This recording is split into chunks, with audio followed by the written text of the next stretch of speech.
Chilling tales for dark nights.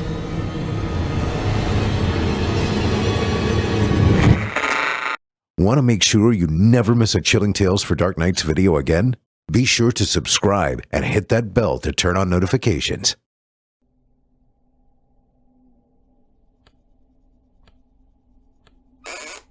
Is this thing on? I see the light blinking, so I guess I'm good.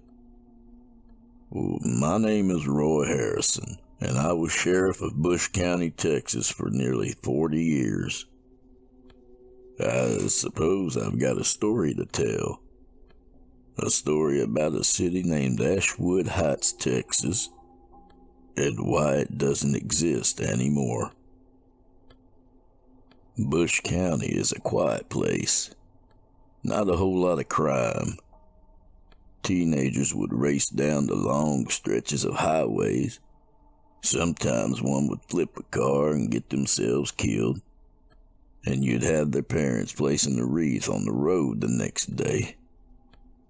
I saw too many of those wreaths in my time, sitting out in the sun fading, being bleached by the light, and scoured by the wind. And of course you had your domestic disturbances. Everywhere's got 'em, especially during the summer, when the heat settles over the county, and the wind feels like somebody blowing a hairdryer right in your face. The heat does things to a man. Turns 'em mean. Women too. If a cheating man was gonna meet his end by his wife's hand, well, you could bet money it'd be done during the summer. But when the weather turned cool and the wind brought the chill with it, things always seemed to calm down, you know. People were generally friendlier, more apt to have a church bake sale than to cause some kind of ruckus. Kids ran around outside, footballs were thrown in damn near every yard. Fire pits shined in backyards as neighbors got together and tossed a few back on the weekends. I'm not a superstitious man, nor do I prescribe to astrology, seances, or any other kind of horse shit. I believe what I can see, what I can hold in these old hands. I'm not a liar either, except for the occasional white ones that we all tell from time to time. So when I tell you in 1986, on Halloween, I saw things I can't rightly explain, believe me, they happened. Dear Christ, they happened. I'd parked on the side of the highway that morning, probably around 11. I was sipping my coffee and enjoying the fall breeze coming through my open window. Something about the quiet highway and the breeze relaxed me right to the core, and I put my head back and closed my eyes for a bit. I dozed off, only to be scared awake by the radio squawking. Sheriff! Deputy Silva said over the air. You there, boss? I grabbed the receiver while my heart did jumping jacks. Yeah, I'm here. Christ, Silva, you scared the shit out of me. Sorry, boss. Silva said. I need you over here on Quincy off Route 12. We got a 27 over here and it's bad, boss. Real bad. I swallowed hard. Say again, Silva? Did you just say you found... Yeah, boss. Silva said. A 27. God damn it, I said. I'm on my way. I pulled the cruiser out onto the highway and headed west. 15 minutes later, I turned on to Quincy, stopping just in front of Silva's patrol car. The deputy had parked his car long ways across the street to prevent anyone else from getting by. Quincy Avenue was empty, and I was damn sure there wasn't nobody coming through anytime soon. But it was standard procedure. The only building on the street was a derelict trailer that used to serve as an office for a used car company some 10 years ago or more. The rest was just overgrown lots with grass pushing up through the cracks in the concrete. I opened my door and got out, adjusted my belt as I walked over to where Silva stood. Gracias a Dios, Silva said when he saw me. That was the longest 15 minutes of my life. Okay, calm down. What we got here? Silva motioned for me to follow him, and I did. We walked around to the side of the trailer, and I could already see the blood running across the old concrete. Holy shit, I said, suddenly out of breath. It was a woman, and I do mean was. What was in front of me was a pile of busted flesh and ripped clothes, bones poking up in places like accusing fingers pointing at the sky. She wasn't just torn up, she had ruptured. God damn, Silva, I said, leaning over and peering down at her. How did you find her? Just luck, boss, Silva said. I was driving around slow, had the windows down, nice breeze and all. And out of nowhere, I hear screaming. So I start searching around, you know. After a few minutes, I see the blood. Probably would have missed it, but the sun had caught it. I see that red glare and ran over, found her, and then got you on the radio. I'm going to be real honest with you here, Silva, I said. I've seen some awful shit in my time. Teenage kids crushed in cars, people trapped in house fires. I once saw the aftermath of a bobcat attack back when I lived in Canyon Country. Shit, I was first on the scene when Harriet Winston chopped her husband up with a machete. But this, I ain't seen nothing like this. I have, Silva said, but it ain't gonna make any sense. I looked up at him, squinting at the noon sun shining under the brim of my hat. Tell me, son. Don't keep me in suspense here. Silva's expression was dark. When I was younger, barely a teenager, I went to work with my father. He was still undocumented, so all his jobs were under the table. It was summertime, I was out of school, and me mama wanted me out of the house. Didn't want me being lazy all summer, but I really think she didn't want me hanging around the other neighborhood kids. It wasn't a very good neighborhood. I was born here, legal, and she wanted me to be something, you know? I nodded. I was getting impatient, but I let Silva go on because it seemed important to him to get it out. That year, my father was working construction in Dallas. I tagged along, and the foreman would pay me a little too for smaller jobs around the site. Taking bags of concrete in a wheelbarrow from place to place, picking up trash, stuff like that. One day, I hear people yelling, and I look up at them, and then look up at what they're pointing at. Go on, I said. Silva nodded. There was a man falling. He'd jumped from the building across the street, and it was a long way down. I watched him, and it felt like forever. Finally, he landed, and it looked like that. He pointed to the body at our feet. I glanced up at the trailer, up at its roof. Well, that ain't no more than 9 or 10 feet, and not even a tree within 100 yards of here. I know, Silva said. I told you it wasn't gonna make any sense. I stood and brushed the dirt off one knee. Nothing here does. Go get His Highness the medical examiner on the horn. And if he gives you any lip, let me know. And get some of the other guys out here to get pictures. We're gonna be a while. Thank God it's cool out today.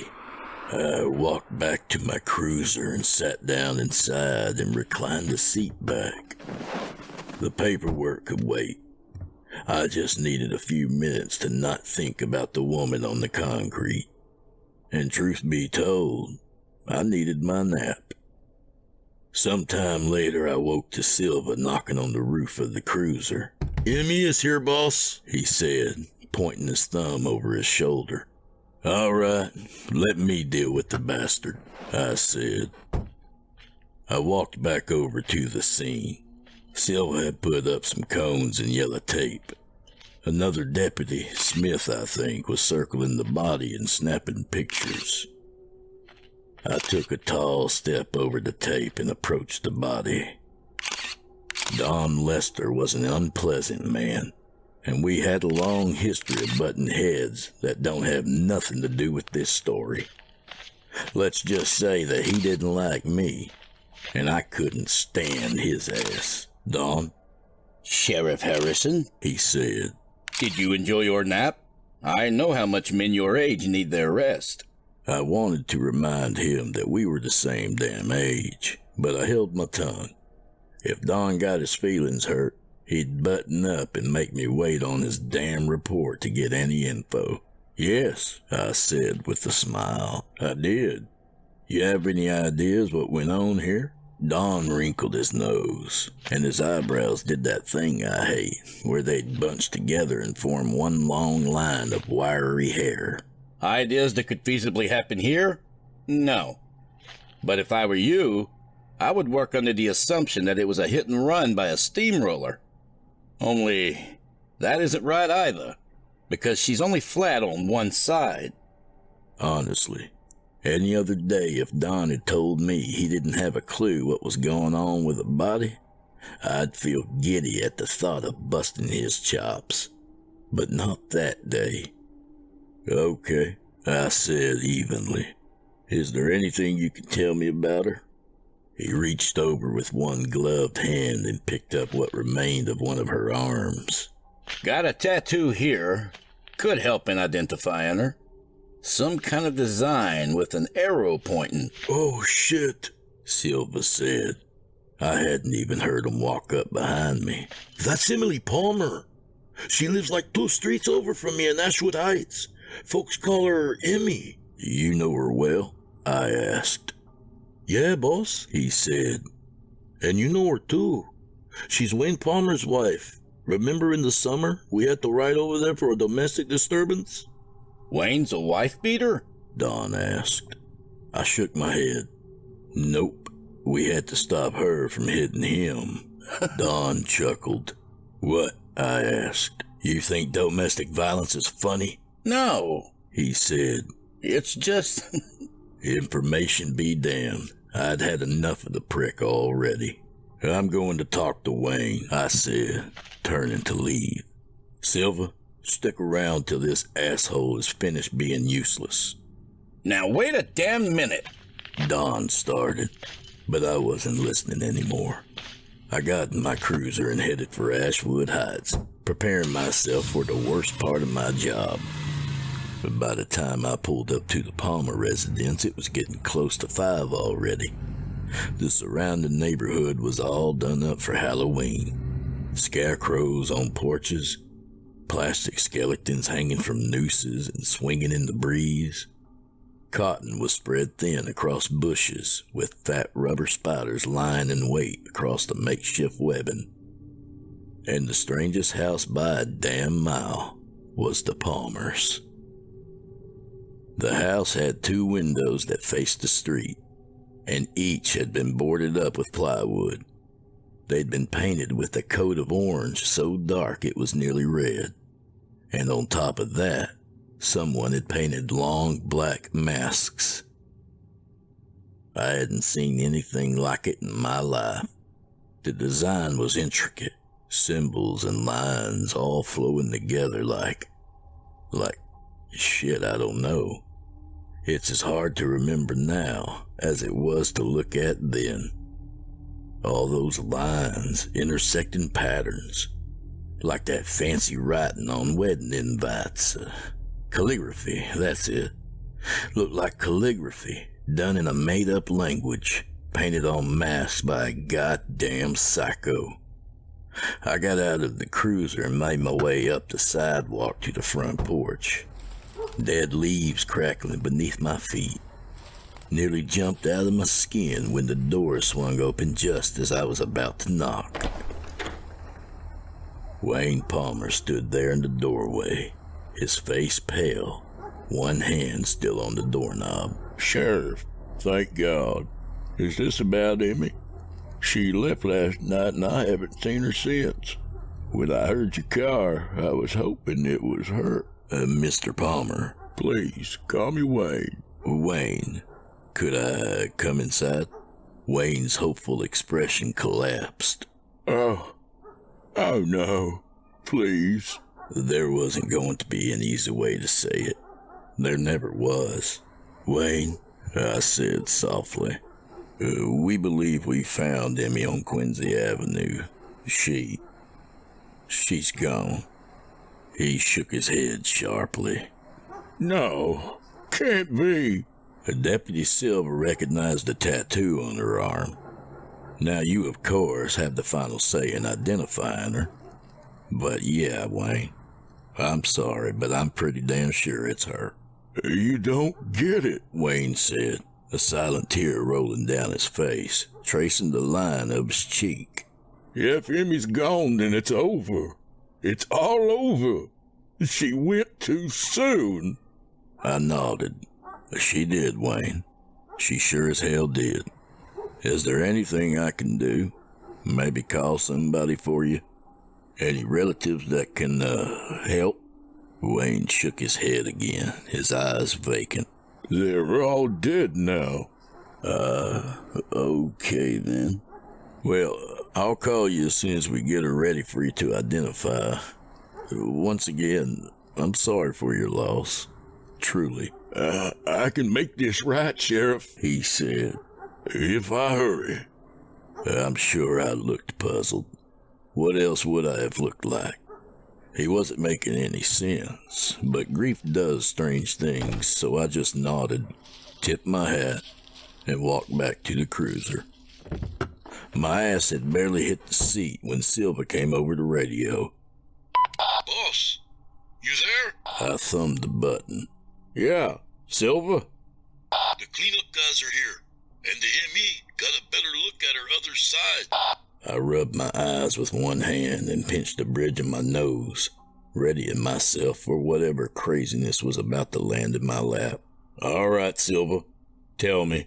Well, it's kind of hard to describe, because the damn thing's in pieces, but it looks like she was wearing some kind of mask. My gaze immediately landed on the boarded windows on the Palmer's house. Let me take a wild stab in the dark on this one, I said. Orange, maybe red, with black lines and shit drawn all over it. It took a second for Silva to respond. Yeah, that's it. How did you know that? Lucky guess, I said, and sighed. I'll meet you back at the office. We can talk about it there. Okay, sounds good, boss. Let's hope the rest of Halloween happens without any more crazy shit. I started the cruiser's engine. Your lips to God's ears, Silva. Yeah, we hoped. But sometimes, hope don't amount to shit. By the time I pulled into our parking lot, the sun had dipped below the tree line, and the sky was purple in the twilight. I headed for my office, hoping to relax for a damn minute, and was surprised to find Silva already waiting on me, along with Don Lester. Ah, Don, I said, and sat down in my chair. It's so nice to see you again so soon. Listen, Roy, he said, his lips almost fighting his next words. I'm sorry, okay? I shouldn't have laughed. It wasn't funny. Holy shit, I said to Silva. I got a dead woman splattered in the middle of nowhere, and Don Lester just apologized to me. This day is chock full of surprises. I thought at least I'd get a smile from Silva, but his face was stern. Give him a chance, okay, boss? I turned in my chair and faced Don. All right, shoot. I don't know why it happened, Don said. And it's pretty obvious how she died. Don't need my report to tell you that. Then why are you here, Don? He licked his lips and leaned forward in his chair. Something is wrong here, Roy. And she had that mask thing on, which I can't even look at without my head aching. And that tattoo wasn't the only one, neither. Her whole torso was covered in them. Everywhere a shirt would cover, too, like she was hiding them. Now, I know we're a bit more liberal about things nowadays, but a woman with a lot of tattoos trying to keep them a secret really wasn't a shock to me at the time. Well, I'm sure she had her reasons, I said. What else? Gotta be something else that's got you so spooked. She had frostbite, Roy, Dawn said. I couldn't tell it until we turned her over to get a better look, but it's sure as shit there. Her face, her fingers, her toes, you name it. I laughed, not because it was funny, just because what the hell else was I supposed to do with that information? Let me think this through. Emmy Palmer was freezing, still alive enough to get frostbite, then exploded like a dropped watermelon all over the parking lot. Don shook his head. I don't know what to tell you, Roy. The frostbite is there. I don't have any idea why, but it's there. Noted, I said. Silva, would you escort Don here out? I'm sure he's got paperwork to do or something. Don stood, his chest puffed out and his hands shaky. I can see myself out. Think about what I said, Roy. Something funny is going on here. And with that said, he left. What in the hell? I said. Frostbite? I ain't seen frostbite in maybe never. Silva leaned against the wall and looked up to the ceiling. It's like we're getting further away from the truth, the more info we get. Sometimes that's just the way it is, I said, nodding. Ain't nothing more to be done about it tonight. Why don't you go home? I know your girl's gonna be chomping at the bit to get out there and get some candy. What's her get-up this year? Red Riding Hood, Silva said with a smile. Going with the classic this year. I was going to walk around with her with the wolf mask on, but I really don't feel like wearing a mask after today. I laughed. Ain't that the damn truth? Go home, Silva. I'll start the paperwork. Thanks, boss, he said. I'll see you in the morning. Have a good one, I said. He stopped at the door. Oh, and happy Halloween. Get the hell out of here, Silva, I said. He laughed and left.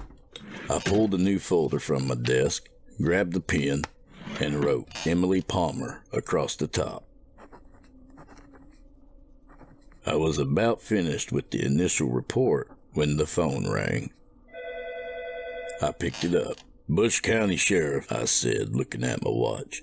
It was after 9 already. Sheriff Harrison, it's Sheila Baker in Ashwood Heights. Have you got a moment? Yes, Mrs. Baker. Is everything okay? Well, I ain't sure. My son, Bradley, went out around 6 with his friends for some trick-or-treating. Now the other boys have all come home, but ain't nobody seen Bradley. They swear they was with him the whole time, but he's just gone. I grabbed my notepad from my pocket. I'm sure he's fine, but I'll come drive around and see if I can't spot him, okay? What was he wearing tonight? He's dressed like a vampire. He's got a white button-up shirt, black cape. His face is painted white. Oh, and he's wearing jeans, 'cause I wouldn't let him run around with his good church pants on. Probably a good idea, I said. All right, Mrs. Baker. I'll be around there shortly to take a look. I stood and grabbed my jacket off the hook. I didn't even get both my arms in the sleeves before the phone rang again. I picked up the receiver and held it between my head and shoulder. Bush County Sheriff. Oh, hey, Sheriff. It's Pete Stanfield. Now I knew Pete. Him and his wife ran a diner that was a favorite haunt of mine. Hey, Pete, what can I do for you? Now, I might be blowing this out of proportion, but Lily was supposed to be home an hour ago, and we ain't seen hide nor hair of her. Huh, I said, my wheels turning in a direction I didn't want to go. I'm gonna head that way, Pete. Tell me what she was wearing. It's that cartoon warrior woman, Shara. She-Ra. It's like a white dress and a red cape outfit with a blonde wig. Got on a gold crown, too. I wrote it all down. Okay, Pete. I'll get back to you as soon as I know something. Thanks, Roy. We really appreciate it. I pressed the button to get a new line and dialed Silva's number. His wife, Maria, picked up. Hola, Roy. If you're looking for Julio, he's still out getting candy with Jesse. Yeah, that's what I figured. Will you tell him to get me on the radio when you see him? Sure. She said. Everything good? No, I thought. Everything is not good. Yeah, just had to ask him something. I gotta get on the road. Thanks, Maria. De nada. She said. Bye, Roy. I didn't run out of my office, but I damn sure was doing more than walking. I jumped in the cruiser and pulled out onto the highway. I flipped the flashers on, staining the night in pulses of blue, but I left the siren off. Didn't want to panic nobody. Or maybe I didn't want to panic myself. All these years later, and I still ain't sure which. I made it to Asheville Heights in record time, but slowed down in the city proper, wary of kids still running around the streets. I cruised at a crawl, scanning from side to side, looking for any kids that matched the descriptions their parents had given me. I saw plenty of ghosts, a few witches, some cartoon characters whose names I couldn't tell you then or now, but no She-Ra and no vampires wearing blue jeans. About 10 minutes into my search, I found Silva, still in uniform, and standing stock still on the sidewalk. Alone. I stopped the cruiser next to him and got out. "Silva," I said, "what are you doing?" He looked at me like he'd just woke up. Boss? I don't know. "Where's Jesse?" I asked as I walked over to him. He looked down, confused. She was right here." I put a hand on his shoulder. "Julio, wake up, son. I got calls about 2 missing kids, and now you're telling me you don't know where Jesse is." "We were walking," he said, "and we came up to this house and knocked, but I don't know what happened next." I looked up at the house, somehow surprised and unsurprised in equal measure. The black masks painted on the boarded-over windows seemed to look right at me. Some people were stepping down from the porch, all adults, and all confused. "Stay right here, Silva," I said, and approached the group. "Hey, folks," I said. "I'm Sheriff Harrison. Have any of you seen—" "Where's James? James!" The man closest to me suddenly cried out, and then fell silent again, blinking and continuing to trudge to the sidewalk. I turned and yelled for Silva. "Silva, come with me." He continued to stand, swaying with the breeze. "Deputy Silva, that's an order." He shook his head. "Right, boss. I'm with you." We stepped on Palmer's unlit porch, and I thumbed the leather strap from the top of my revolver. Silva looked at me, alarmed, but he followed suit. I knocked twice. "Wayne, it's Sheriff Harrison. Mind coming to the door? I just have a few questions that need answering." The knob turned and the door creaked open. Wayne stood there, backlit by 6 burning candles on a table. Sweat ran from his head, down his neck, and over his bare chest. Tattoos covered most of his torso, running from his clavicles down to his navel. "Sheriff," he said weakly. "I was hoping you'd come by later, but that's okay. Everything is okay now." "Wayne?" I said, then hesitated, looking over the whorls and lines drawn into his skin. "We're looking for some missing children. Have you seen any unaccompanied kids around?" Wayne nodded. "Yes, I took 6 in all." I don't know if I can describe what I felt then. Adrenaline flooded my body, and my stomach seemed to fall right through the ground. I drew my revolver. I'm gonna ask you to step back and turn around now, Wayne, I said, trying to sound calm. Let's go ahead and get your hands behind your back. He did as he was told, turning and placing his hands at the small of his back. Silva, cuff him, I said, but Silva didn't move. Wait, I remember. You bastard! He cried. He blew past me, tackled Wayne Palmer to the floor. All of Wayne's breath came out in a rush of air as he hit the hardwood. This pendejo took Jesse, Silva said, pinning Wayne's arms down. He fucking drugged me or something. Shit, I don't know, but he took her, boss. I knelt beside Wayne. His head was against the hardwood, his cheek pressed flat, blood running from both nostrils. Where are the kids, Wayne? I said. Don't make this shitty situation any worse. Just tell us where they are. They've ascended, Wayne said. Silva pressed his knee into Wayne's back. What the hell does that mean? I told you earlier, Sheriff, Wayne grunted. Amy went too soon. It had to be tonight. I tried to tell her, but she wouldn't listen. What had to be tonight? I said. Wayne looked at me like I was the dumbest man on planet Earth. Do you even know what Halloween is?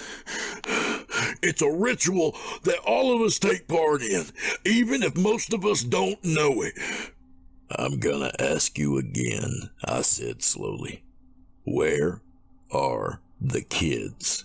Every year, millions of people camouflage their children, hide their faces from the vengeful dead that won't rest, Wayne said. And they go door to door, taking offerings to appease them. It's all there if you'd only pay attention. But that isn't the end of it. 6 children, chosen at random, are masked and sent in front of the gates to make offerings.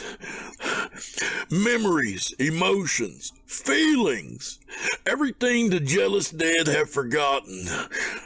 You got 3 seconds to stop the bullshit and start making sense, Silva said. Wayne sighed. When the children come back, they'll be the only ones to remember, but not until they're adults. They'll grow up, move away, and become the ritualists themselves in whatever city or town they settle in. Emmy thought she could perform the ritual herself. Give up a lifetime of offerings before the thinning between the worlds began. She didn't want more kids to end up like us, performing the ritual year after year. Centuries of successful rituals should have shown her she was wrong. That's what we were arguing about over the summer when y'all showed up. I tried to convince her, and she went crazy. It doesn't matter now. She's gone. So I finished the work without her. Silva pulled his revolver and shoved the barrel into the bunched skin at the back of Wayne's neck. Silva, I said, put it away. We ain't gonna learn anything if he's dead. I'll stay with him. You search the house. They ain't here, Wayne said. I already told you that. Then where, Wayne? I yelled. Enough of this crap. Tell us where they are. Just be patient, Wayne said. All you have to do is wait. The ritual will end, and the children will come back safe and sound. Just wait until midnight, and this will all be over until next year. Go ahead and search the house, I told Silva. Don't move, asshole, Silva said, and snapped the cuffs over each of Wayne's wrists. He got up and started for the front hall, his hip bumping the small table. The candles wobbled. Their flames wavered, but soon stilled. Careful! Wayne screamed. Don't touch them! Silva looked down at him. What the hell are you talking about? The candles! Wayne said, panic creeping into his voice. They're a sympathetic link to them. It keeps them warm and safe from... I didn't have time to say anything. Don't really know what I would have said anyway. What did I care about the candles? All we were focusing on was finding the kids. Silva leaned over, looked Wayne in the eye, and blew out one of the candles. No! Wayne screamed. Stop! If the ritual fails, the city is gone. Everyone will forget it ever existed. The dead will consume the memories for just a taste of life again. It will all crumble. Where's my daughter? Silva said. Tell me, or I'll blow them all out like it's my goddamn birthday. Please, Wayne pleaded. She will be back, I swear. Just be patient. Silva went down the row of candles, blowing them out one by one. Wayne's lip trembled, and he began to sob. Jesus, Silva, I scowled. That didn't help anything. You think he'll talk now? Wayne said something between sobs. What? I said. I don't understand you. Wayne lifted his tear-streaked face. They are all dead. And you won't even have a memory of them to mourn. Outside, someone screamed. I jumped to my feet and headed for the door, Silva following on my heels. People had come out of their homes and were looking around to each other. Costumed kids and their parents stood still, each as confused as the other. Somebody, no idea who, yelled, Look! Up there! And we did. Dark shapes were speeding towards us from the sky, screaming and screeching. For less than a second, I believed Wayne Palmer. I was convinced that ghosts or demons or some otherworldly shit had broken through, and they were coming for us. But then I remembered Amy Palmer, and realization struck me like lightning. Go back inside, Silva, I said. What? Why? He said. What's happening? Julio, please go, I cried. Get away from here. But it was too late. There were no demons descending from the clouds, just 6 costumed children, screaming in terror as they fell from God knows how high up in the sky. High enough to get frostbite, I knew that. High enough to where the air was thin and cut like a blade of ice. I'm not going to describe what happened. If you've listened this far, then you can imagine. The fate of Emmy Palmer and the fates of those children were one and the same, right down to the masks on their faces. The world erupted in screams. Parents screamed and grabbed their children tightly. Children screamed at a mixture of their parents' terror and at the horror that was spread out in the street before their eyes, still spreading. Blood. Blood everywhere. I couldn't move, not an inch. I didn't move when Silva walked over to the crushed heap of bodies. I didn't move when he lifted the red hooded cloak to see what was beneath. And I didn't move when he walked past me, up the porch steps and back into the house, and shot Wayne Palmer 6 times. I tilted my head up to the sky, and up above, way up above, was a face. A face of clouds and moonlight, of stars and the thin spaces between stars, where reality was pulled taut by the hands of the idiot dead who will not rest. I stared at it, and it stared at me. I finally looked away, unable to stand its gaze any longer. Things get fuzzy from there. I don't remember much of the rest of that night. Truth be told, I didn't remember any of it until this morning when I woke up shivering and tangled in my bed sheets. I remember driving home and feeling like there was a weight, some oppressive force bearing down on me. I remember forgetting. The next day, Silva showed up to work like nothing had happened. At some point, I asked how much candy Jesse ended up with. Who? Silva asked, one eyebrow raised in confusion. I took another sip of my coffee. I started but couldn't finish. Because I didn't know. Not anymore. Over the next few months or so, people began to move away from Asheville Heights for all sorts of reasons. Sick relatives, better school districts, new jobs. But I know now those weren't the real reasons. The city was just over and done, like it was slowly being erased. I stayed on as sheriff, and even though I didn't live in Asheville Heights, I did move farther away from it. Couldn't have said why, just that I didn't want to be near it. Even the buildings had begun to disappear, one by one. And now that I think on it, I don't believe Wayne and Emily were alone in the world. I think there's people everywhere that prepare for when things are at their thinnest, when the door is open just a crack. And when it's time, they perform the ritual, and everything goes right back to normal.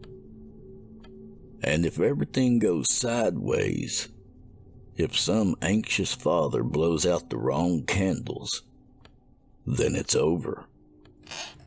The memories fade and the place withers and dies. I know it's true. Because why, after all these years, am I remembering this shit now? I'll tell you why. Because it's Halloween today, and somebody fucked up. Whoever's on ritual duty here is going to fail tonight. I can feel it somehow. And come tomorrow, this city, my city, will start to wither, then blow away like dust. How many cities have been lost over the years? How many civilizations? Christ, why am I just realizing this now? 'Cause I needed to tell the story first? Did I have to remind myself? I don't know. But I've got about 5 hours to figure out who's in charge of this city's ritual, if they're still alive. I need to know what I can do to help. Check the map tomorrow, and if there's an empty spot where Green Creek, Texas used to be, well, you'll know why. But you won't, will you? No one will. We'll just become part of the vast emptiness far above our heads, forgotten and lost between the stars.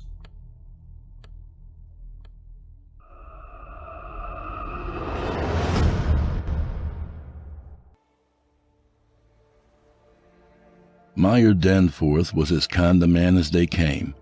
A good father, hard-working husband, and an amazing grandfather.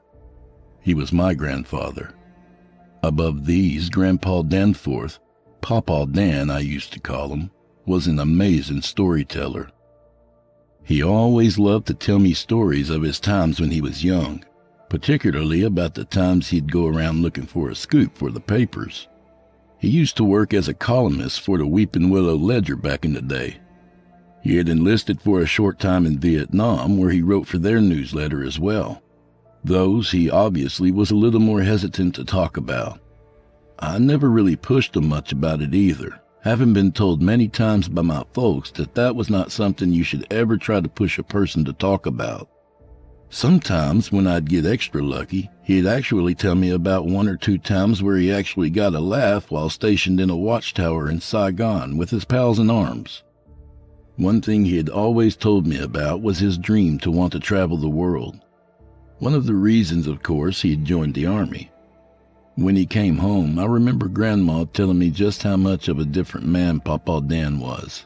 War does things like that to men, she said. She shook her head when she said this, staring off to the right, ironically the same way you might expect a veteran to do coming off the battlefield. Something Papa Dan did do on occasion, usually when something was stressing him. Something I should make clear is that my grandfather was, at least from what he'd tell me, a strict non-combatant. He was a CO, but still wanted to pursue a passion in writing, as well as serve his country. Again, that's what he always told me. God only knows whether or not he actually did take up arms against the VCs, and I'm sure not even God would actually blame him if he did, and couldn't bring himself to share anything like that, even with his family. Like I said, not something you're supposed to really press them about. Whether he ever took up arms and spilled enemy blood or not, though, it was clear that something had haunted him from his service days. He never became an alcoholic or anything like that, surprisingly, but Grandma told me of times where his temperament would sometimes make her want to down more glasses of wine than usual.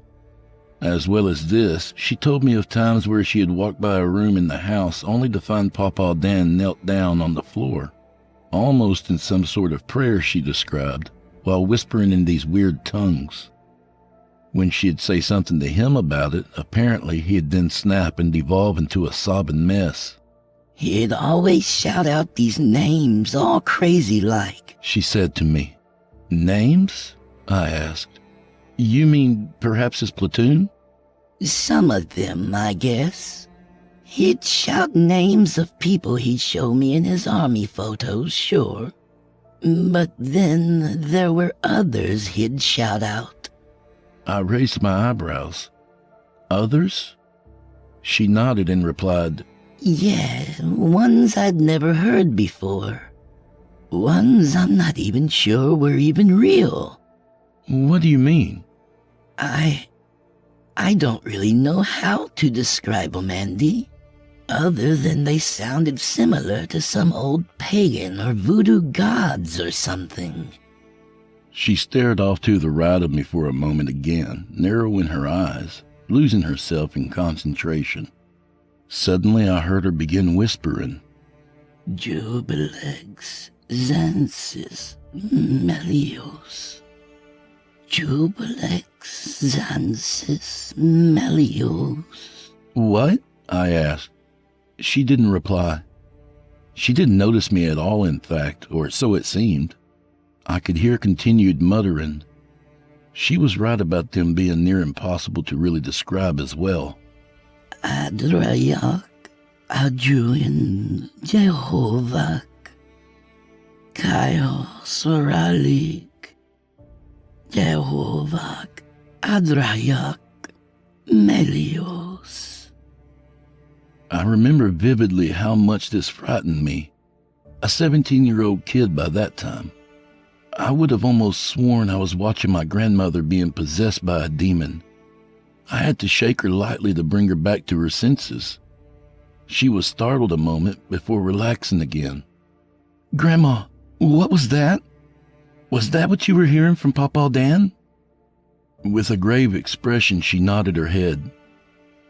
After that, nothing further was discussed about that or about his time in Vietnam between me and her. Papa Dan hadn't said much about it either after that day. He would still tell other stories, of course, usually just the ones of numerous antics he and his friends would pull on the schoolyard. Those were always amusing, even if he did end up repeating a few of them. But of course, they wouldn't have my interest, my curiosity, the same as the mystery of what had happened to him during his time in the army. You may be thinking that I'd had the good sense God gave a tree stump not to ask him about the weird chanting Grandma told me about. Sadly, you'd be dead wrong. It was a few months after the day that I'd talked to Grandma about it that he and I were sitting around the fire pit, sharing 2 6-packs of Budweiser while he told his stories. It was something the two of us did just about every weekend ever since I turned 16. Two guys sharing shitty beer around the fire. I guess to my credit, you could just as easily pass this incident off as me downing one too many and clouding my better judgment. Regardless, things got quiet, settling down, with the flames themselves even starting to die down to embers. That was when I asked him, "Papa, who is Jubilex Xanthus Melios?" He looked at me for a moment, eyebrows raised in confusion. "That name, who is it?" What name? That was when I started to see his body slowly beginning to tremble. It was faint, but still just noticeable enough. "I've heard you whisper that name, as well as some of the members of your platoon from back in..." I froze there. Papa Dan had the look of someone who'd just been shot. Where did you hear that name? He barked. This caused my heart to jump into my throat. I opened my mouth, wanting to speak, to either try and change the subject or to come up with an explanation. Nothing would come out, though. Papa Dan's body was now shaking a lot more violently. I was bracing myself for him to lunge forth from his chair and come at me.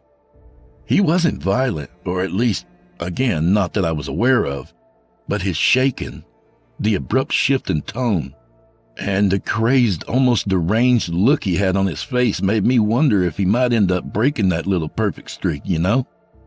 Fortunately for me, he did no such thing.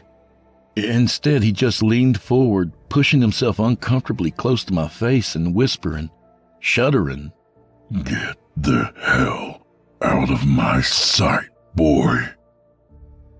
For a second, I didn't move. I couldn't. At the snap of his fingers toward the house, however, I snapped out of my stupor and quickly got up to leave. Before I got 2 steps from the fire pit, though, I felt him grab my wrist. Hard. I stopped and turned. He stood up and once again got in my face and whispered, "And so help me God, if you ever say those words in my presence again." He trailed off, keeping his face chiseled in horror and perhaps sadness. Terrified out of my mind, I promptly stumbled as fast as I could back into the house. He didn't follow me. He stayed out there all through the night until sunrise. I didn't sleep that night, and I don't imagine he did either, though obviously for 2 different reasons. I was afraid that at any moment he'd come back and want to beat the hell out of me for triggering, albeit inadvertently, some sort of horrid memory for him from his war days. I think he was afraid that whatever or whoever I'd said the names of were going to come for him because I'd somehow invoked them or something. That morning, I remember he came in and I wanted to talk to him, tried to apologize or buried a hatchet between us.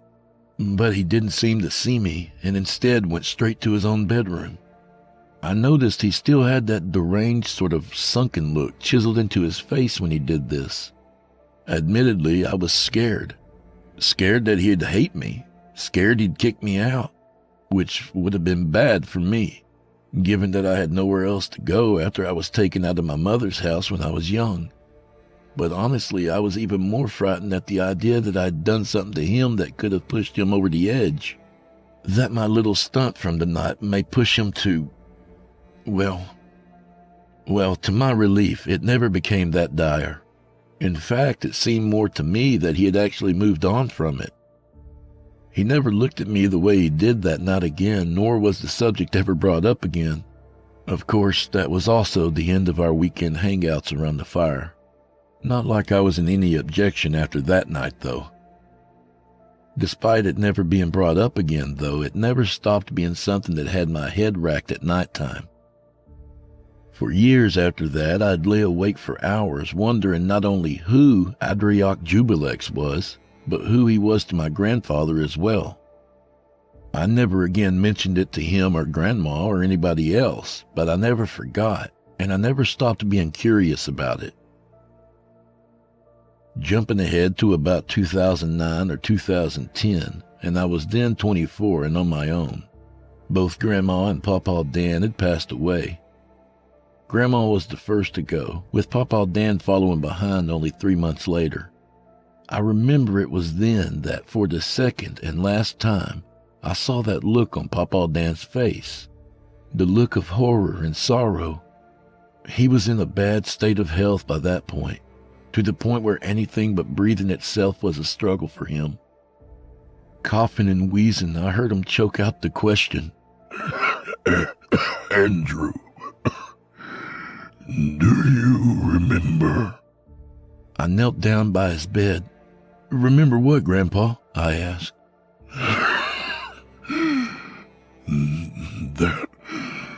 That night, around the fire. My own eyes went wide and I nodded. This caught me off guard for 2 reasons. First, because of the fact that he actually remembered that, but secondly, because I wasn't sure how he was going to react now that the subject was breached again.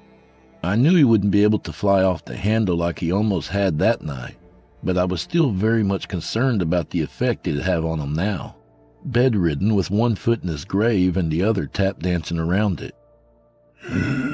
Listen, he wheezed. Listen to me. There's... He jerked with a whooping cough before rasping. There's a journal at the old house. When it's time. His eyes became heavy and his voice became faint. The EKG beeping began to pick up rapidly. I could hear the nurses coming down the hall as I mashed the assistance button. Papa Dan continued to fade as I heard him whisper. Read it. It's my biggest story. His eyes closed after that, and his breath became relaxed. I tried to shake him a little, but it was no use. He was out cold. The beeping became frantic for a moment, and the last thing I heard before the nurses flooded the room and ushered me out was a single word. Obelisk. I left the hospital after that in a daze. That would unfortunately be the last time I ever saw my grandfather. He passed away that following morning, peacefully according to the doctors. The next few days after that, for myself and the family, were a bit hazy. His funeral was that following week and we had him cremated. Following this was when we began going through his will. He left me the house and everything in it, having apparently decided long ago that my mother wasn't deserving to take it. I decided I'd sell the house after taking whatever was of any real value to me or the family out of it. That's what led me to the journal I assumed Papa Dan was referring to that day. It was when I was going through his old room, searching through all of his old books, fishing rods, and even a few of his old journaling notes. Scattered underneath these was an old photo of Papa Dan. However, I could tell that it wasn't like the one I mentioned before of him and his platoon in Nam. In fact, I could tell this wasn't even Vietnam where it was taken, nor were these soldiers or military personnel standing in the photo with him. They all wore these black polo shirts with a giant N plastered over a 3-point star and khaki shorts. These, I figured, must have been a tourist or journalism crew he had ran with back in the day. The photo was dated 10/13/1964. He had been sent home from the service only a couple of months later, in January of '65. I wondered then who these people could be, and or how he could have met them if they weren't military personnel. The back of the photo read, in bold red letters, "Your country might have forgotten you, but I haven't. Someday our story of what happened that day will be told." I then began to rummage through the other papers gathered there. Through the miscellaneous mix of letters to editors and the notes of other columns he had wrote, I found a small, dusty, red leather-bound book. It had a lock on the front with no title. It took me another 10 minutes of rummaging, but I managed to find the key and unlock the book. Immediately, a bunch of small pieces of paper fell out of the front of it. I ignored them, though, as the first page had those haunting words written on them, bold in red just like the photo, in my grandfather's handwriting. Adriac adue jubilex, Zanctus Melios. Now all but spellbound, I hastily scrambled to collect the other slips of paper off the floor before leaving the old house and taking the book with me back to my apartment. From there, I spent the entire rest of the next week and a half reading the journal. By the time I'd finished even half of the journal, I knew why Pawpaw Dan was so afraid that night, as well as why he wanted me to find this journal. The following is the account of Meyer Danforth and his team in Egypt in what he had referred to as the Obelisk.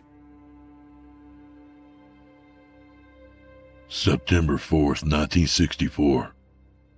The weather here has been hot, miserably so. Men here wonder how the Kongs have always done it. Managed to move around so well when the heat alone was likely to sear the skin right from your bones. Some wonder if they're even human at all. Personally, I could care less. The heat may be bad, but compared to the other burns I've suffered in the field, it's now more a mild nuisance to me than anything else. What's more important was that I was given the opportunity of quite possibly a lifetime. 2 days ago, a telegram was mailed to me from an unknown organization, Trinexus, requesting that I attend some sort of a meeting in Plymay tomorrow night. Details were sparse, but I figure that being that the time was promised to be compensated and there were no strings attached, what was the harm? Worst comes to worst, I simply say no to whatever it is and come back here to Saigon. Western Union Telegram. To Danforth M., your presence is requested on behalf of the scientific community of America to attend a briefing conference. The conference is set for 1100 hours on September 6th. There is no obligation to attend, however we promise that the time will be compensated financially should you choose to attend. We hope you will choose to attend. Sincerely, Trinexus Corps. September 6, 1964. I went to the meeting yesterday. Let me say that I was astonished at first. The representatives of this Trinexus Corps explained that they're a budding subsidiary of NASA, one specially designed for cosmic, spectral, and/or generally unexplainable phenomena. They claim to be stationed currently somewhere in the Middle East, somewhere in Cairo, I believe. Apparently, the purpose of this meeting was to pitch a proposal to myself and a group of others, archaeologists, I believe, by the looks of them. This made sense to me, given how much the Trinexus representative spiel seemed to hold their attention. I, on the other hand, had very little clue on exactly what the hell was being said. From what I could make of it, he was proposing some sort of exhibition to the old pyramids of Egypt. What they want from there wasn't made clear. I would have asked, however I was quickly buried beneath all the others in attendance with questions of their own, ones that the representative was likely far more interested in answering than the purpose of this crusade. I'd have left then and there, had the promise of $10 per every hour I spent in that conference not been so tempting.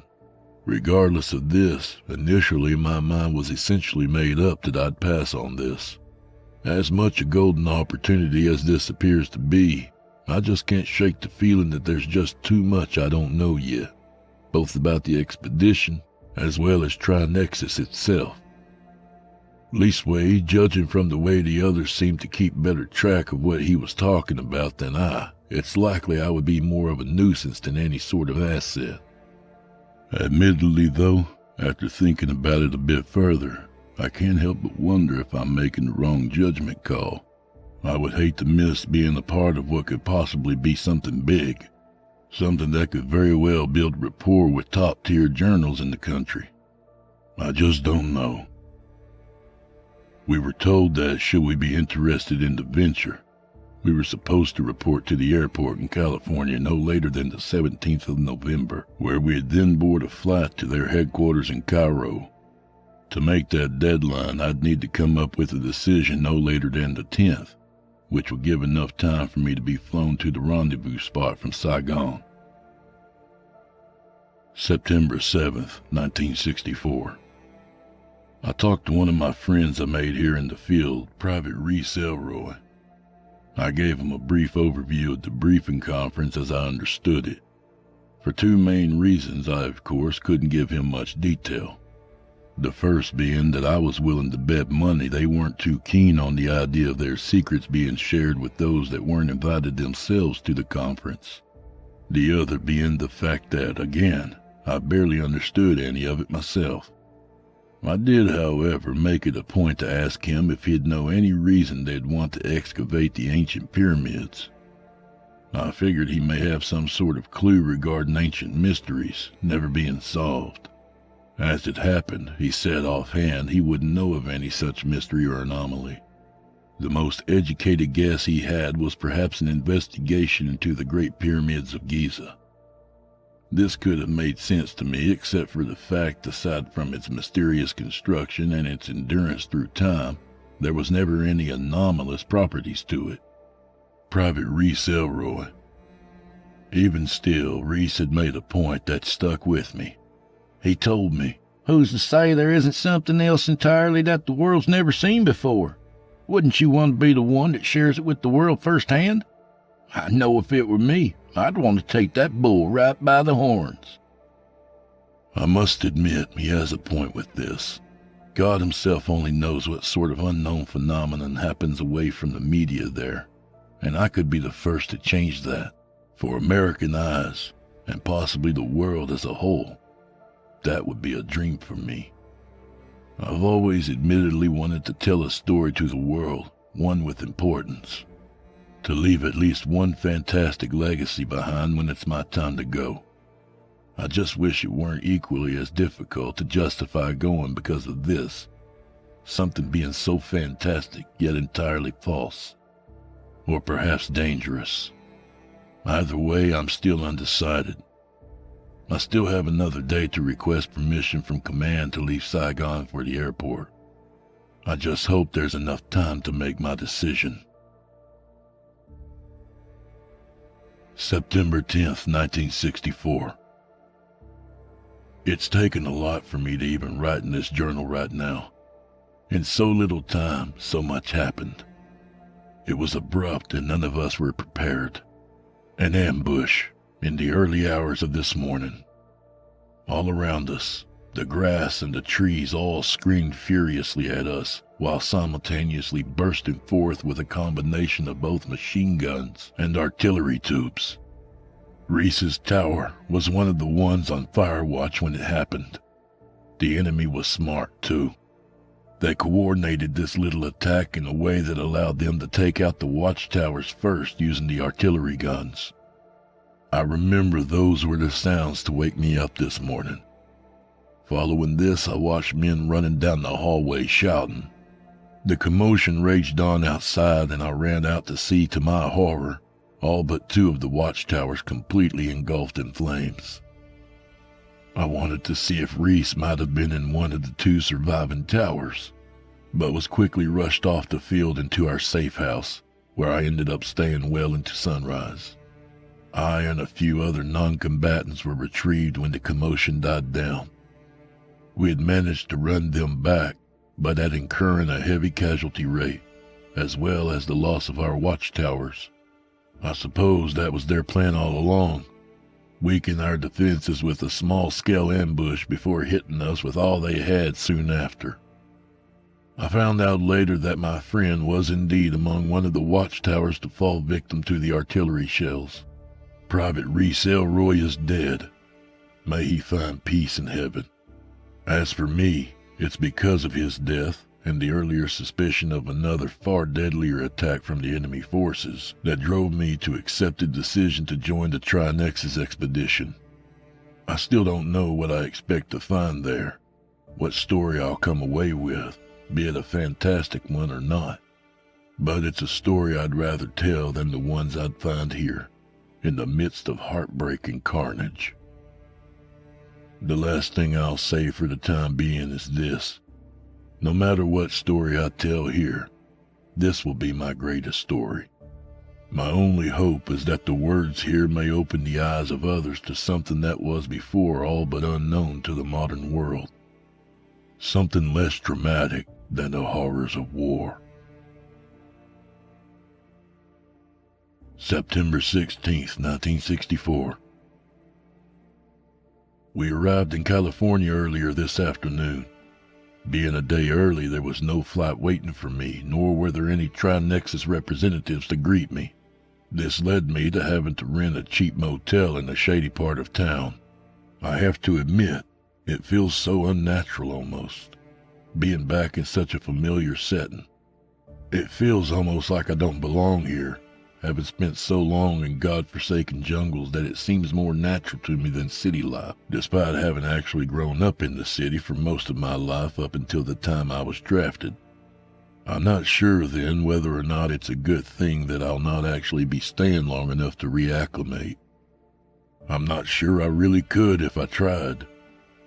In any case, I plan to leave tomorrow no later than 8 o'clock in the morning for the airport. I have to say, ever since that night, sleep has been a near impossibility for me.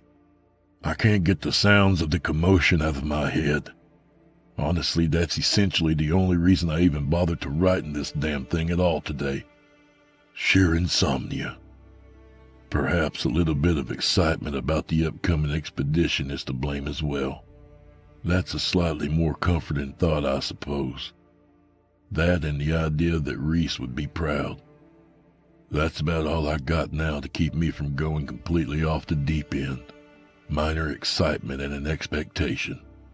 I'm taking the bull right by its horns. I witnessed something firsthand, either to fascinate me beyond all belief, or haunt me more than anything else ever could, if that were even possible anymore. September 17th, 1964. It's been at least 5 hours from the time we boarded the flight to Cairo. Only about half of those that attended the meeting in Saigon actually returned to go through with the expedition, myself included. To say I blame the ones that didn't return would be a lie, but all the same I do pity them. They may never unlock the secrets that, according to the Tri-Nexus Corps, lie entombed with the pharaohs of old. I'd arrived at the airport around 9:15 this morning, admittedly having a late start leaving the motel. When I arrived, I found that the plane had preceded my arrival, along with the Tri-Nexus representatives, and about 12 other men and women, all young and all the archaeologist types I'd mentioned before. Before boarding, the Tri-Nexus representative, Mr. Ronald Benson, once again thanked us for joining the expedition and shared his goal of finding a long-hidden secret beneath the ancient pyramids of Egypt. He, of course, never attempted to specify exactly what secret he was alluding to, or how he and the other Tri-Nexus members came into possession of knowledge about such a thing possibly existing. This brought back a bit of my earlier apprehension about this venture. How is it that we're expected to join into something when nothing of its details are made clear? Ironic, really, such a question coming from someone who had spent at least 2.5 years taking orders from military officials, orders that had little, if any, sort of conceivable rhyme or reason to anyone but them. Still, this isn't the military. I'm not on the base in Saigon anymore. And if I'm not mistaken, these people weren't even military funded either. I have to admit that makes me wonder still why it was that I specifically was invited to this. I wasn't all that well known, not even in my own journalism circles. I'd never won any prizes, nor even nominated for any. They claimed they wanted an American journalist, an American voice to tell of the events that may transpire to the rest of the country. Somehow, though, I just can't help but feel deep down that alibi is nothing more than that. An alibi meant to silence me from further inquiries. My only questions then are exactly what it is they're not wanting me to tell of, and or why. On the lighter side of things, though likely due solely to sheer exhaustion from the past few days of restlessness, I actually feel comfortable here on the plane enough to actually want to try and sleep again. Maybe this time I'll imagine myself in a land far away from here, far from any charted territories. Maybe I'll envision myself upon a long unknown world that had never before been tainted by human discovery. Perhaps I'll imagine the very secret of the ancient tombs. September 18th, 1964. It would appear that I spoke too soon about being able to sleep through the night. It's almost 2 in the morning and I'm unable to stay asleep any longer, though this time it's through no fault of my traumatized subconscious, rather the troubled subconscious of another of the crew members. The young man was Greek, thin and tall, having to actually slouch over a bit in his seat to not hit his head on the cargo hold above him.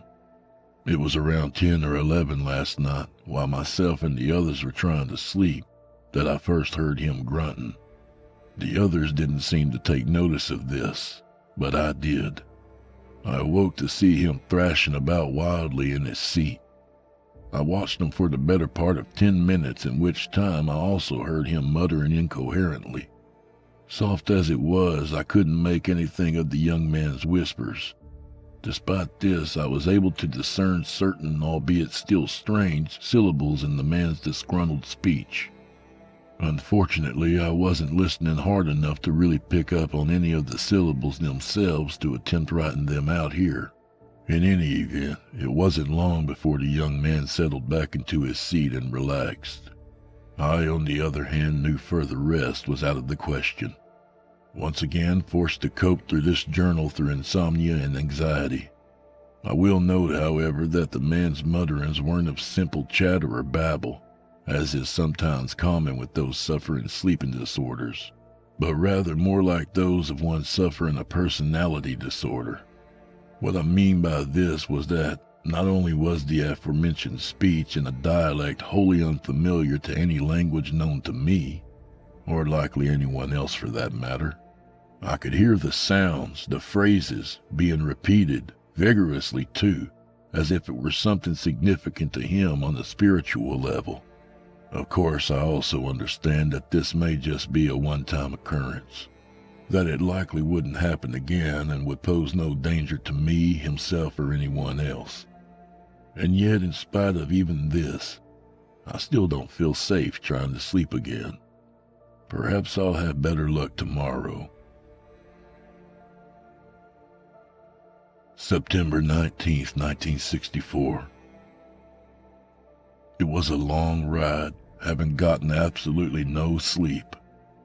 I'm having trouble even now. I might as well rename this my Journal of Insomnia. The young man from last night, on the other hand, was almost calm as could be. Almost. He had never been much relaxed ever since the departure from California. I noticed the stoic, almost frightened expression he carried on his face the entire time. I wonder if the two details aren't in one way or another connected.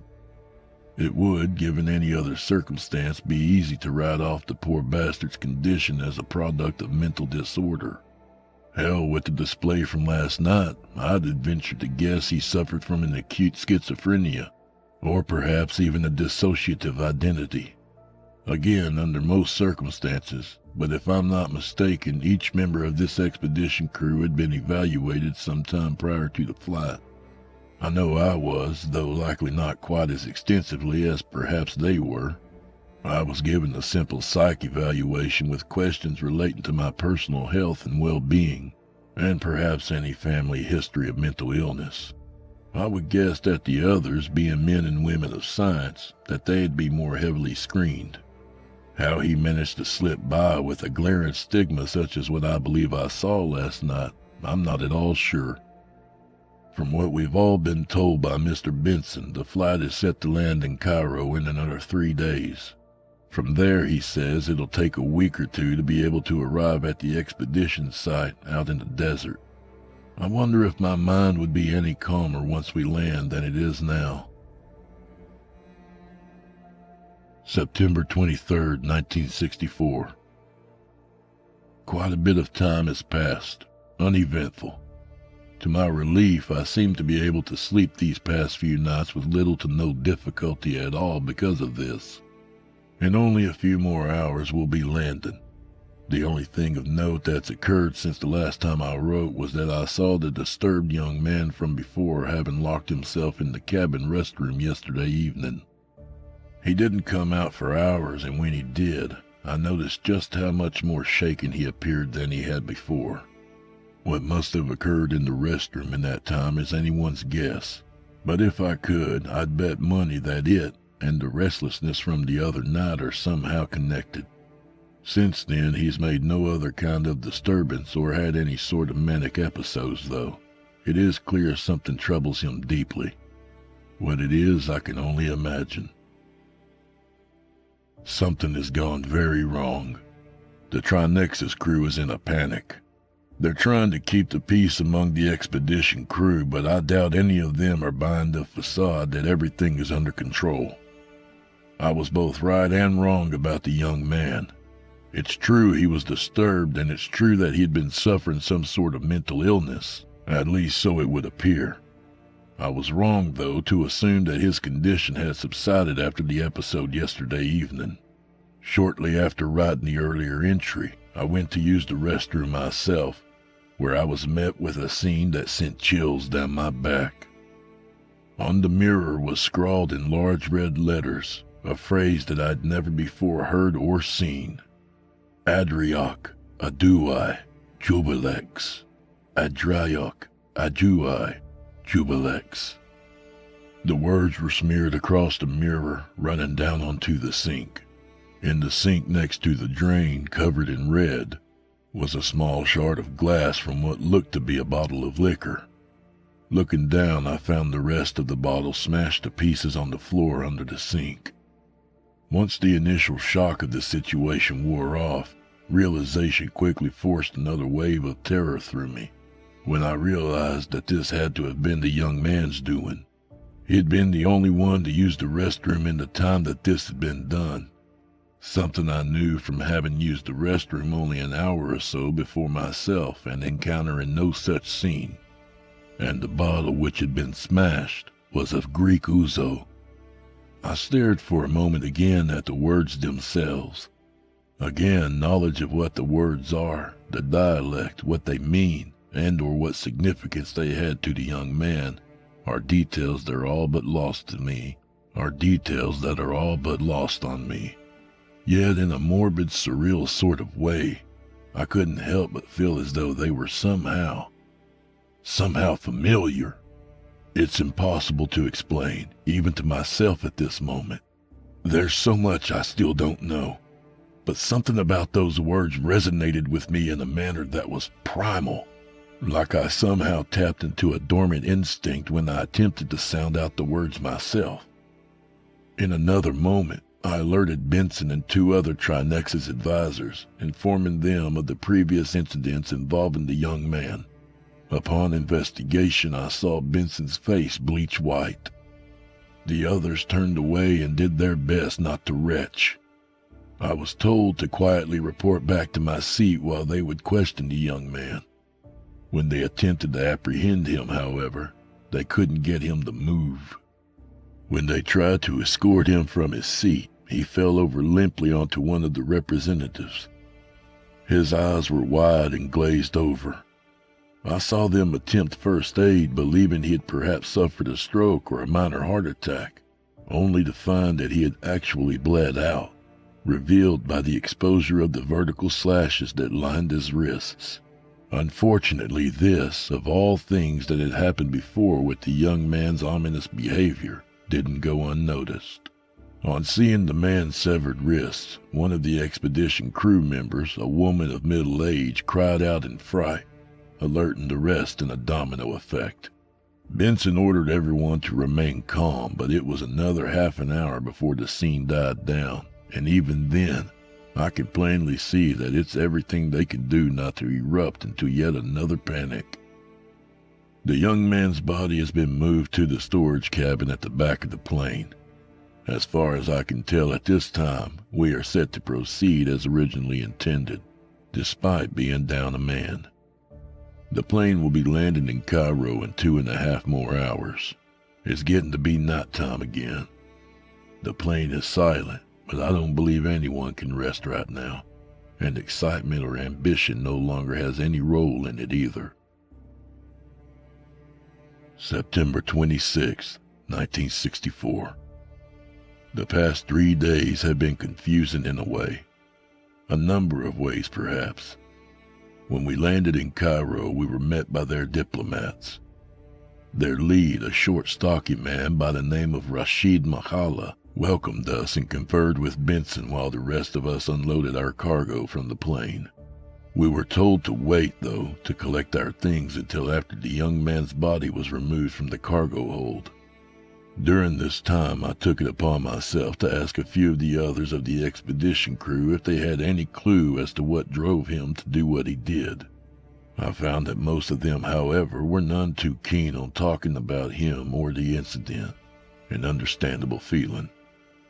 The ones that were willing to talk to me were none too knowledgeable themselves. From what I could gather, none of them knew who he was, or had ever attempted to speak to him about anything, including the expedition itself. By all accounts, at least, ironically, until his death, the young man was a ghost. I had also asked if the strange words he had scrawled on the restroom mirror were of any significance to them, if perhaps they had known better of what it was and or what it meant than I, but was met by the same skepticism.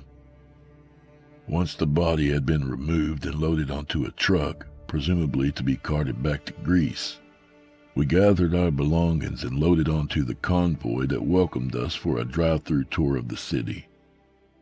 I will say that it is a common place, despite its stereotypes of being essentially a city-sized slum.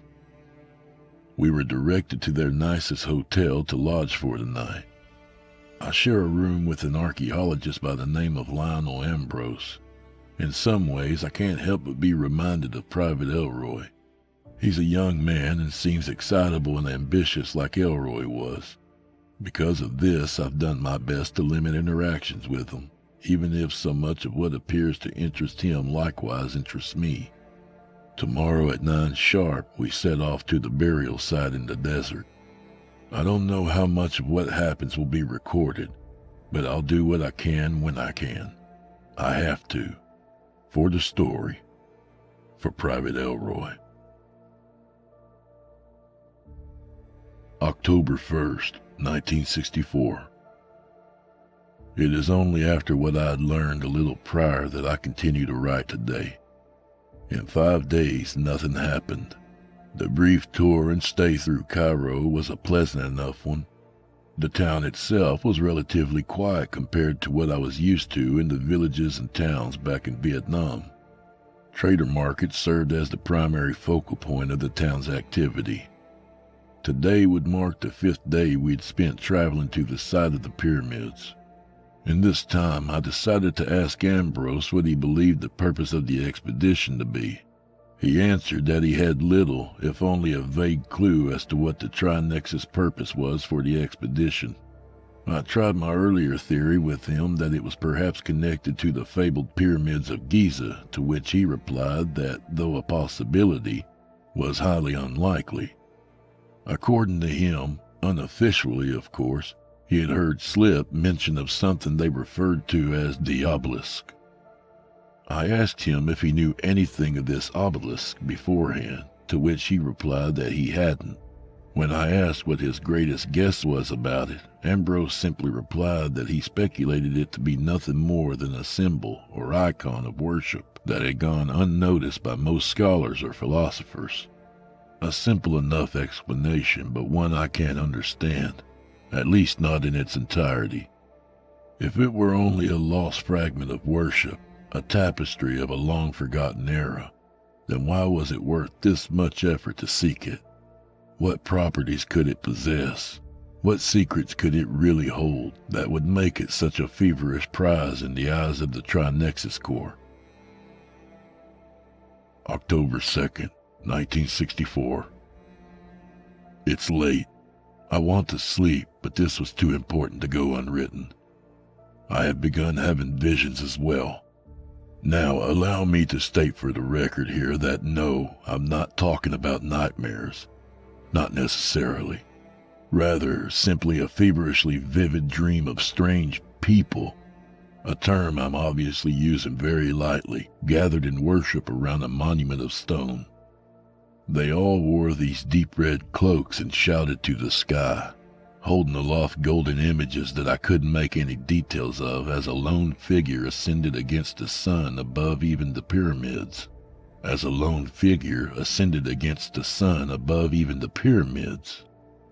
Through all of this, though, one thing stood out to me. In their mass, I could hear them collectively call out in a strange tongue, dangerously similar to the ones I'd heard on the plain. By this I mean that the phrases themselves were done in a growling tone, garbled and vicious as though I were listening to an animal trying to speak. From this, I discerned the damningly familiar phrase, Adriok, Adjuai, Obelisk. That's as far as my vision lasted. This occurred only an hour ago. I wanted to sleep, but questions regarding those words, that incantation, I suppose they were, are, and why I'm seeing such visions, has plagued me to such that sleep feels more and more out of the question. My question then is just how long until I too succumb to madness, as had the man on the plane. October 3rd, 1964. This morning has been rough for me, utterly. Truthfully, a part of me fears that the vision I spoke of earlier might indeed have been a product of restlessness, affecting my mind. I've asked around to see if anyone perhaps brought any sort of sleeping medications, to which they all replied they hadn't. Such things were prohibited, something I was admittedly unaware of, but at the same time wasn't altogether unexpected of. Perhaps I was right then about how extensive the pre-screening process was for the others. I also took the liberty of asking Ambrose if he had ever heard of the strange growled phrases, and perhaps knew their meaning or what dialect it was even in, as well as if it were even human. A bit to my surprise, he claimed he actually had heard of the phrases before, though couldn't say as to the dialect it was or its translation to any familiar language, other than his speculation that some part of the phrase meant rebirth. When he asked me why I was questioning such a thing, after a brief hesitation, I told him of my earlier vision. The look he gave me still perplexes me to a degree. It was a look that dictated that while he may not have known what it was I was speaking of, he wasn't entirely disregarding it either. Though I believe him when he told me otherwise, I still wonder if he, or perhaps another, either from the Trinexus crew themselves, or from the expedition crew, may have some kind of research on the phrases, the people in the vision, or the obelisk itself. If so, it's a matter I hesitate to press too hard upon with them. In any event, I fear that this is something that won't go away until more definitive answers are found. I only hope it doesn't cost me as severely as the poor bastard on the plane. October 6, 1964. Another vision came to me last night. This one was of a tall, imposing pharaoh standing atop the largest pyramid. As subjects gathered at the base of it all knelt in reverence and called out to him. Again the phrase was uttered, though this time mixed with several other phrases. All of it was in that same growling dialect. Adish, Folak, Iodin, Dengor, Kaios, Irlik, Kai, Adrok, Melios. Following this, I heard the pharaoh himself call out in a voice so thunderlessly deep, that I knew it couldn't have been human. Uralka Adrayok Ralik Gaan Tosh Yehovak Adrayok Melios. For reasons all unclear to me, hearing these words once more triggered something inside of me, something innate, primal, ancestral perhaps even. What was more was when I watched the congregation then turn to one another, before brutalizing one another viciously, using staves, chisels, hammers, and soon even their own nails and teeth. I watched them tear each other to shreds. What suddenly provoked them to such savagery, and what purpose it was meant to serve is something I hesitate to think of. I can only infer that it had something to do with the mysterious Pharaoh's speech. I didn't get to see if there were any survivors to the brutality. I was shaken awake by Mr. Benson and two of the other Trinex's representatives. Evidently this vision had an unconscious effect on my physical body, as I was revealed to have been thrashing about wildly, as well as caused minor injury to one of the other expedition members by allegedly striking them in the face.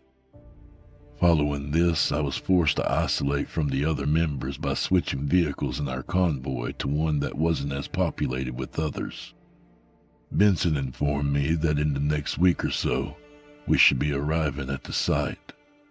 Somewhere along the way, however, he will require that I undergo another screening exam. In truth, despite what I said earlier, I'm not sure if I want to pass this second examination or not. Ever since that particular vision, I can't shake away the feeling that this expedition is seeking something that was perhaps lost to time for a distinct reason. October 7th, 1964. We've stopped in another city for the night.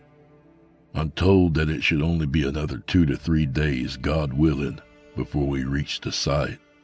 For the reasons mentioned before, I was isolated to a room of my own at the hotel we stopped at for the night. I believe my second examination is tomorrow.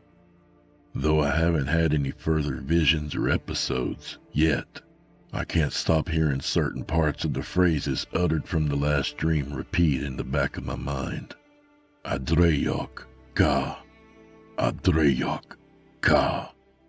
Over and over, both in the collective applause of the congregation of the hooded disciples gathered at the pyramid's base, as well as the thunderous echo of the shadowed Pharaoh at its peak. Unable to stand the mystery for long, I found an opportunity to question Ambrose again, if he may know at least what these two phrases meant. His guess was about as scarce as before, though he did speculate that the phrase Ka may be in reference to the ancient Kemetic term Ka, referring to one's spirit. To a degree, I suppose this could make sense, though that still leaves the question of exactly whose spirit. At this time, I can only guess that the particular vision I witnessed was some sort of ritualistic Sabbath. The only problem with this conclusion is that I can't tell exactly what civilization it is, one whose religious practices apparently involve genocide. While I'm aware certain Middle Eastern cultures of the time practice human sacrifice rituals, somehow I felt that this was something different altogether. Something perhaps as a means of judgment, akin to the biblical rapture perhaps. I think I should mention that this matter isn't necessarily one I feel comfortable dwelling on, but rather one I can't force myself to cease thinking of. For now, the last thing I'll say is that this Pharaoh, perched atop the pyramid, is no mortal being. Somehow, though whatever means it has at its command, this Pharaoh had the capability to bend the minds of men to its will, seemingly effortlessly. October 8th, 1964. I was screened again by Mr. Benson and two of the others an hour ago. To put it plainly, I've convinced them of my mental stability, at least for the time being. They asked me again if I had had any history, either personal or familial, with mental illness or sleep abnormalities, both of which I replied that I hadn't. I explained to them that the incident from the convoy was only an isolated incident, one that I was certain was unlikely to happen again.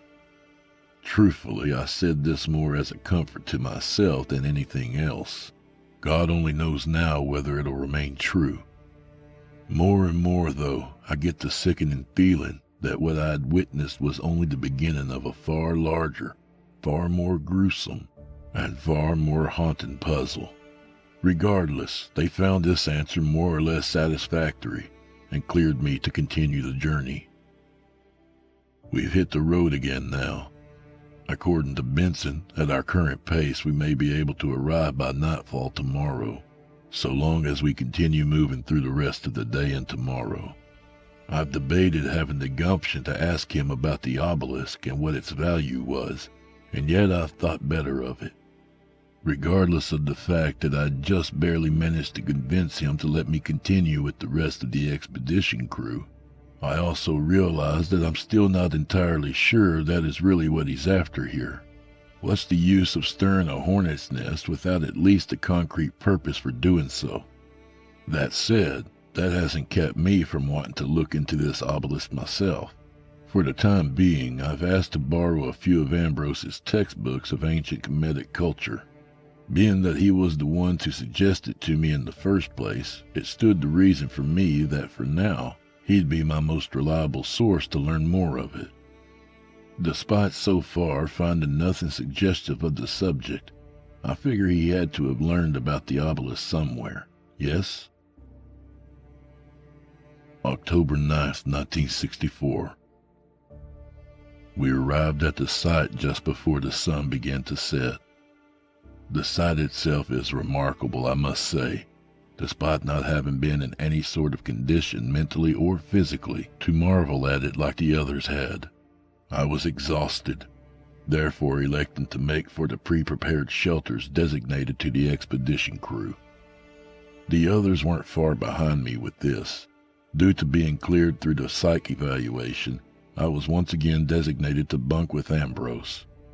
I also decided against joining the others for chow.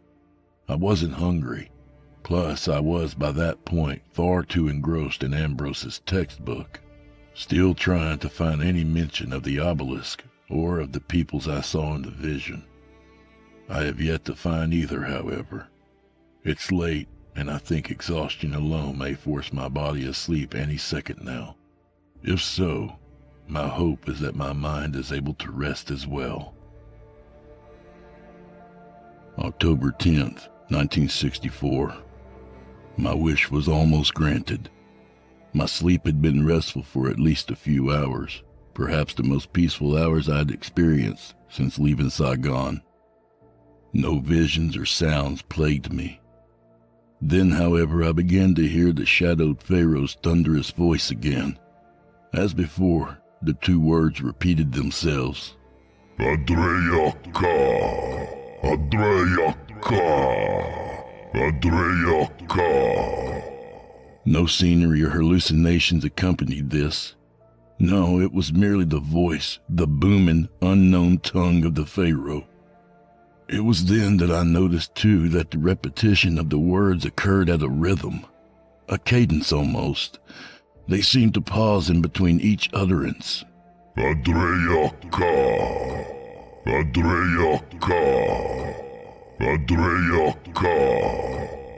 The closer I listened, the less it sounded to me as an invocation or incantation, but rather as, well, perhaps a heartbeat. A lone palpitation, a fierce yet steady rhythm. It's perhaps the closest thing to hearing the heartbeat of the earth and of the cosmos itself. It was amazing. It was cerebral. It terrified me. So much power, it seemed, carried by a single rhythm, as conveyed through those two single words. Adrayak Ka. This afternoon was largely spent examining once more at the site itself. The site comprised of 3 pyramids, 2 of which were smaller in height, though considerably wider at its bases. These beset the tallest one in the center.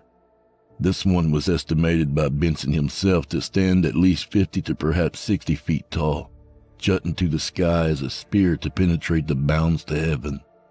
Obviously, I was considerably less enthralled by the sight of this marvel, and more so anxious because of it. The realization of its resemblance to the same pyramid found in my visions. I remember looking up at its peak, half expecting the shadowed pharaoh himself to be looming over us, declaring his alien sermon in his frightening dialect. It was all I could do to not begin losing myself then in front of the rest of the expedition. Much discussion was made as to exactly what we were supposed to do. This is when I finally broke the question of the expedition's purpose to Benson, to which he replied that the purpose laid within the terrifying pyramid. Some ancient artifact, he claimed, which was interred somewhere deep within its recesses, perhaps even entombed with the pharaoh within. What this so-called treasure is, or what its value is to them or to anyone for that matter, he wouldn't say. I didn't push him either, still holding to the delusion that I was overreacting, that this pyramid wasn't the same as what I'd seen before, and that the hallucinations themselves were just that.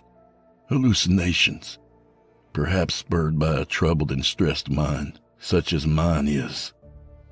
As much as I told myself this, I can't help but counter the optimism with the sense that reality is far darker than this, that I'm convincing myself of an illusion of safety. The only sort of comfort I had today was the illusion of Private Elroy's face looking down from heaven and smiling that I'd pursued this journey, the journey of uncovering man's lost secrets. I fear, though, even this will soon lose its appeal to me. October 11th, 1964. I'm writing this now, having been involved in an intensive deliberation session on how to enter the pyramid itself. Benson and the others seek to breach through the pyramid through drilling beneath it. The question has been brought up of if such an action would even be permissible by the Egyptian government, to which Benson assured that we needn't worry about any such repercussions from them. Of this, I am admittedly skeptical. The plan as of now is to have a commercial drilling crew, comprised apparently of underpaid construction workers, begin drilling an underground tunnel by first light tomorrow morning. With luck, Benson claimed, we should have a viable tunnel entrance in only another week's time, at which point we'll be able to enter through and seek out this apparent tapestry, this obelisk.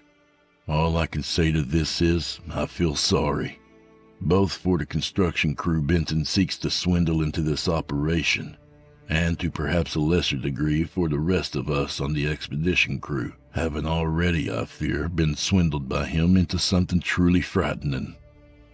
The longer I look at this accursed pyramid, it seems, the louder and the more pronounced I can hear the phrase repeat in my head.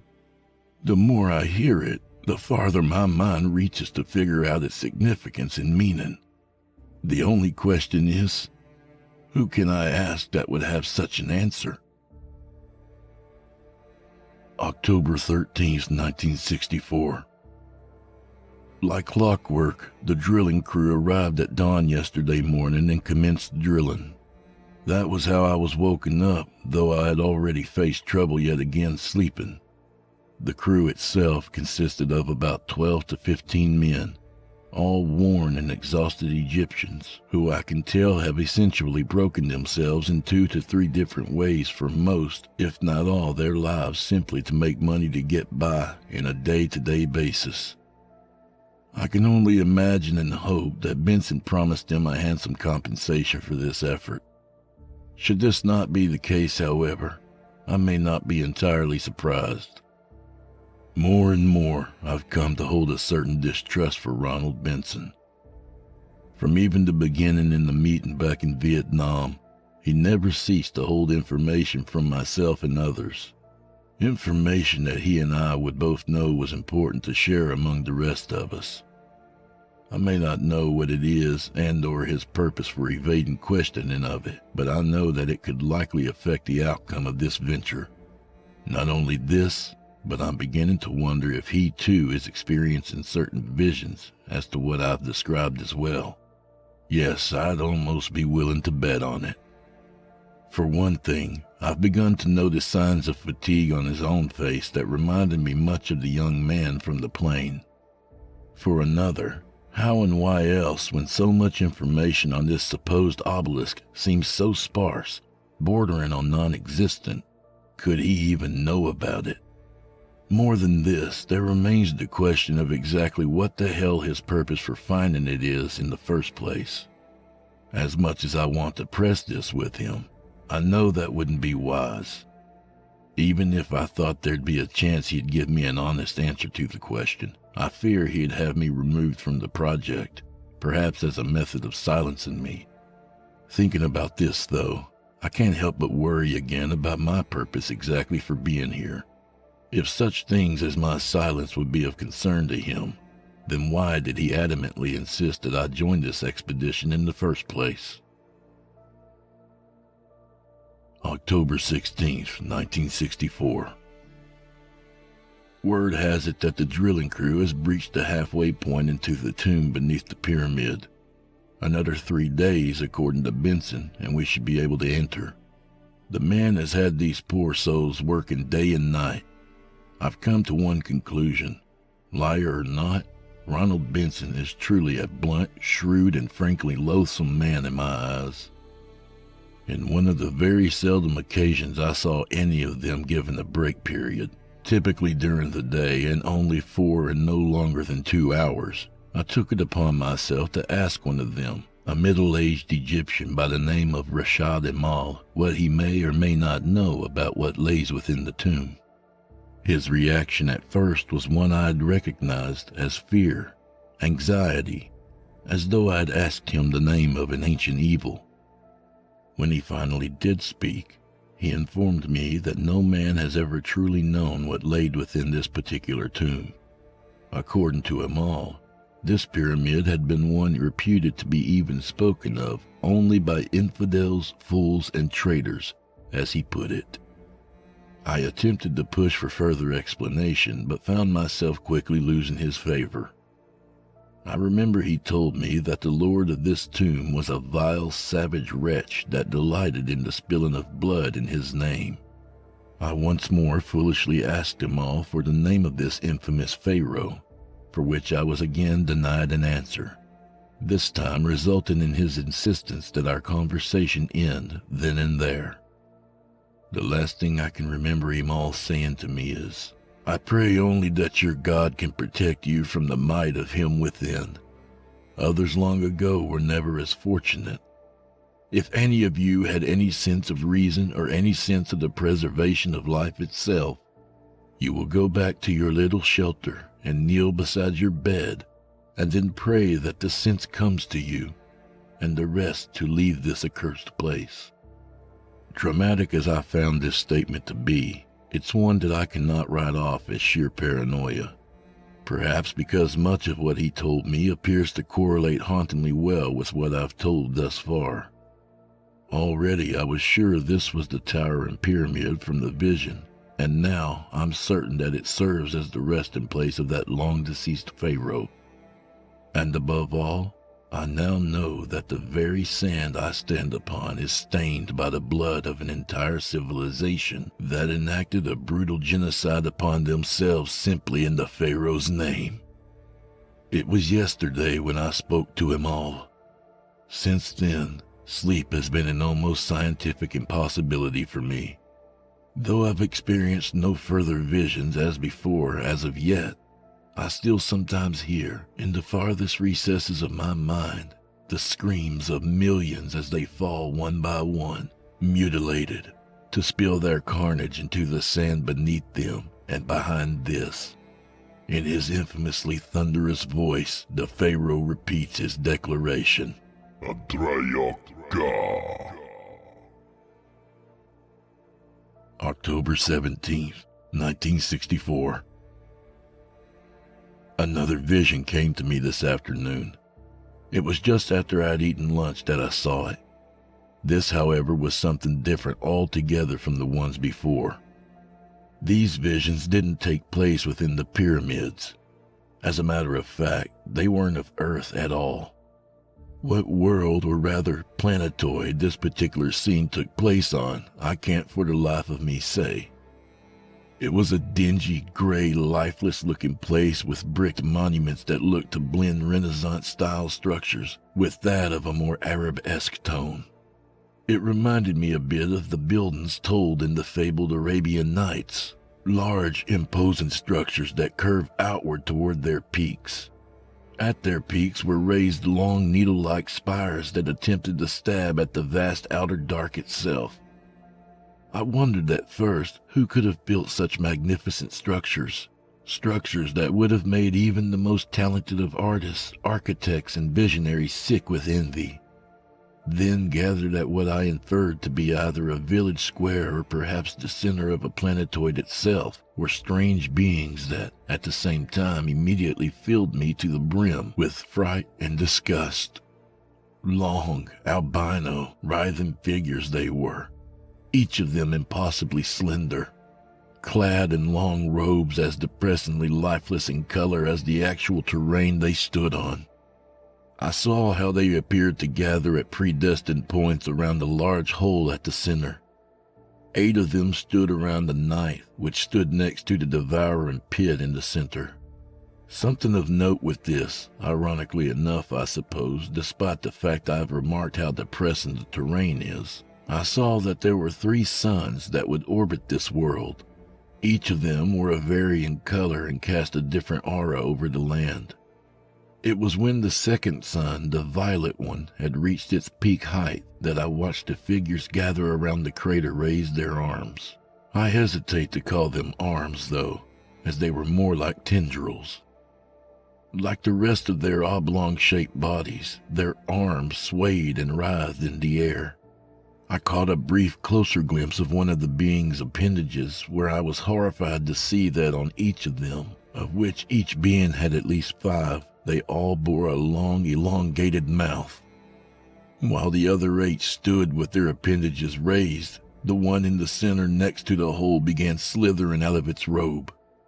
Then from everywhere, I heard what I can only describe to be the most ear-splitting, most gut-wrenching, and single most painful collection of high-pitched shrieks ever conceived, as the being in the center then cast himself into the hole.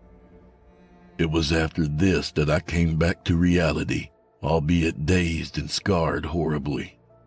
It was so nerve-wracking for me that I was forced to immediately vomit in the sand where I stood. Fortunately, I was alone, so no one would ask any questions. Unfortunately, however, I became very lightheaded, and my head pounds miserably, even now. What is worse is that as I write this now, laying ill in my bed, I still can't stop hearing their shrieks, ringing in the far corners of my ears. October 19th, 1964. My headache has only minimally subsided since yesterday. At least the sound no longer sounds in my ears.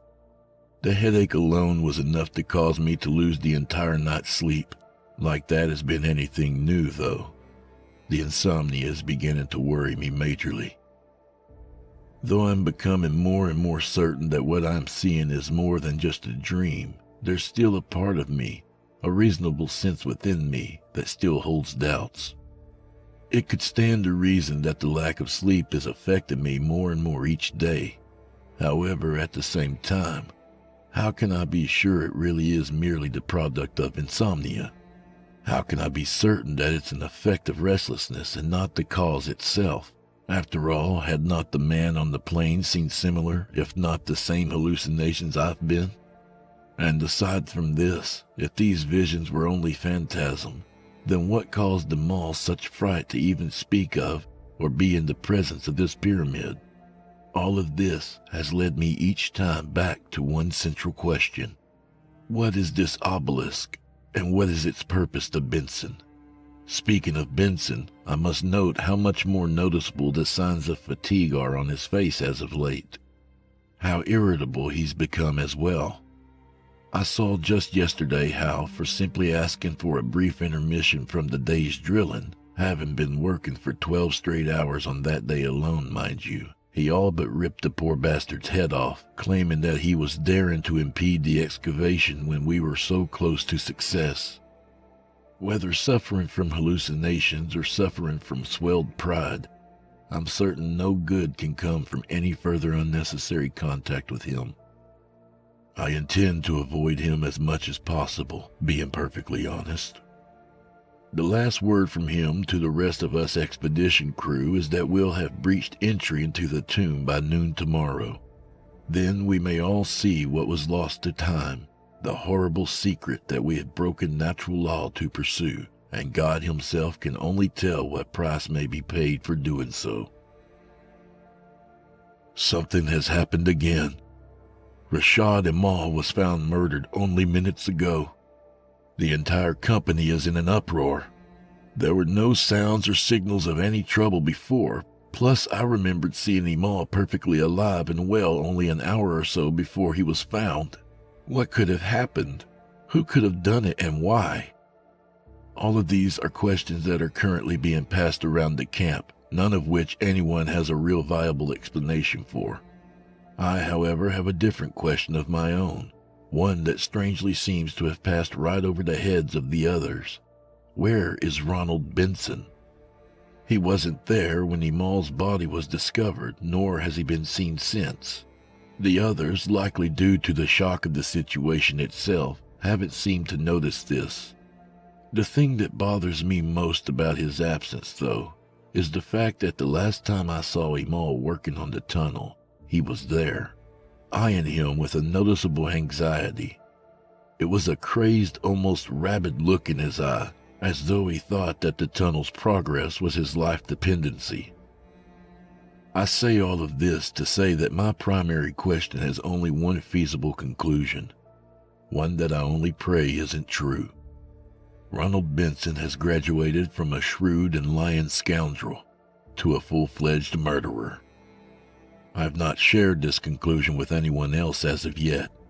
For starters, there's no way yet to prove that, and secondly, if it was him, it's highly likely his associates may make an attempt on my life to silence me, should they be in on his scheme.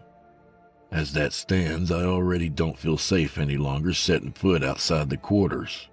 As well as this, I've resolved to make sure that my Bowie knife from back in Saigon is within quick reach. I will say this to their credit, the other Trinexus staff appear to be equally shocked at the discovery of Amal as any of the rest of us. I wonder then if they actually know that Benson is missing as well. If not, then I can only wonder what's going through his mind that's made him go rogue like this. In any event, I am thoroughly afraid now. October 20th, 1964. All through the night, all of us of the expedition crew were ordered to remain inside the quarters, while the digging crew was ordered to remain for questioning. For over an hour, this lockdown was in effect. Afterwards, word was released that the expedition crew was to report outside for an announcement. When we all came out, two of Benson's advisors announced that each of us would undergo questioning, both to the possible events of Amal's murder, as well as the whereabouts of Benson himself. We were all then isolated by different Trinexus advisors and interrogated. I told them the truth as I understood it, that I had seen Amal working only a short time before he was found, and that Benson was supervising him at the time. Obviously, I kept my superstitions to myself. It wasn't long, maybe only 3 or 4 minutes, before I was cleared of suspicion. Others took even less time. Once this was finished, it was declared by one of the advisors that, in spite of the panic last night, which had halted the progress of the dig, the tunnel had mysteriously been finished and breached into the catacombs within. Immediately the dots connected in my head. Benson, having lost himself to whatever ambition that drove him to seek this treasure, This Obelisk murdered him all in cold blood before completing the dig himself. Realizing this, I spoke up. Noting that I had told them about seeing Benson at the dig site earlier, I told them that it was likely that Benson was now inside the tomb himself. This was met initially with skepticism from the other members of the expedition crew, but I could see validity from the advisors. For a moment, everything was silent as the three advisors quietly discussed among themselves. In this moment, I remember looking up to the pyramid again picturing the pharaoh lording from its peak and the carcasses littering the ground around. Faintly, even now, I heard their screams echoing again, buried under his declaration, Adrayaka. At this time, no official direction has been given yet. The advisors dismissed the rest of us once again before meeting to conference among themselves. This was all 2 hours ago. It's nearly 8 o'clock in the evening, and they've still delivered no news. I suspect that plans for a search and rescue attempt for Benson are being made. What method or personnel they'd utilize for any such thing out here, far removed from society, and with no present personnel trained for that, is beyond me. October 21st, 1964. We've been awakened and it's still early. The sun has only just begun to peak above the horizon. The advisor informed us to be ready in an hour. He wouldn't share as to why. I've gotten dressed and am ready to go or do whatever it is they apparently have planned for us. However, I feel that this time should be spent writing here of the vision I experienced late last night. This time I saw again the pyramid, with the crowd gathered at its base as before. This time, however, the crowd was different. Instead of the disciples and villagers that gathered before, there were an all-new crowd of monks or druids, each of them clad in deep red cloaks that concealed their features entirely. They stood for a moment amid the mess of gore that had once been the congregation from before. All was quiet for a prolonged moment until I watched one of the monks overturn a few of the bodies to find, horrifyingly, that a small child had survived the massacre. The child, having evidently gone feral, was found gnawing on the shredded meat of one of the bodies. His eyes were pitch black, excreting some sort of ichor and growling like a wild dog. I saw the child look up to see the monk above him, dropping his present morsel and attempt to lunge for the monk, only to be caught and seized by the latter before being carried off. With the child held firm, I watched the monks depart from the pyramid with the child screeching and howling madly. This time I did not hear the voice of that horrible pharaoh, but instead the heartbeat I spoke of before, a steady, omnipotent rhythm beaten forever and ever to the end of days. When the monks departed from the pyramid, the heartbeat quickened its pulse, and I watched the sky begin to wash with a scarlet overcast. The ground started to rumble, and I could see the landscape start to change, transforming into... It sickens me to recall, but I saw the terrain transform into an undulating mass of flesh.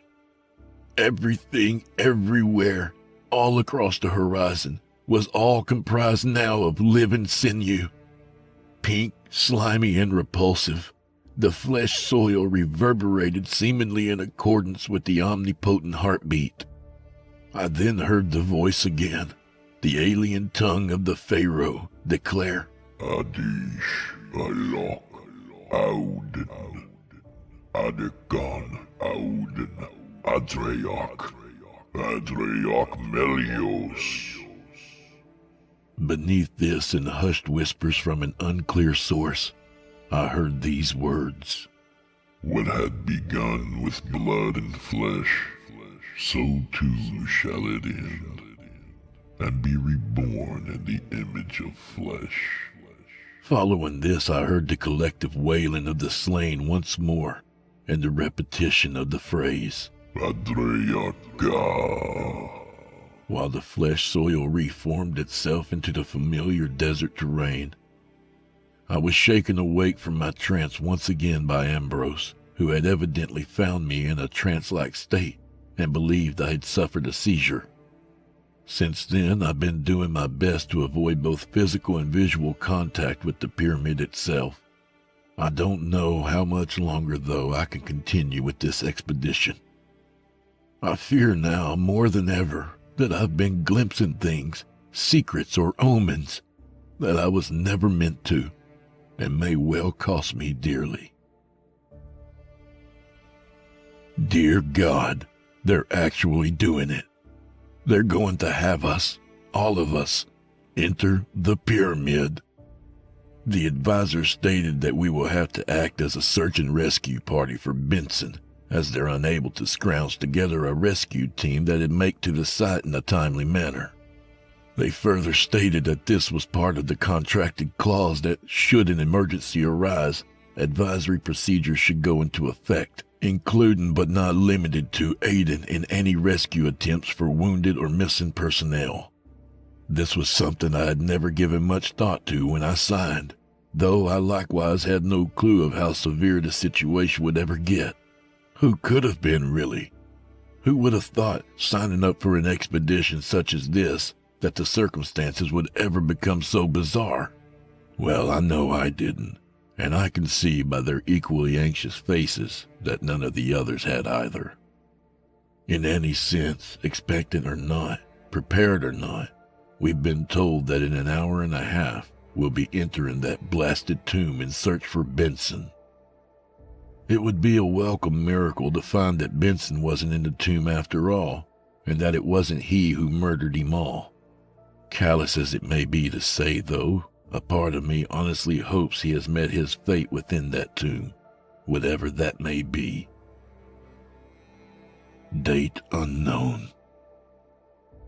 It feels like I've walked for centuries now. This place, this tomb, it's amazing. It's terrifying. It's haunting. It's fantastic. Immediately upon entering, I and the rest of the crew were greeted to a branching network of tunnels that split off into at least 4 different directions. From there, it was decided that we'd split off into groups of 5 to enter each of the tunnels. Each group was paired with at least one of the Trinexus advisors, both for supervision and as a source of light, given that everything past the first foot or so was all but invisible. The passages themselves were long, narrow corridors so tight and condensed that each group was forced to enter them single file. The advisors, of course, took the lead while the rest of us followed behind. As each person entered their respective passageway, I watched the darkness greedily swallow them whole. Finally, it was my turn, and I remember standing for a brief moment, frozen in terror. I didn't want to go in there, into that fathomless darkness, wherein laid one or both of 2 things, both of which I was certain were pure evil. A long-dead yet perhaps still omniscient and powerful Pharaoh, or a deranged maniac whose ambition has already driven him to murder once. What if he was expecting this?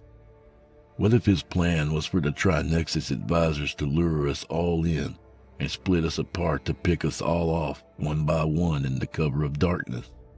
This also introduced another, possibly more haunting query. What if this wasn't Benson's will at all?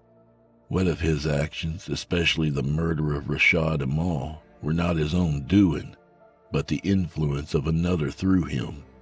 These were the questions that made my legs feel as though the bones within them had been replaced with rubber as I took a shaky step forward and entered the dark tunnel ahead with the others. For about 5 to 10 minutes following this, all I could see in every direction I turned was complete, absolute blackness. The advisor had brought and was using a flashlight, but despite it being an industrial lantern, the illumination it provided was comparable to a firefly trying to illuminate the inside of a small cave in the mountains. Even holding my hands only 2 inches or less from my face, I still couldn't distinguish any features or outlines of them. I don't know how long it was when we finally did find the source of light from straight ahead. It was a mere speck, a dot, barely piercing the blackness beyond. My group continued into the darkness until we came out into the light, to find that it led to another branching path. One was a sort of stone winding stair that ascended to a point unknown, while the latter was a sort of inclined plane that simply went straight down to a shadowy depth. We were forced to split up yet again here. The advisor and one other chose to take the ascending staircase, while I and the other 2, one of which I should mention as Ambrose, took the descending path. It was here that something else threw us all into a state of frenzy. No sooner than the 2 taking the winding stair had begun their ascent, I began to hear the heartbeat yet again, accompanied by the phrase "Adreyak Ka" being repeated. Right as the rest of us would have began entry into the descending path, our attention became fixed on the stairs when we heard the sounds of one of the men's screams coming down from the darkness at the top. Before we could investigate, however, the stone floor beneath us began to shift. Each stone moved all on its own, it seemed, immediately throwing the 3 of us off our balance. When we tried to pick ourselves up again, we watched a large slab of stone lower, sealing off the winding stair, not allowing for entry or exit. The other 2 were trapped. The 3 of us struggled for a moment in vain after picking ourselves up to attempt lifting the sealed door. When we realized this was a futile attempt, we stepped away, where the other man with me and Ambrose, a young graduate student from Harvard by the name of Travis Buckner, huddled into a ball on the floor, trembling violently and muttering incoherently.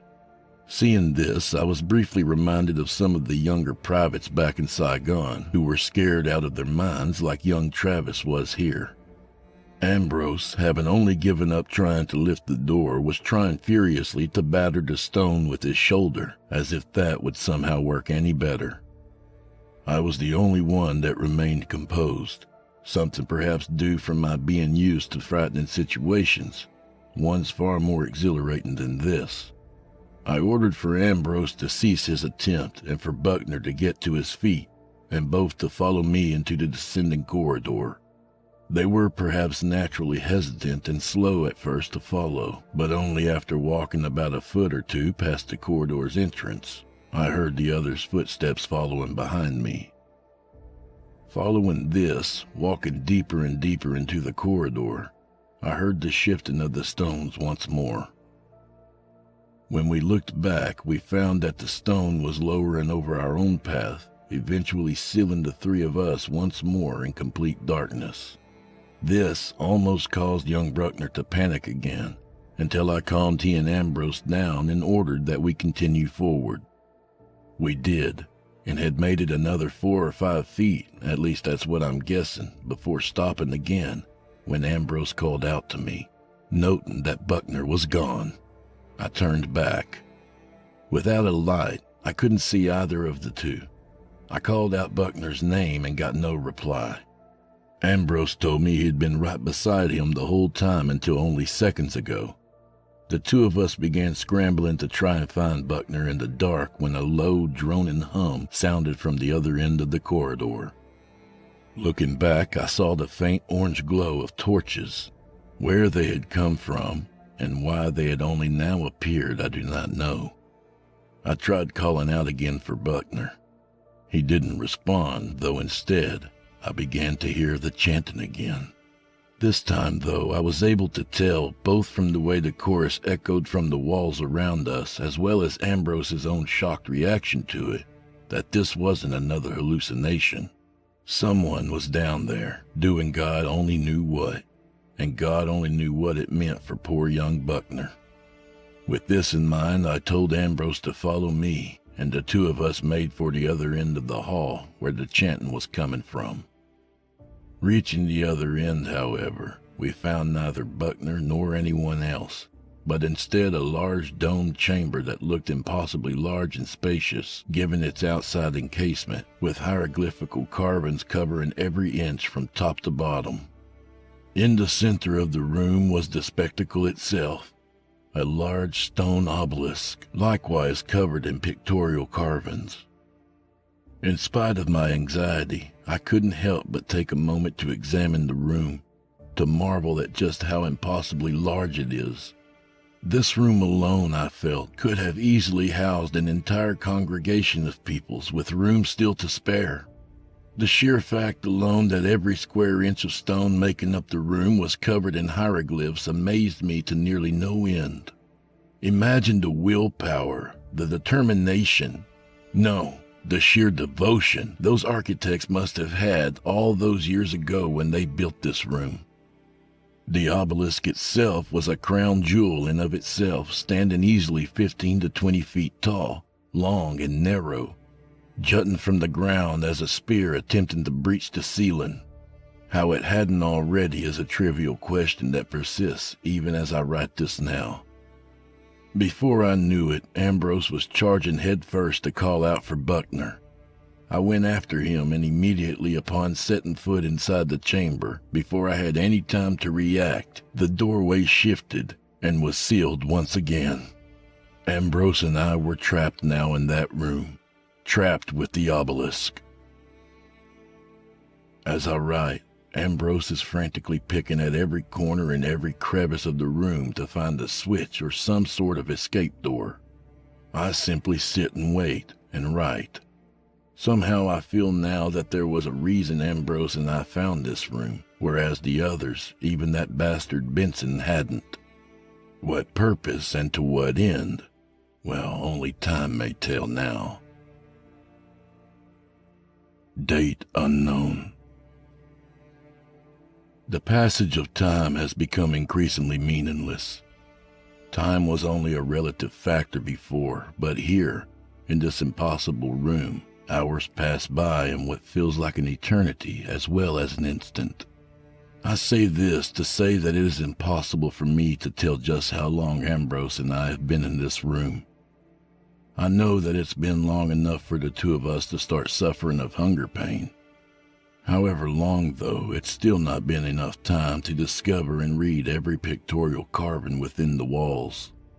At one point, I noticed that from the upper edge of the obelisk's peak, a large portion appeared to be missing. What should be there I cannot say, for as long as I've spent studying these runes, I cannot deduce any sort of real meaning from them. Even should I have known their translation, though, I never had been able to see the carvings inscribed that far up on the obelisk. The ones I've been able to see, however, are stranger than any hieroglyphs or cave drawings I'd ever seen before. Many of them, particularly inscribed upon the obelisk itself, depicted a strange sort of symbol, one with a circular ring that diverted downward and formed 4 long points. Perhaps a sort of humanoid figure, surrounded by an aura, lording over more traditional-looking stick figures that wielded what I can only assume to be a weapon of some sort. Admittedly, these I've relatively inferred to be depictions of the genocidal visions from earlier. The symbol, though humanoid in nature, differs from the stick figures, must obviously represent that horrible pharaoh, or that's what I had first thought. Then I examined further up the shaft of the obelisk, to find that this same symbol was depicted in what I inferred to be outer space. In these scenes, I found that the being was shown to be escorted by a handful of these strange star-shaped glyphs. Looking around the room, I found there were indeed more scenes depicting these beings. In other scenes with the humanoid glyph, I watched it command the skies while men below slew each other senselessly. A few of the glyphs I noticed had the outline of a robe, clearly reminiscent of the robed figures I saw in the vision, carrying away the feral child. These figures I saw were drawn in the act of using various methods of bondage and torture upon unfortunate captives, of which one scene depicts a single one to survive the ordeal, to be then taken into their fold. It is within these carvings in particular that I found the carving of a large castle or tower, one which reflects more of a crude medieval fortress than anything, buried beneath a large mountain of sorts. What mountain it could possibly be, if even a real place here on this earth, I cannot even begin to infer. Nor can I infer as to why such a thing has gone unnoticed for all this time. Stranger still, though, were the scenes in which the stick figures were shown half risen from the ground, as if they themselves were sprouting from the ground the way a plant would. In these, the ground itself appeared as wavy and malleable in a way, gelatinous almost. A sense of familiarity came to me with this. The way in which the ground appeared to ripple like water reminded me of the way in which I watched the soil around all across the earth transform from sand to living sinew. Could this then be that very same depiction? Could this crude carving be telling of that vision, that the earth itself was composed of living flesh? That we as humans are merely the products of this ecological anomaly? This very thought has given me vertigo ever since it entered my head. As I write, Ambrose is sleeping, though I suspect his rest is anything but peaceful. I can hear him moaning incoherently in his sleep. Faintly, I can hear him muttering something as well, though I can't tell exactly what. I have a horrible feeling it's something to do with this room, though. Something with this place as a whole. Be this the case or not, I pray now only for the exit to be revealed so we can get out of this horrid place. At this point, I'm almost willing to say to hell with any of the rest of the expedition. Let them rot in here for as much as I could care. I just have to get out. Date unknown. Out of sheer exhaustion of my own, I'd fallen asleep as well. When I did, the first thing to accost me was that dreadful chanting again. The slow chorus that slowly built in pitch more and more. Adreyak aduai Obelisk. Adreyak aduai Obelisk. Adreyak aduai Obelisk. Behind these, I could also hear sounds of growling. Slowly, the vision began to form. It was the Earth. I was seeing the Earth from space. No, it wasn't merely a vision of the Earth.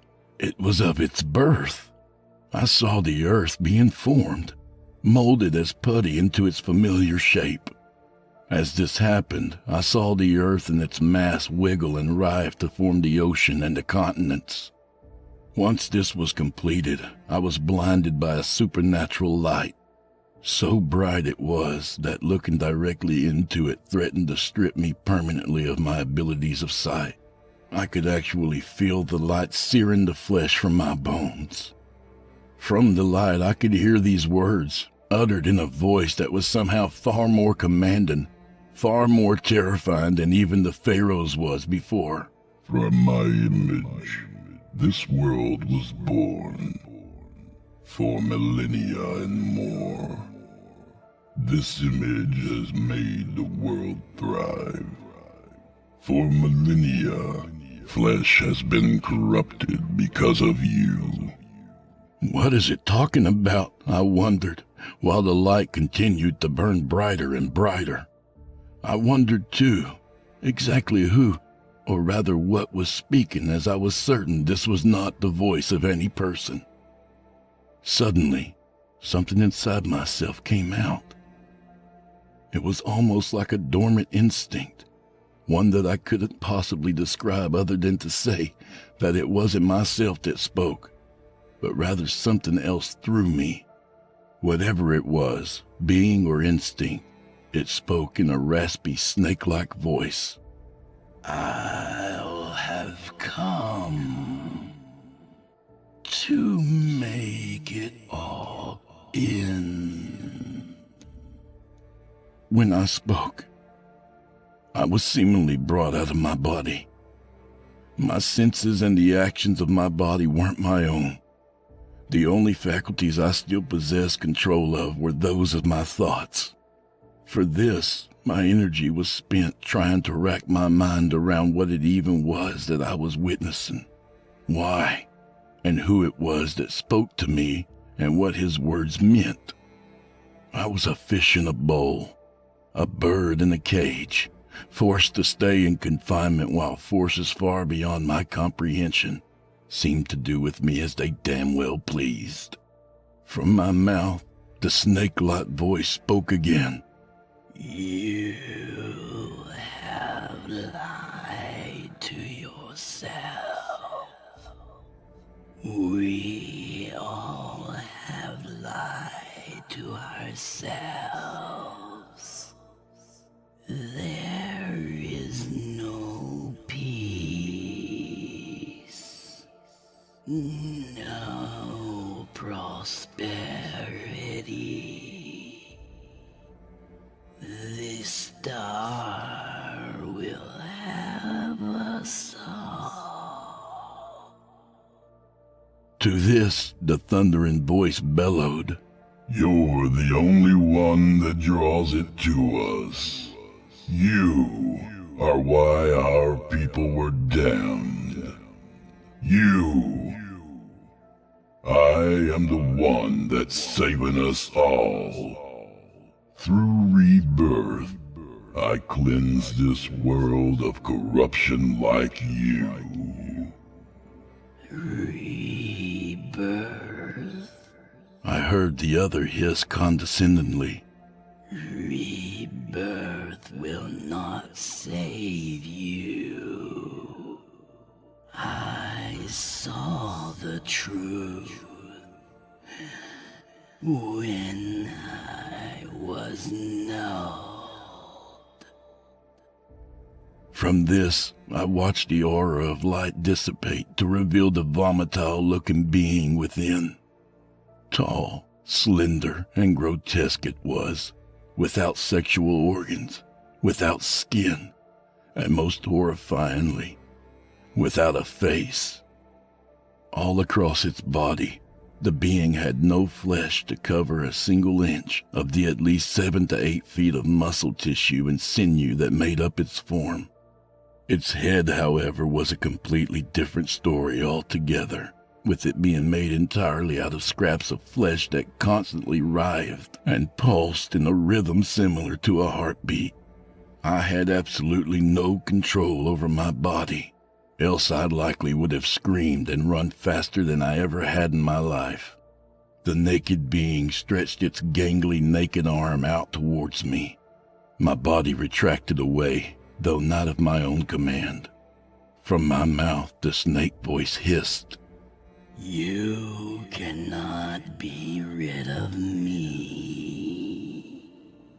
The time comes for all things to end. Flesh will live on, roared the being. This time I could swear there was an air of desperation in its words, a sense perhaps of fear. No. Flesh must end, just as the rest. Following these words, a shadow formed behind the horrid being. Gargantuan and wiggling, the shadowed mass appeared behind the figure, revealing a large violet glowing maw in its center that blinded me worse than the horrific being's aura had before. The being's misshapen head pulsed more and more vigorously at this. The star will come, just as it did long ago. I can feel it. It heard my call. The shadow drew closer and closer to the being. The glow from its center burned brighter, hotter, the closer it came. I watched then as everything around it was drawn into it, sucked in and devoured, ceasing to exist. The being's head pounded viciously now, to a degree that I was sure it would explode. You know it's true. The voice hissed again. It was then that I sensed an air of satisfaction in the tone, a sense of triumph in the revelation, as if it were proud to be telling this being that the earth was facing imminent doom at the whim of whatever this monstrosity was. This star, as he kept referring to it as. You feel it too. I can see your fear. I have no fear, roared the being defiantly. The world will live through rebirth, through my image, the image of flesh. All will thrive through rebirth. No, everything must end. Flesh, life, reality. It all must end. Rebirth is only a lie. At this, the colossal shadow proceeded to devour the earth and everything around it. In an instant, I watched the entirety of the cosmos be consumed greedily whole, never to be seen again. The star will have us all, and there's no saving you. The voice ended this with a devious, raspy sort of chuckle before everything faded completely. That was when I awoke again, sweating and panting profusely. For a good 10 to 15 minutes, I sat, throwing my head wildly around the room. Once I was sure that I was both alive and fully conscious, both of body and mind, I looked up once more at the obelisk.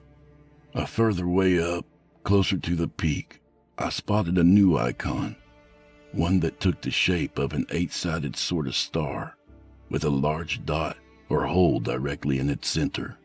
In some of these I saw shapes depicted as descending from it. The other 5-sided star shapes I saw before with the humanoid icon. In other carvings, particularly the ones closest to the peak of the obelisk, I saw scenes evidently depicting this 8-sided shape to travel the stars. Everywhere it went, I saw that everything appeared to be swallowed whole, just as I'd seen in my dream. If it were merely a dream, I'm honestly not sure anymore.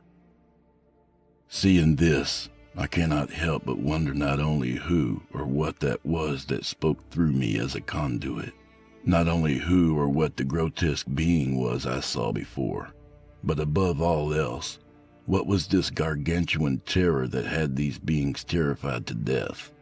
Questions like these are the sort that'd make any man, even some of the most hardened of soldiers back in Vietnam, shake in bed at night trying to wrap their heads around it. They were the sort that'd make even the most educated professors realize just how little they know of life itself, how little they could ever know of life itself, and because of this, men as such would lose their minds completely. So much that is being shown to me, so much that was formerly unknown, now being pushed into the light, and yet to still be left with so little, to no answers at all. Yet this is madness itself, and I fear I will be no exception to its crippling hold. November 18th, 1964. I stand corrected in my last statement, grievously so. Madness, after what's happened, would have been a welcome boon. It started when I was awakened once again, having apparently fallen asleep, or at least somehow lost consciousness of myself, to find a searing pain shooting through my arm. My eyes snapped open to find Ambrose gnawing viciously on my right arm. I could hear him growling the way a dog would when gorging itself. When I tried to throw him away from me, he sent a clawed swipe across my left eye, drawing blood across the brow. I tried calling out to him to bring him back to his senses, but it was of no use. Whatever spell he was under, it was no mere madness or psychosis. Somehow I knew this wasn't just a desperate attempt at quelling his hunger after being trapped in this room for so long. His eyes were black, soulless and oozing black ichor, and I could see areas of his skin that he had evidently picked from his own body. Staring back at me, I heard him utter that haunting growl. Adreok, aduai, jubilex zantes melios. It almost seemed to force itself out of his throat, as though he were being forced to say it. Paralyzed with shock, I was caught off guard yet again when Ambrose seized me tightly around my throat, and with strength that shouldn't have been possible for someone as small as him, hurled me like a baseball straight into the obelisk. Before I could do so much as catch my breath, Ambrose lunged for me, pinning me against the obelisk before attempting to gnash at my face.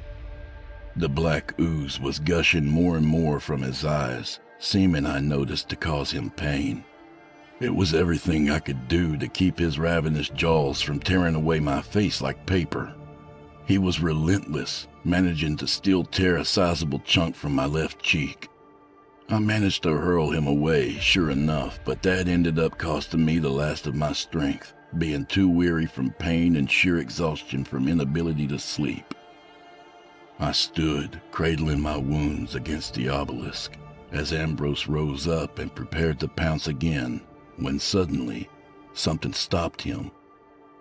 He stood paused mid-lunge, his face frozen in what appeared to be utter shock, despite his oozing eyes. I stared at him for a moment, confused as to why he wouldn't attack, when I noticed that he wasn't looking at me anymore, but instead behind me toward the obelisk itself. His face was reflecting something, a bright light that made his already pale skin appear even lighter in color.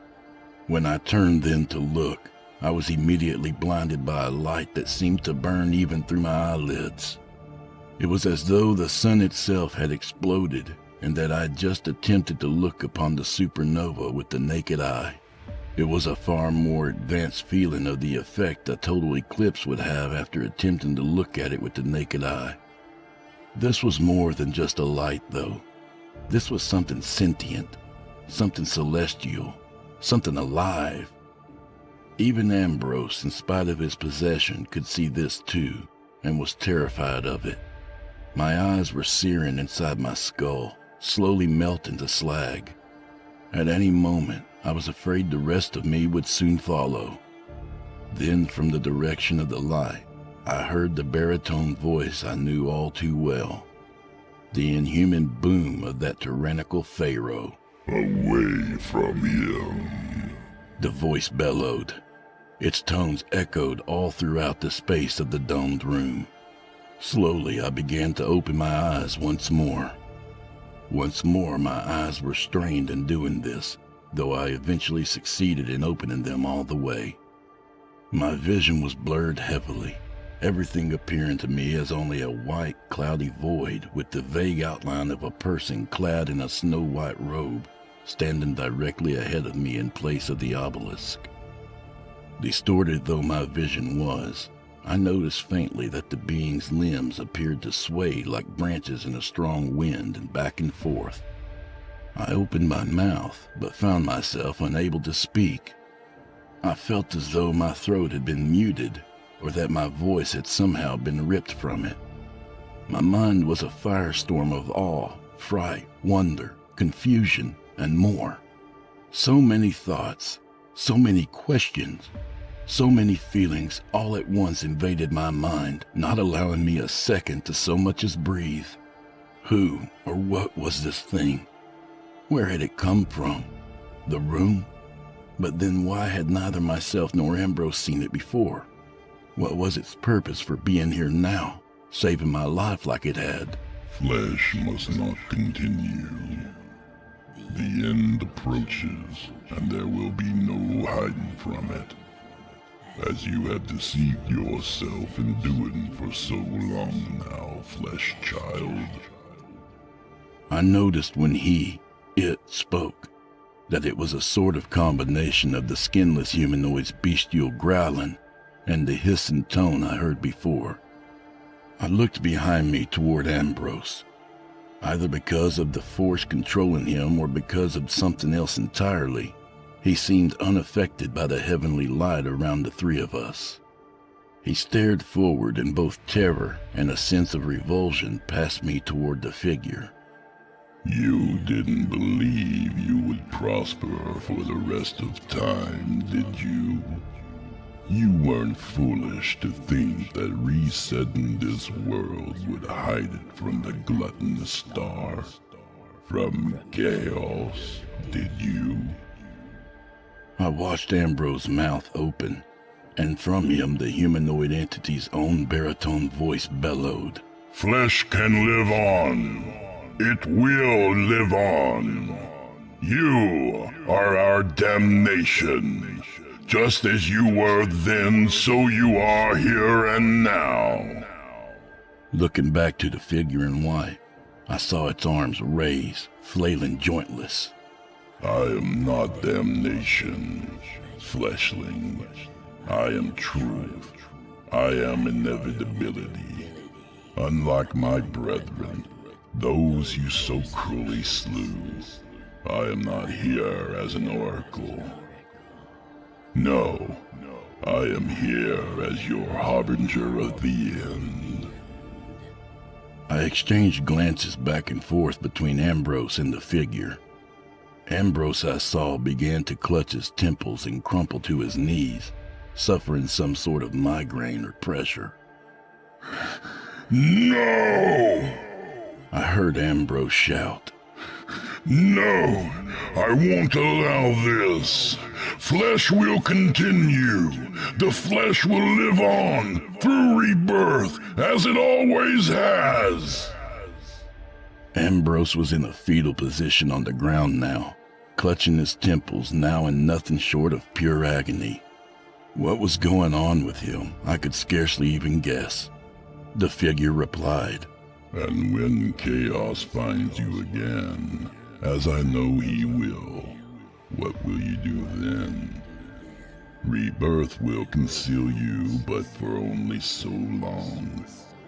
You destroy and rebuild this pathetic, meaningless empire, this world, and you believe it will save you? You name me as damnation, yet I am only doing what is already predestined. Do you see? The figure began gliding forward, floating just above the ground as he did so. Out of reflex, I began moving backwards. Among all the spastic thoughts racing through my mind, the question then of what the figure might do to me once it reached me had my focus. In only 30 seconds, at least 10 or more possibilities inferring what godlike power this being had at its command flashed across my mind at once. I kept backpedaling until I inevitably came upon and tripped over Ambrose's writhing body. When I looked again, the figure had reached me, looming over the bodies of me and Ambrose on the ground. I tried to move away again, only to find myself against a wall. There was nowhere to run. I was done for. I closed my eyes then and began sputtering my last prayer hysterically. I stopped and opened my eyes, however, when I heard screaming of sheer agony coming from in front of me. I saw that the figure was leaning over the body of Ambrose, him having been its apparent target instead of me. The figure I saw had one tendril, yes, tendril, not a hand, around Ambrose's throat, and was glowing brighter and brighter. I could see the tendril searing the skin of Ambrose's throat, causing him to cry out that much louder. His screams weren't a man's screams, though, leastways not of any one single man. Rather, they were the screams of every living being on Earth, all at once from the throat of Lionel Ambrose. Still holding him down, the figure proclaimed, Yes, you see it now, flesh child. You see the folly in what you do. That is why I'm here, to put an end to all misery once and for all, exterminating flesh and spirit.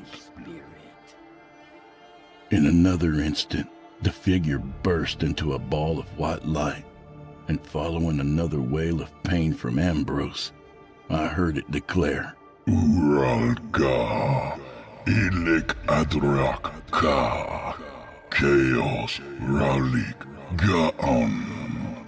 Then the light dissipated, and the figure was gone.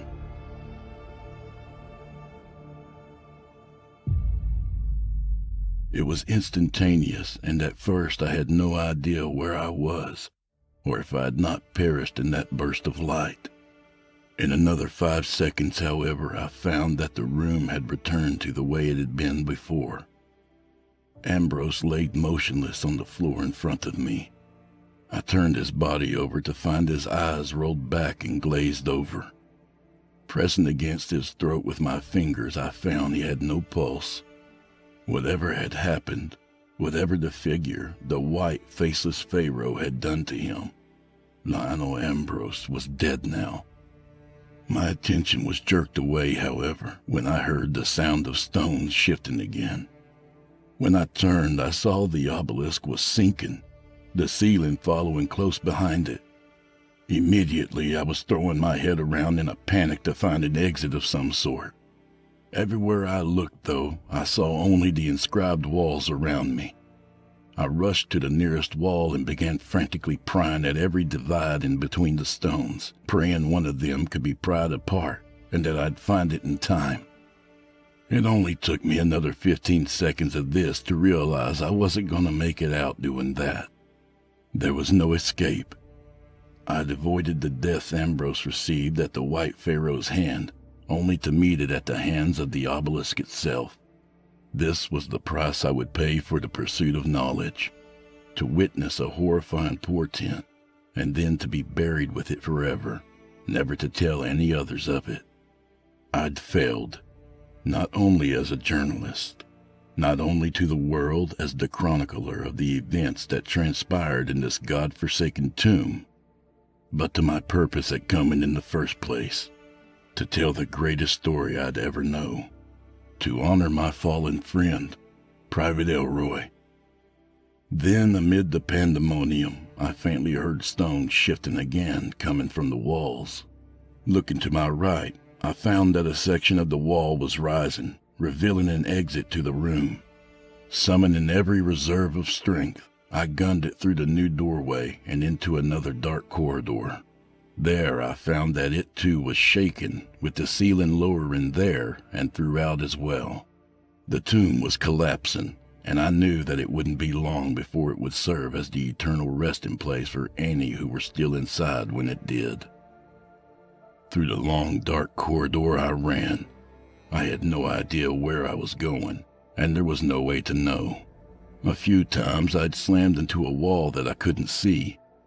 All around me, with each passing second, the walls and ceiling shook. The closer to the ground the ceiling came, the harder it soon became to even breathe. Still, I kept running. I wouldn't stop. I couldn't, until either I made it out or death took me. About 3/4 through the latest corridor I'd found myself running through, I began to hear voices at my right, likewise clamoring in a panic like mice for the exit. For just the briefest of moments, I swore I could hear one of the distant voices cry out that they had found the entrance of the tunnel. Realizing there was still a chance to make it out alive, to tell this story and fulfill my promise, I turned and broke for the direction of the voices. Despite how much closer and closer they appeared the further I went along, that last corridor stretched seemingly for an eternity. I was quickly running out of breath, out of strength, but I didn't stop. Finally, like I was looking through the abysmal tunnel of death itself and peering toward heaven, I saw the light at the far end. I could make it, and eventually I did. In my hysteria when I found myself out of the tunnel, I was set to continue running, probably even to the ends of the earth, but was stopped by one of the men waiting on the outside in the campsite. It took another 10 seconds before they were able to get me to calm down and regain my composure. When I finally did, seeing that I was safe, that I had made it, and would live to tell the story after all, the only reaction I knew to have at that instant was to devolve into a sobbing, inconsolable mess. It was over. All over. I was alive, and now I had a story. When I could finally come back to myself fully, I took one last look toward the pyramid. It was gone, swallowed into the earth forever, or perhaps until the day comes that nameless and horrifying white pharaoh chooses to re-emerge to preach once again of the end of days, as he had so long ago. To this day, I still wonder what he meant. I wonder of the things too, such as whatever happened to poor Travis Buckner, or even to that rat bastard Benson. As for the ones that did make it out, of which only 2 of them were the Trinexus advisors, we were all exhausted and quite speechless from fright. Some from the handful of expedition crew survivors were even gibbering deliriously, some even devolving into howls of mad, hysterical laughter. I couldn't blame them. I can't blame them either for their fate afterwards, being confined to a mental institution. As I said, especially in writing this now, even long after, I wish now in a way that I could have been institutionalized with them. I wish that I could simply doubt my sanity during any of this and say that it never happened. Such is the paradox then.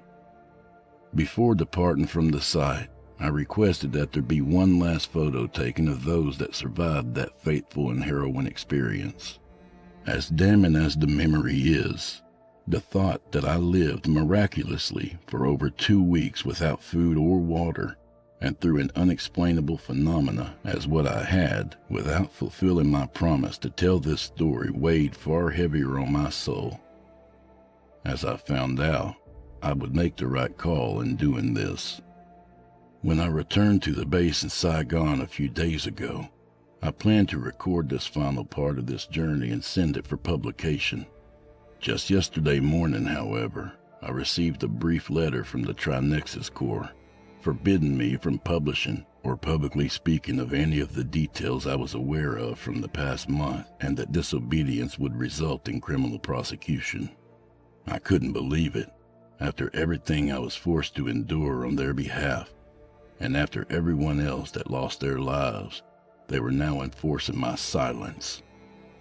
As much as I want to forget about this, I know I owe it to them and to Private Elroy to keep this chronicle, perhaps the only surviving record of their lives, and of the haunting truth with the act of discovery. They will not be forgotten, even if only memorialized by these pages, never to see the public eye. To the men and women in the photo that day, November 11th, 1964, the day we narrowly escaped the hands of fate at the hands of that terrible white pharaoh's tomb, and to those that tragically never made it out, I say that, even if your country and the world has forgotten you, I haven't. I may not be able to tell your stories in my lifetime, but I know, as certain as I am that what happened in that tomb was real, that one day, someone will find these pages and will speak its story to the world. That is my cross to bear, to preserve the memory, both the honorable and the horrifying. Because of this, despite the still persistent, though only occasional night terrors I face, I can still find semblances of comfort. Because of this, I will still smile. The day of truth will come. I promise. That was the last entry of Pawpaw Dan's memoir. After that, up until the day he passed, he held on to this journal and its haunting tale. No matter how much it killed him to do so, he stuck to his word to communicate the events in Egypt. I've read this many, many times now since the day I found it in their old house. For the longest time, I had no idea of what to even make of it. My grandfather, granted, was never once in his career as a journalist reputed to be a slanderer or liar when it came to writing any columns, for and outside of the Army. Still, for so long I wasn't sure I could accept this as true. That is, not without some sort of concrete proof. I wanted, to a degree at least, to believe my grandfather. I wanted to believe that what he wrote in his memoir was real, and that my grandfather really was a hero, being the sole keeper of the memories of so many others. So I began looking for the truth.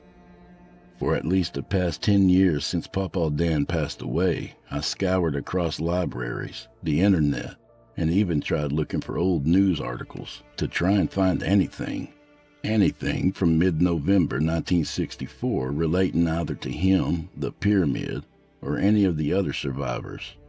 The only result from that, though, turned out to be a single article that more or less was summed up to say, "Expedition crew mysteriously goes insane after stint in outskirts of Egypt." The article made neither mention of him or any of the others. The photo listed, however, surprisingly enough, was the same one Papa Dan had taken the day they left Egypt. Because of this, I knew something really had happened there in mid-November of 1964. It wasn't for another 4 years or so that I ended up finding out exactly what. Never giving up the pursuit to prove my grandfather's story to be true, I spent the next 4 years looking into and studying each Middle Eastern religious text I could find to see if there'd be anything relating to the White Pharaoh, the pyramid itself, or any of the other beings spoken of in the memoir, while also saving money to book a flight to Egypt myself and see the site for myself. For the longest time, until I finally managed to accrue the necessary funds, I was at a loss, being unable to find any sort of text relating to the aforementioned aspects in any known culture.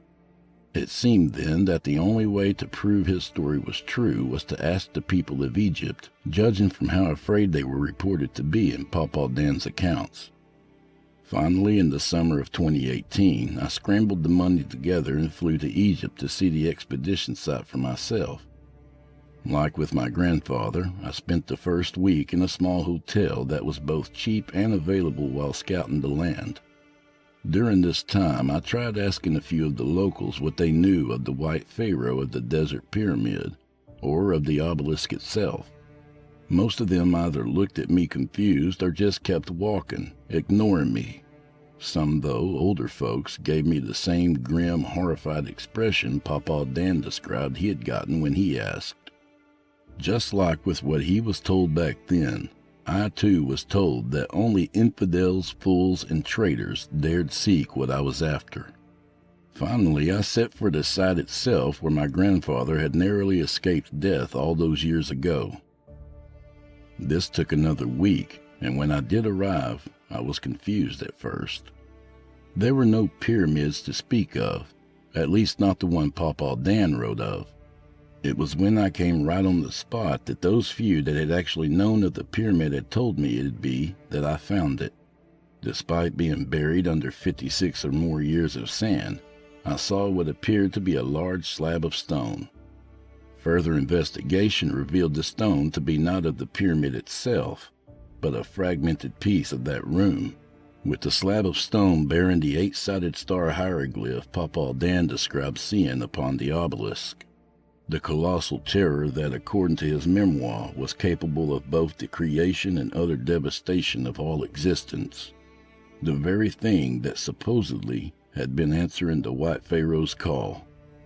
The most horrific aspect of all this, however, was that cradling the slab there buried in the sand was the skeleton of a man wearing the tattered remnants of the black polo Trinexus uniform shirt.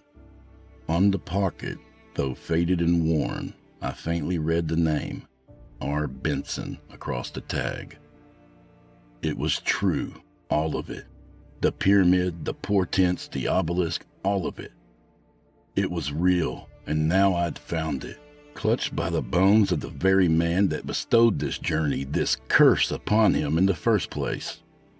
How he managed to make it out, I don't know, and neither did Pawpaw Dan or anyone else for that matter. But all the same, he did, commemorating his own memory of the expedition, of the day in which he and so many others paid the ultimate price for pursuing long-forgotten secrets.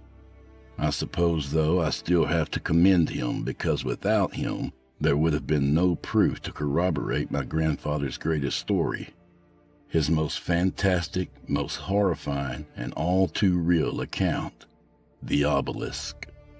I say this now, if you can hear me, Pawpaw Dan. Wherever you are now, this is for you. This is your day, the day you toiled so hard to make happen, and for so long couldn't.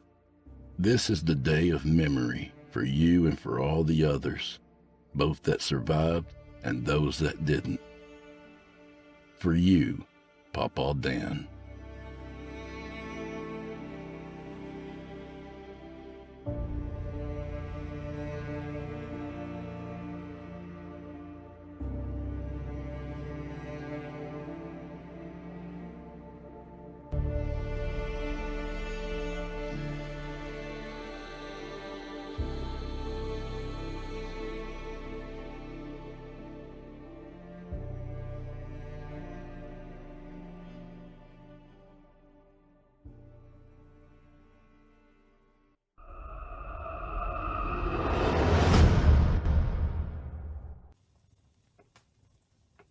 My last name is Force, and people often ask me about my nationality.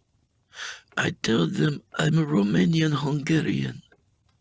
Several years ago, I became very interested in the history of my family, a phase a lot of people go through. I actually hired a genealogist to help me trace the family tree. She was able to take it back almost 200 years.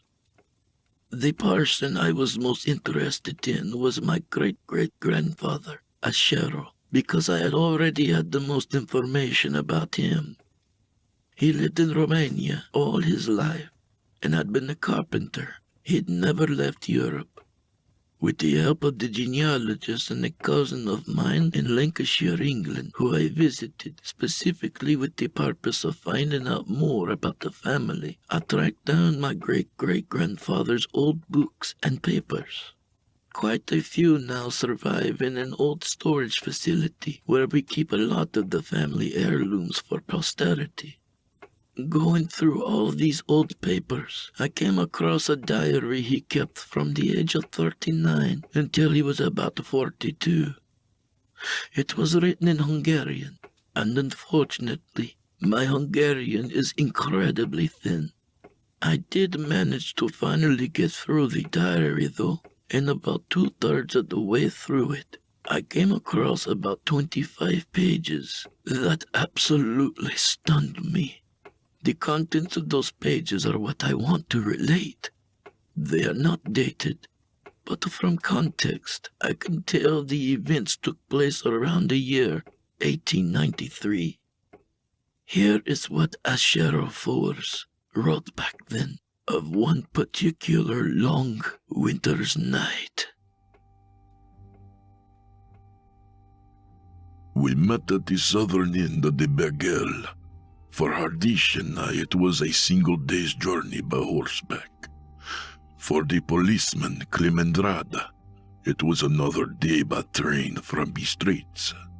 I consider Hardish to be one of the bravest men I had ever known, a true war hero, and it saddens me that most people will never know the depths of his courage. I do not know this Klemendrada at all, this policeman. I believe his motivations on this night are due mostly to the cachet of silver he expects to recover from the castle. He says that he does not believe in old wives' tales. He is very obese and quite profane. There is a gap here in the diary. The rest of Ashero's account was written after the night he speaks of was finally over.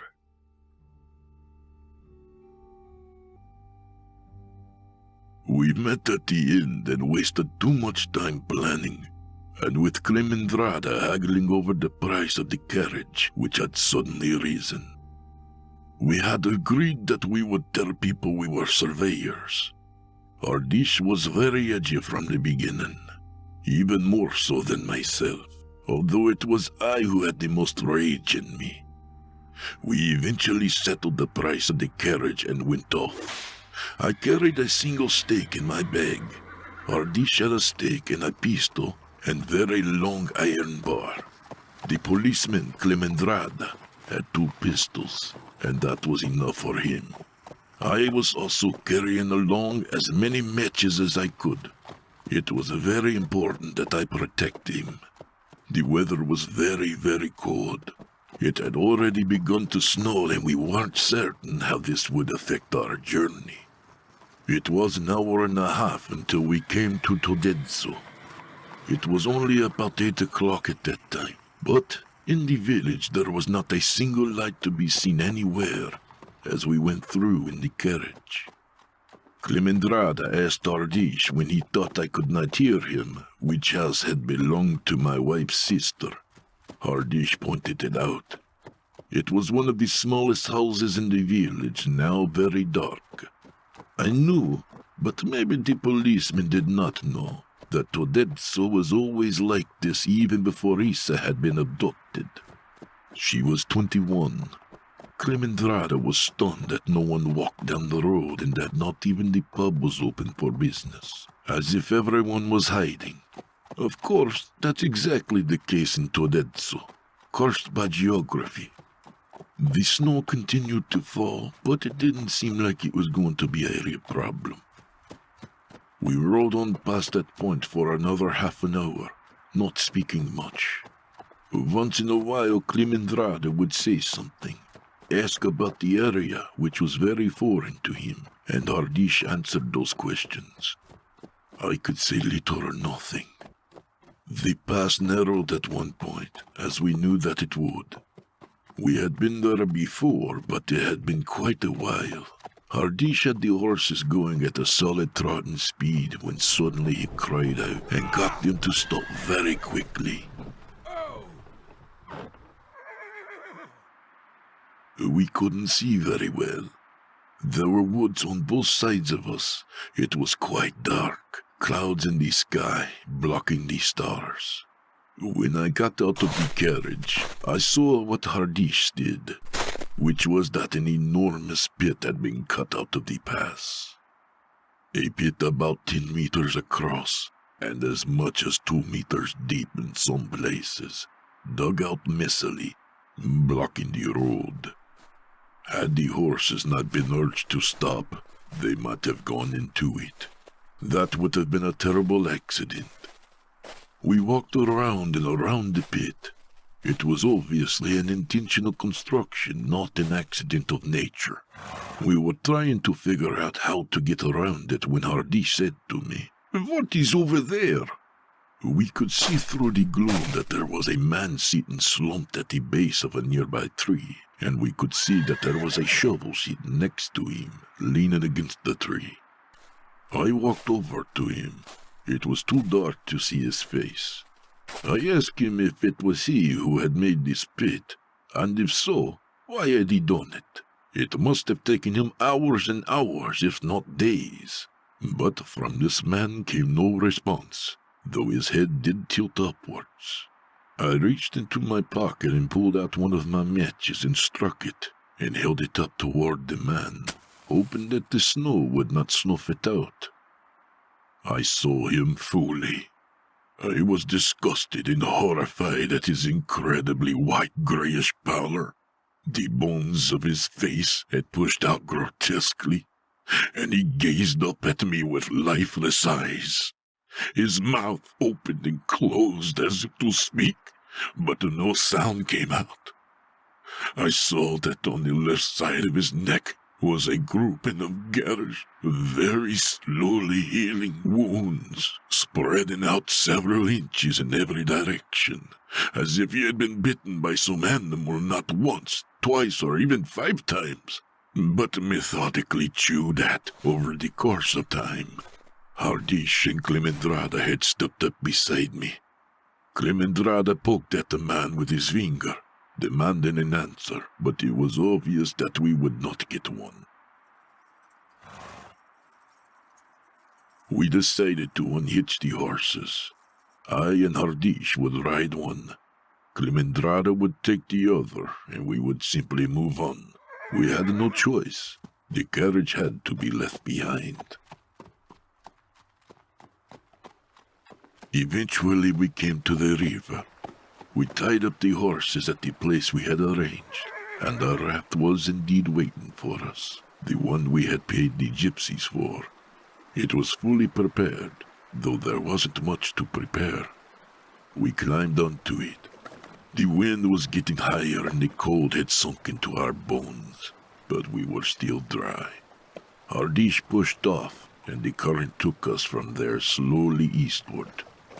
There was nothing to do then but hunker down and wait. We looked up at the sky and said nothing. My matches were still dry inside my coat, close to my heart.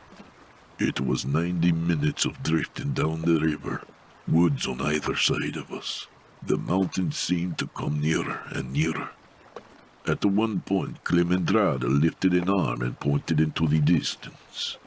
We looked up, and we saw the silhouette of the castle there.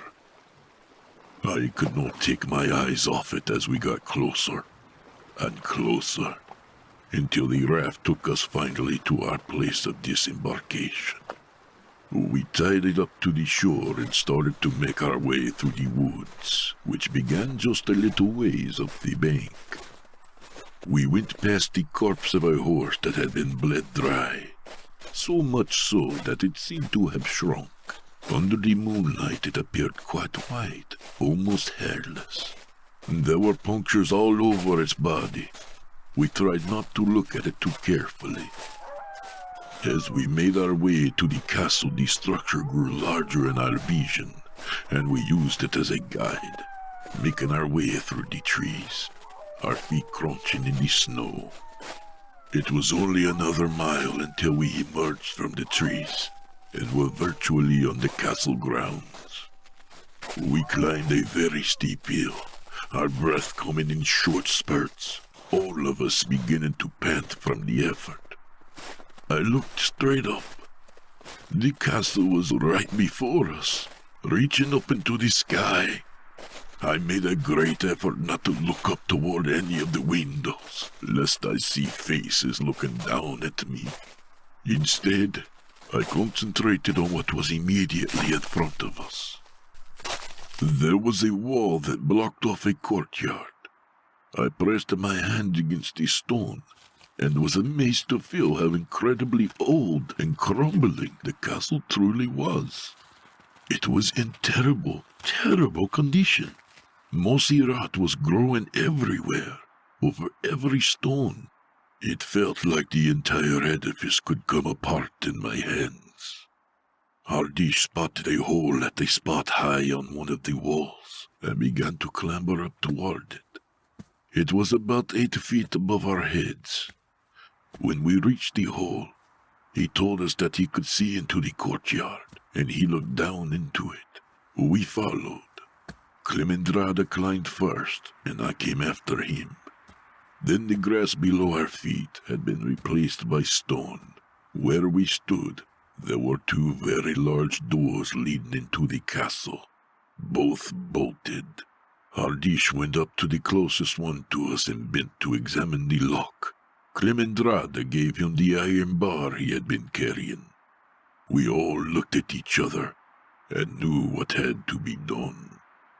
Hardish positioned it against the lock in such a way that he hoped to break it with one swift motion of the iron bar. We shrunk against the thought of the sound it would create. On some silent count, he went ahead and tried to shatter the lock. It did in fact come apart very easily.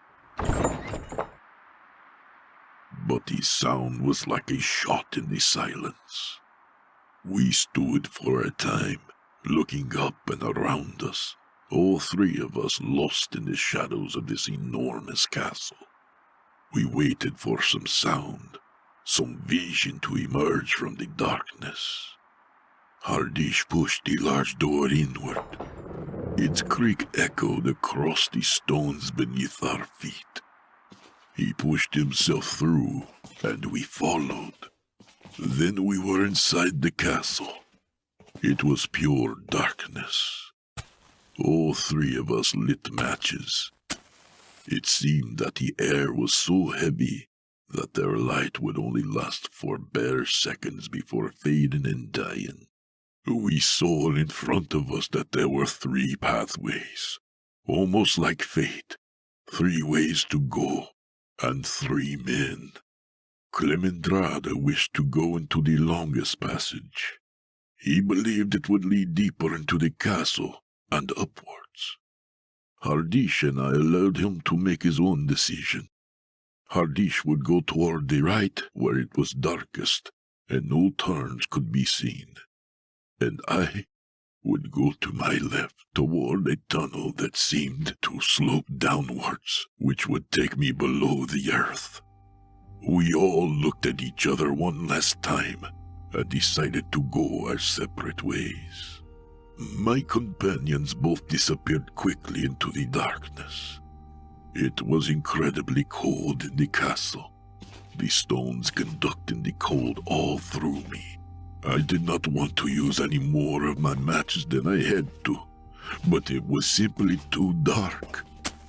I lit them one by one, taking them out of my coat to guide my way. The tunnel that lay before me did in fact curve downward. There was moss under my feet, making my steps virtually silent. I had to bend over slightly as I made my way. The rocks on either side of me were ancient and crumbling. There were huge gaps in them at various points. I thought I could hear the scurrying of rats. My eyes tried to adjust to the darkness somewhat, but it was very difficult going. I walked for about 5 minutes, gently descending underneath the castle. At some point, I began to hear the trickle of water. As I kept going, the trickle got louder, until it was almost as if there were a stream running by. I ducked into a very narrow passage, took a right turn, and the passage became very thin and filled with crumbled rock, as if there had been some sort of effort to break down another portion of the castle and put the leavings in here. As I went through this passageway, I saw running water against what I thought was the north wall of the castle. Yes, it was a stream, a very thin, black stream, trickling past me. I stood for a time watching it, wondering where it was coming from. As I stood there, something appeared in the water, moving along very slowly. I got closer to the stream, and I saw that it was vellum, pages that had been torn from a very large book. 2 pieces, then 5 pieces, then 12, and then those pages were gone. Before the last one could get past me, I reached out and touched one of them and picked it out of the water, which was icy. I folded the piece of paper and took it. Even now, I'm not sure why I did that. The air in the castle seemed to become heavier and heavier with each passing minute. I got my pocket watch out of my coat and I checked the time, and I was confused by what I saw. It told me that I had been in the castle already for 30 minutes, but that seemed impossible. I felt lightheaded and strangely warm inside my skin. It was as if the air was poisoning me little by little. I had crouched down to reach into the stream, and now I stood up and decided to keep going downward ever further. At my rate of descent, I judged I was probably 40 to 50 meters below the earth. Around one more curve, there was a dead end. I was in a large room and I had more space to breathe and felt not so claustrophobic. I lit a new match and looked around me. There were objects here, lying against the walls. I saw that these were stone coffins, incredibly ancient. Most of them broken, pieces missing, various colors of rot streaking their surfaces. There were larger stones embedded in smaller ones inside the walls, and these had markings on them in a language I didn't understand. I was surrounded by a ring of 8 or 9 coffins resting vertically against the stone walls, as if some sort of rearrangement was underway, as if they were being moved from one place to another. I did not have the courage to investigate these coffins. They struck me as being so old that I was looking perhaps at the entombed mummies of ancient ancestors. There did not seem to be anywhere for me to go. I had reached a dead end. As I stood there wondering what to do next, there finally came a sound of human presence.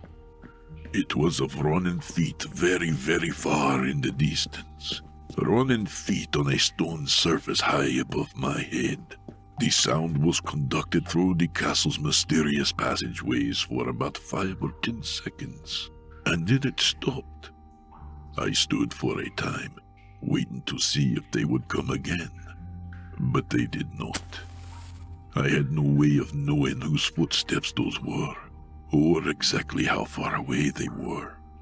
I intended to turn around then and head back, but I found myself powerless to move. My limbs felt so heavy, my brain in a fog. It was that air, that castle air, and some sort of evil mixture of age and corruption sinking into me. When I checked my pocket watch again, it told me that I had been here for 1 hour and 15 minutes. I felt my memory sleeping. Finally, I shook myself out of this trance and began to walk back the way I had come, hoping against hope that I remembered how to get back above ground. There were a few turns, and the castle's passageways guided me back. The most difficult part was entering a narrow passageway where the ceiling suddenly became much lower to the ground, and I had to bend over halfway hunched. I was running out of matches, and I felt I could go through the passage without the aid of any sort of light. But halfway through, I became very frightened, so I struck one. Looking ahead toward the end of the passage, I saw an object on the mossy ground. It was a human hand. I believed it was severed. I had somehow walked right over it as I'd gone deeper into the castle. I walked closer to it and knelt down, but it was not a severed hand I was looking at. Instead, it was connected to some living being I could not see, and it was simply protruding from the tiniest of holes in that mossy floor. The hand had reached up through this hole, and now lay dormant but slightly twitching, as if it were waiting for something to pass by that it could seize.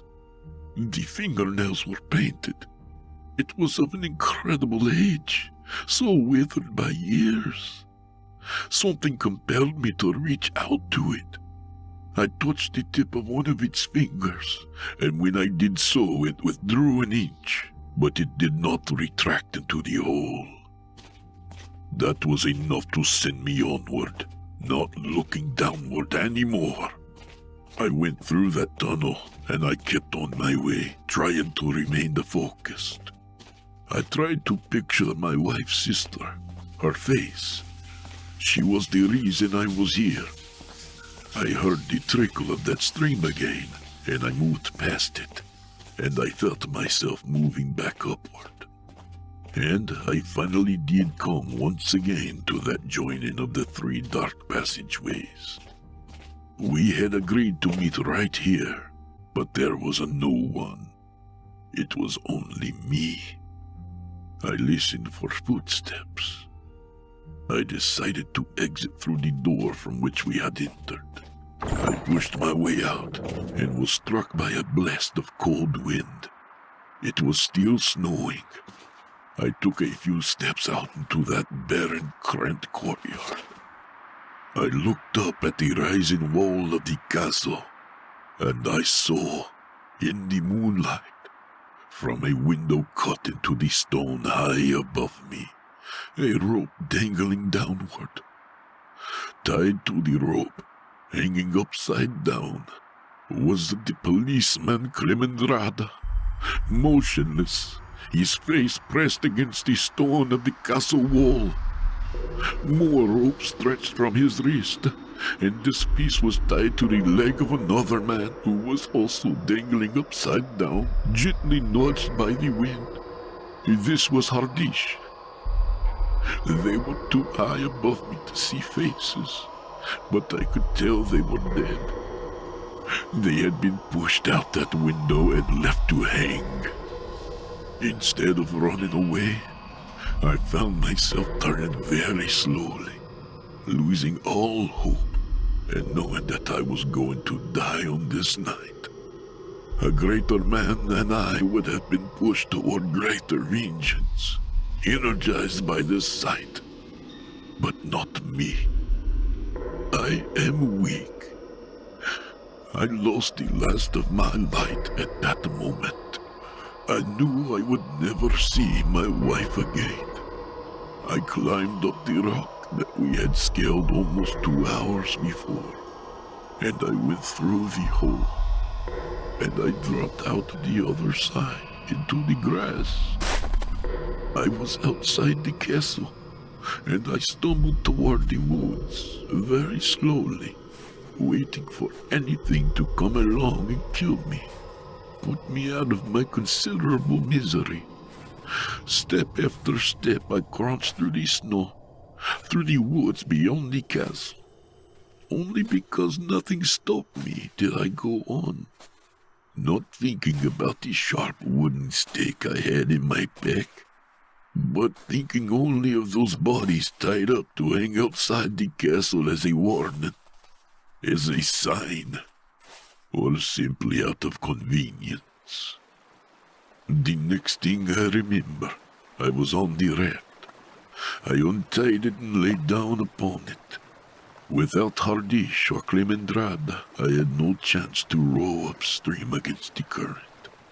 So when I pushed off, I merely drifted east even further, not exactly certain what lay beyond. I lay on my back and looked up at the cloudy sky and cursed my life.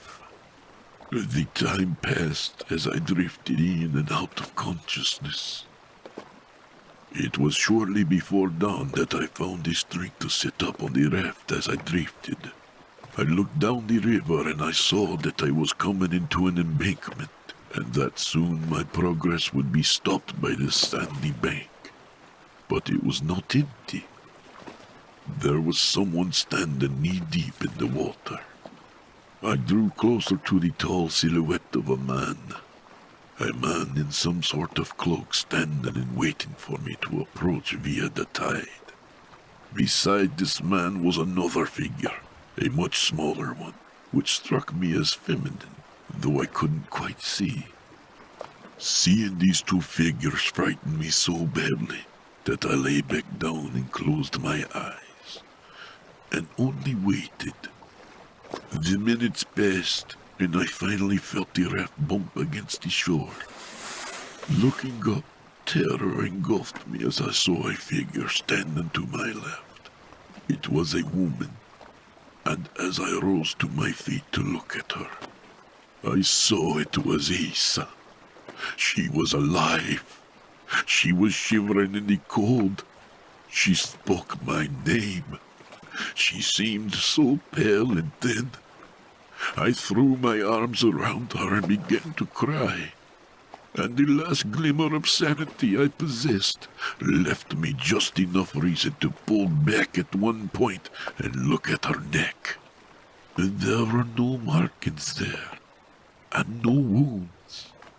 I was looking at her as she truly was. After so many months, she was alive. I will not say in this diary how I came to return her to her home in Todetso. I will only say that she has no memory of her time away from us. No memory of the night 7 months ago when she was stolen. We are simply grateful to have her return. The doctors examined her and found nothing wrong, except for her emaciation and dehydration, and a brain fever that had stolen her memory. Why Issa was returned to us, we will never know. My wife is grateful to me for what she considers heroism, but I am sure I will always live in shame for my inaction after I saw the bodies of Hardish and Klimendrada. I should have gone back into the castle to kill its lord, no matter the threat, as I had meant to when the night began. That is where my great-great-grandfather's diary ends. It resumes again on completely unrelated matters in the summertime. I possess today one other document of note, only because the style of vellum and the handwriting upon this single page are so different from anything else that we found at my great-great-grandfather's home. Do I assume that it's the object that the sheriff brought back with him from the castle that night? It is the piece of vellum that he reached down and took from that strange cold stream running beneath it. Because it was soaked by that icy water, of course, the ink faded to almost nothing. But after some reconstruction, I was able to read most of it. It was written in Hungarian in a flowing, archaic script, and it's little more than a listing of the physical details of the land around that area, as if these details were being transcribed for some sort of real estate documentation. Harmless, nothing strange. When I think that the letters on this piece of paper may very well have been scrawled by that evil creature of legend, it makes it all seem so real to me, more real somehow than if I had found the wooden stake that the sheriff had taken into the castle with him. This piece of vellum is something I have with me all the time now. Its very innocuousness somehow proven that every word written in that diary is true.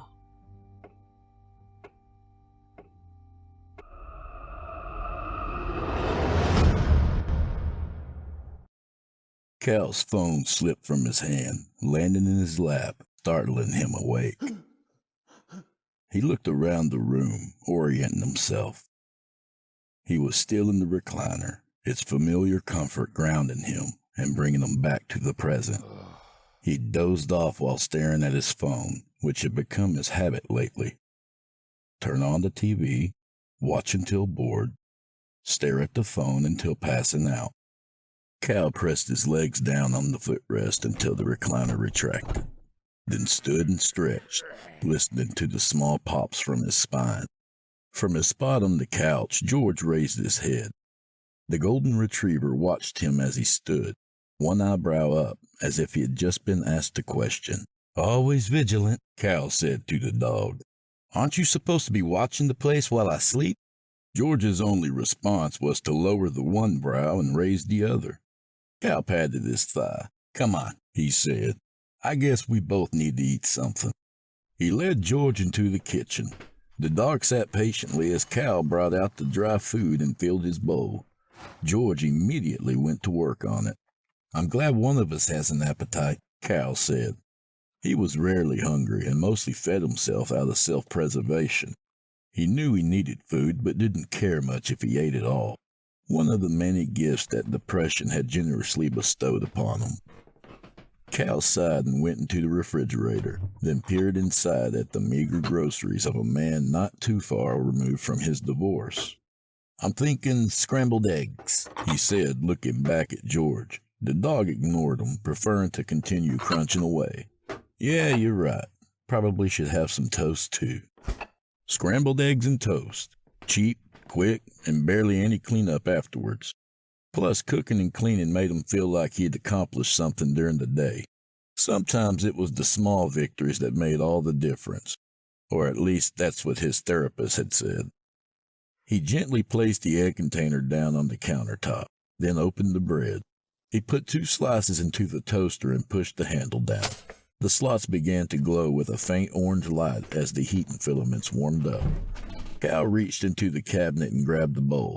George sat and stared at him, the dog's eyes dark and focused.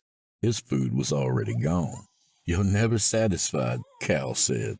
"Well, you're just going to have to see if there's any leftovers because I'm not cooking just for you." Cal cracked an egg on the rim of the bowl in one practice motion, letting the golden yolk free without spilling a drop on the countertop. "Okay, I might make an extra for you," he said, discarding the empty shell and grabbing another egg. "You've been pretty good today, even though you did fall asleep on the job." There was a metallic pop from the toaster, and George jumped back. The sound, coupled with George's reaction, made Cal jump as well. He felt his breath catch painfully in his lungs, and the egg he was holding slipped from his fingers. Everything slowed. Cal's perception tightened into a single point of focus. The egg was falling through the air, and he could see that its texture was much rougher than his sense of touch had led him to believe. Its ovoid shape spun end over end, its descent to the floor as inevitable as death. Its whirling shadow grew larger and larger on the tiled floor. The egg hit the floor, and he watched as cracks grew from the point of impact, as the yolk was driven between the shards, as something useful became nothing more than a mess. Cal's pulse hammered in the sides of his neck. "You're okay," he told himself. Small beads of sweat began to form on his forehead. "Everything is fine. Just relax." The fingers of his left hand began to tingle. "Clean this up, and then just go sit down." His knees became weak, the muscles around each joint failing to keep him upright. God damn it," he said, and sat down hard. George was there in an instant, his paws in Cal's lap and his head beneath Cal's chin. Cal raised a weak hand up to the dog's head and stroked the soft fur behind his ears. He let his weight rest on George, who supported him, keeping him from slumping over. "Hey, George," he whispered. "Hey, buddy. I'm okay. I just need to make it to my chair. My medicine is right there on the table. Get the meds, calm down, and go to sleep. Come on. Let's go." Cal placed his hands on the floor and began to crawl, not trusting himself to stand. George kept his pace, never moving more than a few inches from his side. After an eternity of pulling himself across the carpet, he reached his chair. It was a brown suede mountain, its summit so far away that Cal wanted to weep. He readied himself, reaching an arm up that insurmountable cliffside and gripping it tightly. "Gotta get up," he said. "But what if that's it?" a voice answered. "The last bit of exertion that pushes you over the edge." Cal shook his head. "I'm fine. There's nothing physically wrong with me." Are you willing to bet your life on it? He took a shallow breath and lifted himself from the floor, then half sat, half fell into the recliner. George whined. "I'm fine, buddy," he said. "We made it. Just gotta relax." Cal forced himself to take a deep breath through his nose, expanding his diaphragm instead of his chest. Belly breaths, his therapist called them. He held it, counted, then slowly released it from his mouth. Without warning, his heart rate increased, pounding in his chest as if he had just ran to the chair instead of crawled. Cal's breathing quickened. His chest rose and fell rapidly with each sharp breath. See? This is it. It's over.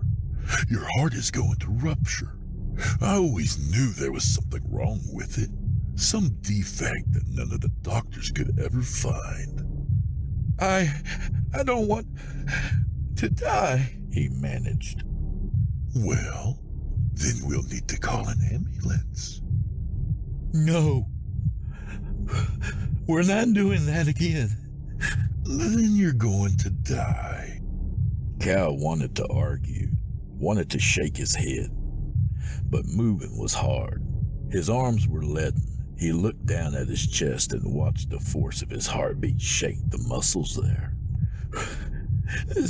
This will be over soon, he said. 30 minutes, maybe an hour. Or, the voice whispered, this could be one of the bad ones. You may be glued to that chair for hours. George whined and placed his head on top of Cal's hand. Cal tried to reach up to pet him, but only managed to make his fingers twitch. What's poor George going to do when you're gone, huh? Who will take care of him? You have no friends to check on him.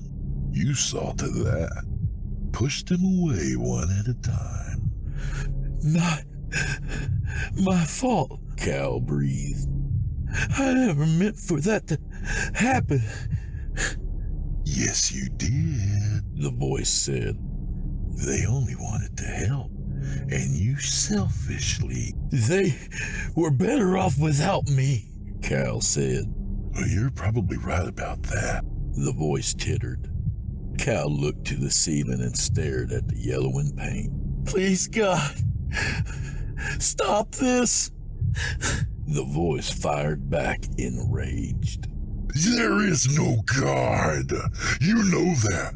But you'll sit there and cry to him like it's going to help. God died on the dirt road like the rest of them. The ceiling changed, glowing faintly like a projection screen. Cal closed his eyes tightly. No, not tonight. Please, he said. He opened his eyes and the ceiling was back to normal. Cal breathed a heavy sigh of relief. George nudged his hand, and Cal found the strength to pet him. It was a slow process, but better than nothing. He moved to stroke underneath the dog's chin and felt his phone there between George's head and the chair. Good. Now we can call an ambulance, the voice said. Cal wrapped his fingers around the phone and shook his head. I'm going to be fine. I don't need an ambulance. His heart leapt painfully in his chest. Call them, the voice pleaded, before your heart locks up like a clenched fist. It's not my heart, Cal said with a wince. It's the muscles in my chest tightening. My heart is fine. I had it tested last time. A blood clot then. Formed in your legs after hours of sitting in this chair, feeling sorry for yourself. It's finally made its way all the way up to your heart. You should be thankful, really. If it had hit your brain, you may have survived. An invalid, bigger burden than you already are. Cal knew it was possible. He had been sedentary for too long. Hadn't he felt the pain in his calf yesterday? Or was he imagining it?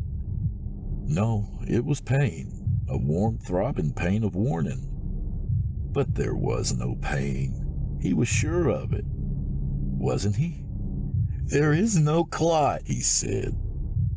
But there is. It's traveling, searching for a place to lodge itself and end you. He looked at his phone. Every part of him wanted to unlock it and press those 3 little numbers that would make everything okay. Within minutes, He'd hear the sirens approaching and the medics would save him. Call them before it's too late. No, Cal said. not again. I'm never gonna go through that again. The doctors looked at me like I was crazy, and the medics thought I was on drugs. And after all that, I still owe $900 for the ambulance ride. Well, it's your funeral.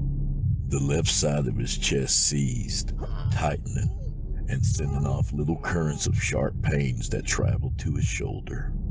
No, He said breathlessly. He swiped his thumb over the phone screen, unlocking it and bringing up the contact list. Cal dialed the number and pressed the speakerphone icon. Finally listening to reason, eh? Good. Wait, you're not caught. God, you're pathetic. The phone rang once, twice. She's not going to answer. You know that. But on the third ring, she did. Hello? Hey, Jen? Cal said. Cal? Hey, it's good to hear from you, but now isn't a good time. Cal took a deep breath. Yeah, I'm sorry, I just, You're having a panic attack. She said. I can hear it in your voice. Jesus, Cal. Yes, he said, trying not to cry from the relief of hearing her voice. I can't catch my breath, and I can barely move. Is George with you? He's right here. Okay, good. She said. Keep him close. Try to relax, and I'm sure it's all gonna be over soon. I'm trying, Jen, but I've got chest pains and maybe a blood clot or something. I stopped myself from calling 911, but I don't know if maybe I should have just gone ahead and done it. His words came faster and faster, outrunning his breath. Maybe this is it, you know? I know that it could just be my usual symptoms, but what if it's not this time? And I don't do anything about it and... Stop it! Jen hissed. Just stop it, Cal. There is nothing physically wrong with you. There never is. All of the doctor visits and tests and emergencies, and nothing was wrong. I know. Cal stuttered. I just needed... That's just it, Cal. You always needed something. That's why I left, because I can't be what you need. Nothing I said ever helped. Nothing I did worked. I'm sorry, Cal, truly.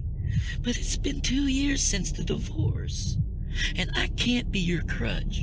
Not anymore. And definitely not today. Cal could feel the pulse in his ears, like the tide slamming into the shore. Why not today? Jen sighed. I'm at my engagement party. Chris asked me to marry him, and I said yes. I had to step out just to take this call. Cal let out a shaky breath. I didn't know. I'm sorry. The voice said. Why are you sorry? She fucked him in your house, in your bed. You saw the emails, the messages, the pictures. Have some self-respect. No, I'm sorry. She said. I should have told you sooner. I just didn't want to hurt you. More, Cal said, surprised by the cold knife edge in his tone. What? You didn't want to hurt me more. Jen was silent. How long will it be, Jen? Cal said, his heart absolutely thudding against his breastbone. How long before you grow bored of him? Or you decide he's inconvenient and you find someone else to fuck? I am not doing this right now. She said, her voice cracking into a sob. Thanks for ruining this day. The line went dead and she was gone. Cal bit back a scream. George rushed in front of him, placing his paws on Cal's knees. His bark sounded like a question. It's fine, buddy. Cal said. I'm okay. But he wasn't. That soft glow came again, not just from the ceiling this time, but from everywhere. The world became ethereal. He was back in the Hindu Kush Mountains, headed toward Kabul, and hopefully a nap. He sat in the rear of the Humvee, holding his M4 to his chest. They were last in the convoy, a bookend to the lead vehicle, 3 up-armored SUVs between them. The SUVs were driven by soldiers, but filled with civilians, contractors of all types. A few IT guys, a helo pilot, and at least one interpreter, all being transported to their new job sites. Ahead, the convoy leader came to an abrupt stop as a man led a line of goats across the road, his Kandahari cat bright white in the winter morning sunlight. Children walked along the side of the road, some pulling along small carts with their younger siblings in tow. Cal remembers this moment. The snow from the night before, hiding from the morning light in whatever shadows it could find. Its gleaming white a stark contrast to the red-brown mud. There was a thump, small for an instant, like hitting a speed bump. Then they were slammed by the hand of God as the explosion rocked the convoy.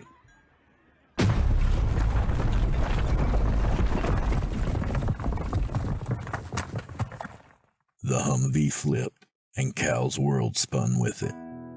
Then it was still, and he hung upside down in his seat, the belt saving him from being tumbled like laundry in a dryer. Corporal Laramie's voice cut through Cal's dizziness. Fire! Laramie screamed. Egress! Egress!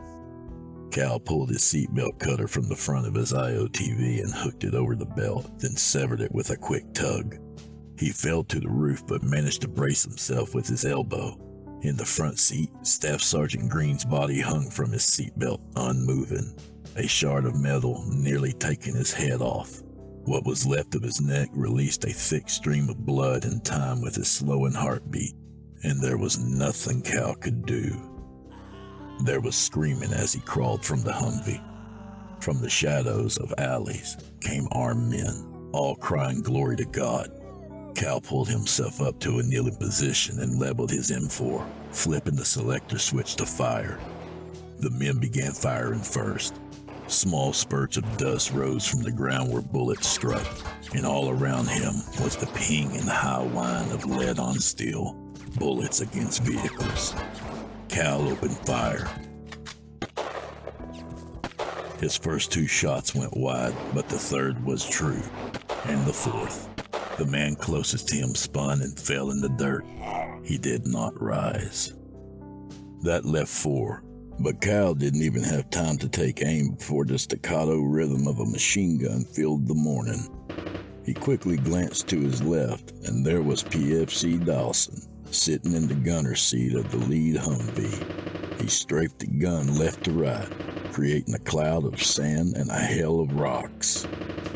Another snapshot in Cal's mind. The 4 men silhouetted in the dust with the sun at their backs as bullets chewed them. They never even cried out, just shook as if dancing, each jerk of their bodies punctuated by bursts of pink mist as the sunlight filtered through their blood. And then it was so quiet.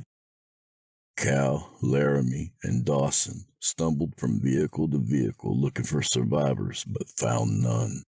The IED had detonated directly in the middle of the convoy, and the few people who had managed to crawl away from the wreckage had met their end in a hail of bullets. Enough, Cal said, and for a moment the mountain town faded. I don't want to see anymore. The voice said, his voice said, But we haven't gotten to the best part. No. Please, no. Cal pleaded, but he was turning his head because this had already happened.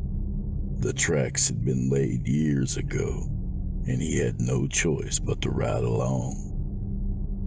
He looked to the edge of the road, to the children. to what was left of them lying in the shadows and snow.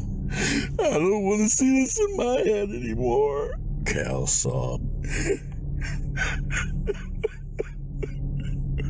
In the red snow.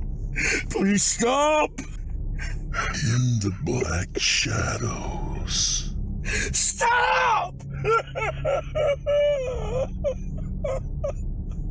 He slumped back into his recliner, covered in sweat and hyperventilating. If you want it out of your head, the voice said, you know how to do it. Simply make a hole and let it fall out. Cal stood, his legs shaky. The TV powered on, and he was facing an image of himself on the screen. It's too much, isn't it? The other him said, how much more do you have to take? You've suffered enough. We have suffered enough. Cal nodded his head, fresh tears falling to the carpet. Then end it, the other said. No more hard hammering panic. No more intrusive thoughts of Jen and Chris in your bed. No more dead children, Cal. You won't ever have to see them again. Just take the few steps to the bedroom. Get your pistol from the safe. And then rest. Cal stepped toward the bedroom. Yes, Cal. The other cooed. It's time to rest. Something brushed past his hand and he stopped.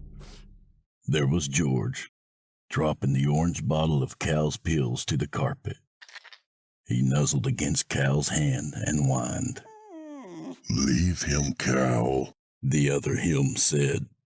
He's better off without you. He can have a home with someone better. Someone whole. Cal looked into George's brown eyes and smiled. No, Cal said. As shitty as it is, he wants to stay here. With me. He stroked the fur beneath George's chin, then knelt and grabbed the bottle. No! The other cried. Don't you dare! He opened the bottle and shook out 2 pills. The other's voice rose into a cry. You want to keep doing this? Why? You fucking coward! You useless cuckold! Oblivion is better than being broken, and you know it! Don't! Cal tossed the pills into his mouth and chewed, staring his other self down as he swallowed the bitter medicine. The TV snapped off. This isn't over, the voice said from far away. One day it'll be the barrel in your mouth instead of the pills. Cal's thoughts began to soften, and he laid down on the carpet. Maybe, he whispered as the med started to work and he began to drift. But not today, asshole. Finally, he slept, his arm around George, the dog's body warm against his side. Cal woke to sunlight piercing through the cracks between the blinds. George lifted his head and stared at him. Hey, boy, Cal said. You ready to go outside? George wagged his tail and bolted towards the back door. Cal followed. Maybe when you come back in, we can have those eggs, huh? He said, opening the door. George shot out like a bolt of golden light, making wide circles in the dewy grass. Cal walked back to the kitchen. The broken egg was still there from last night. He grabbed a handful of paper towels and began to pick up the pieces.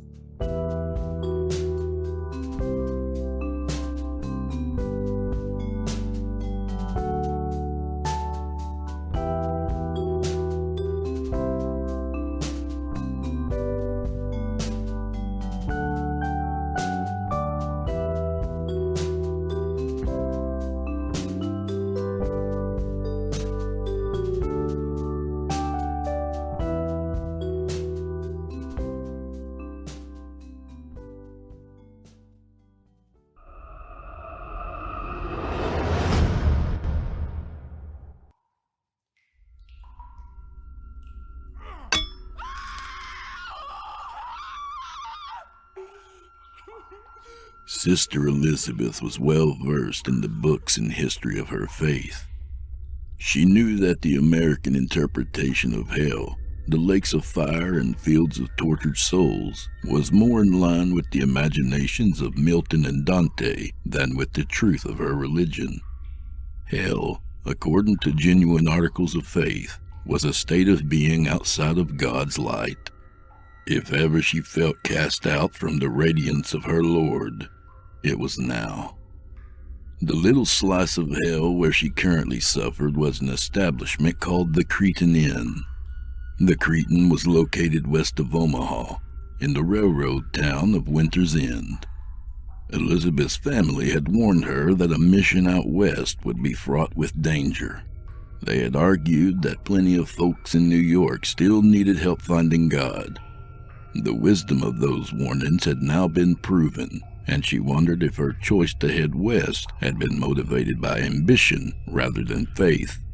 Surely if her motivations had been pure, she would not be bound in this earthen dungeon, removed from God's light. Elizabeth was not the only one who believed that the Lord's reach did not stretch into this dark place. The hotel's proprietor was currently affirming just that. She could hear the gasping sobs of another woman begging for divine intervention, screaming for Jesus to just let her die. In response, a calm masculine voice spoke out in an assuring manner that sounded profane in context. "There's no sense in going on like that," the man's voice stated matter-of-factly. "God cannot breach these walls, pumpkin. I am the Cretan soul deity." The dim yellow light of the curator's oil lamp refracted in Elizabeth's tears, obscuring her vision. She was thankful for this. The screams of pain and sobs of terror, the pulpy wet sounds of ruined tissue, and the breaking of bones was already too much. The young nun feared she might lose her mind if she had to visually witness the tortures that her captor was enacting upon the other woman. Elizabeth tried to mentally remove herself from her current situation. Her body had been reviled and death was imminent, but she did not have to live her last hours in fear. The physical was nothing but a proving ground for eternity. The railroad ties that held her to the floor and the earthen walls which surrounded her were but a prison of the body. This devil man might hold physical dominion over her, but he could not keep her soul in bondage. With all the spiritual fortitude she could muster, Elizabeth pushed against her own fear, attempted to meditate on her faith and the fact that she would soon be with Jesus. As if reading her mind, the proprietor dropped some unseen instrument onto a metal tray, a tiny ringing in the darkness, and turned his attention to Elizabeth. The sobbing of her fellow captive had quieted enough so that she could hear the proprietor's footsteps as he approached. Her eyes were shut tight, but the yellow light of the oil lamp was becoming more powerful, piercing through the veil of flesh and blood vessels which separated her mind from reality. "Don't think I've forgotten you, sister. I see you coming to terms with death and praying for your immortal soul. But your concerns are misplaced." His words were perfectly enunciated and overflowing with hubris. "That soft, meaty husk that I've so generously deflowered will leave this place, albeit a bit worse for wear.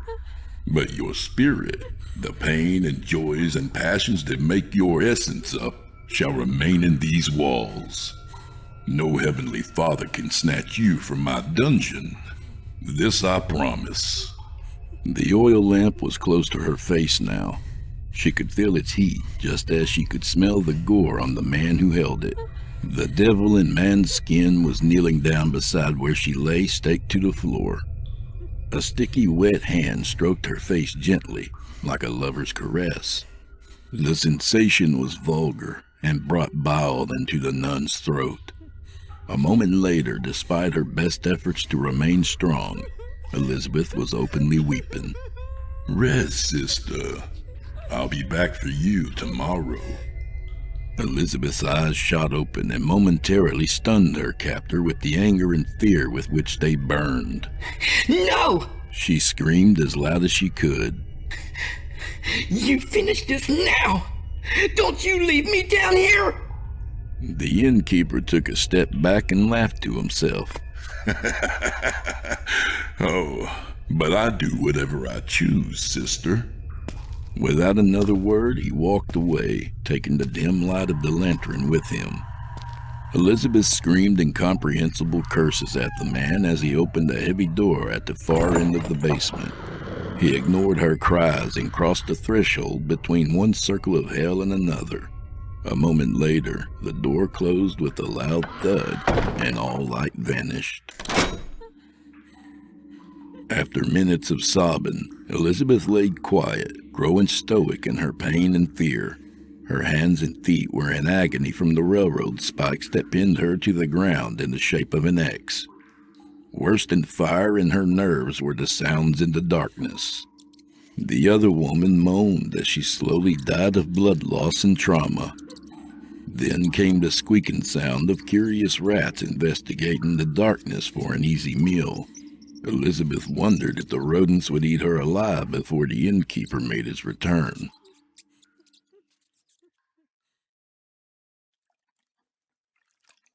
Jake Albert stood naked, washing up in a basin that he kept just outside the door to his dungeon. He had taken off his clothes and left them to soak in a bucket on the floor. This never got them terribly clean, but it was not as if they were his Sunday best. The water would rinse away the bulk of the gore, leaving only rust-colored stains when they dried. Although Jake was generally very tidy, keeping his clerical garments looking like a butcher's apron helped to elicit deeper fear from his victims. Beyond the thick metal door, he could hear the muffled cries of the nun. Once upstairs, the noise would be undetectable. Like many features in the Cretan Inn, named for the mythical labyrinth, he had designed the dungeon and the passageway leading to it himself. The soundproofing had been a bit more expensive than he had initially hoped, but it was essential. Once he had meticulously cleaned the blood off his hands and from beneath his nails, Jake proceeded down the hallway and ascended a narrow wooden staircase. At the top of the staircase, just outside another heavy door, was a cedar chest. Jack reached in and retrieved a clean set of clothes. Black pants with shoes, suspenders, and a bowler hat to match, along with a white button-up shirt. There was a full-length mirror mounted on the wall above the chest. Jake took his time getting dressed, making sure that everything was tucked in and straightened just so. Once satisfied with his appearance, he opened the wooden door and stepped into a hallway of the inn, which held the dummy rooms he never rented. Jake could hear someone ringing the bell at the front desk for service. He had hoped that the guest had not been unattended for too long. Even in the middle of nowhere, Nebraska, Jake found it important to maintain a reputation for hospitality. He expertly rushed through the maze of hallways which were intended to confuse any stranger with their dead ends and cylindrical cross-sections. In just over a minute, he was in the lobby, dusting his hands off against one another in an exaggerated manner. At the desk stood a massive man with his back turned to Jake. He was well over 6 feet tall, with shoulders as broad as a keg is tall. Long, raven-colored hair, the texture of straw, spilled across the back of the stranger's plain white shirt. He wore denim pants and brown boots with spurs. Jake imagined this giant of a man would need a hell of a horse to carry him any great distance. His demeanor and posture, even from behind, reflected incredible confidence. Jake would have taken him for a lawman or a shootist if it weren't for the lack of a gun belt or firearms. Welcome, welcome, welcome to the Cretan Inn, Jake said in his most gregarious tone, as he made his way past the large visitor and back behind the check-in desk.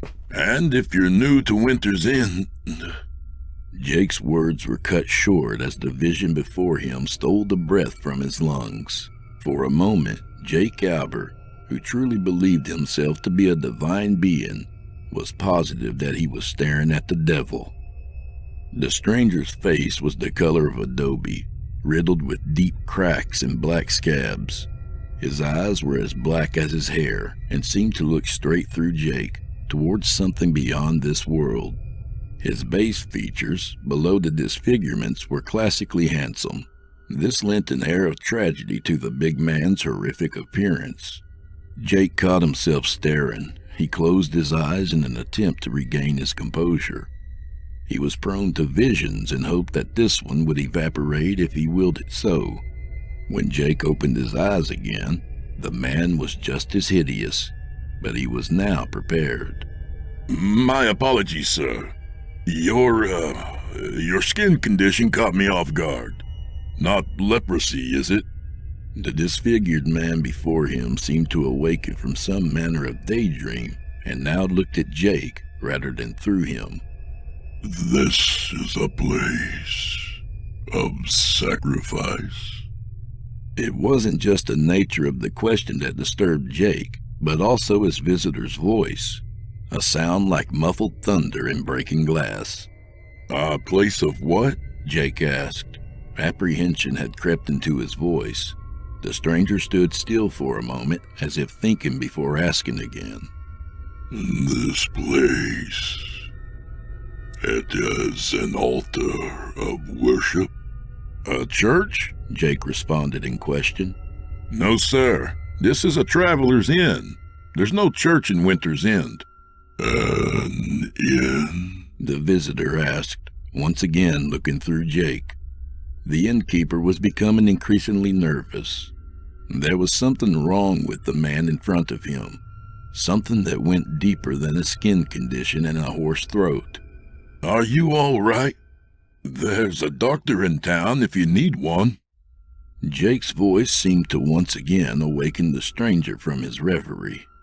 The big man reached into his purse and produced several gold coins, the size of sand dollars. He placed the coins on the counter with a heavy hand. This will be enough for a room. Jake eyed the coins in disbelief. He reached out a hand and retrieved one, studying the angular alien writing engraved upon it. With more than a little reluctance, he brought the coin to his mouth and bit down. It was real. Jake couldn't believe it. On his counter must have laid $200 worth of gold. And for what? One night's board? This will be enough, his visitor repeated. Yes, absolutely. With a quick hand, Jake swept away the money. A moment later, he produced a room key and a ledger. The ledger was for the guests who Jake deemed too strong to kill, or those whose disappearance might be looked into. With those who would end up in the dungeon, he never asked for a signature. You'll be staying upstairs. I'll show you the way. If I could first get your John Hancock, though. I do not possess a man by that name, said the stranger dryly. After a brief moment of further tension, Jake snickered. This guy's fucking with me, he thought, and was relieved to find that the monster before him had a sense of humor. Your signature, if you would, sir. Or if you can't write, an X will do. With a hand like a bear paw, the stranger grabbed a pen from the ink fountain in the counter. On an empty line in the ledger, he marked a single character, but it was not an X. He had inked a page with a symbol like an angular P with an extended vertical line. It looked very much like the writing on the coins. I'm not quite familiar with that manner of writing, sir. May I ask your name? Thurs. Jake misheard the man, thinking he said thirst. The name seemed fitting, given his dry, cracked skin. There was something thirsty or maybe hungry in those black eyes as well. Jake had the uncomfortable impression that this Mr. Thirst would devour the world if he could.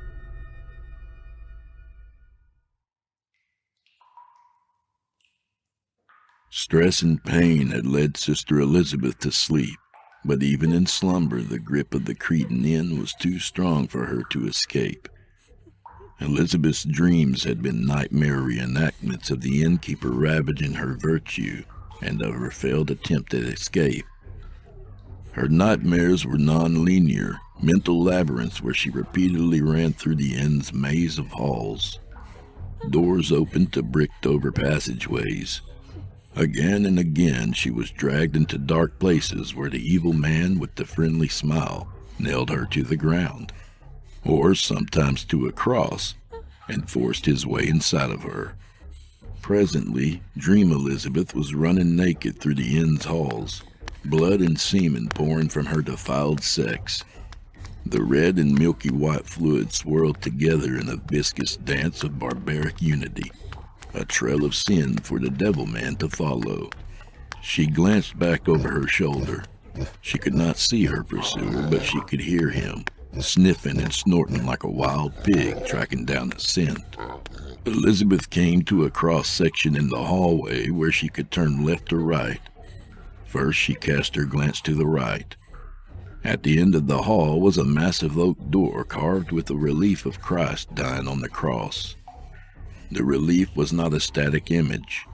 The carved depiction of her Lord writhed upon the cross set in the wood. Amber sap dripped from its stigmata. It wailed out in imitation of the true Christ's passion in the form of creaking wood. With little thought and no control of her dreamscape avatar, the young nun turned to see what was down the other corridor. This hall also ended in a huge oak door. Like the other door, a living image moved across the wood. There was something different in the tone of the second relief. The central figure was still a cellulose savior, but it did not suffer on the edge of death. This wooden Christ stood tall but scarred and carried a flaming sword. In this image, the Messiah of Revelations rallied an army of angels and screamed a battle cry that sounded like a lightning bolt splitting an oak tree. A sound like the running of some clumsy animal caught her attention. She looked back and saw the innkeeper running toward her on all fours. The blood and semen mixture she had left behind was dripping from his nose. He caught the unholy mixture on his protruding tongue.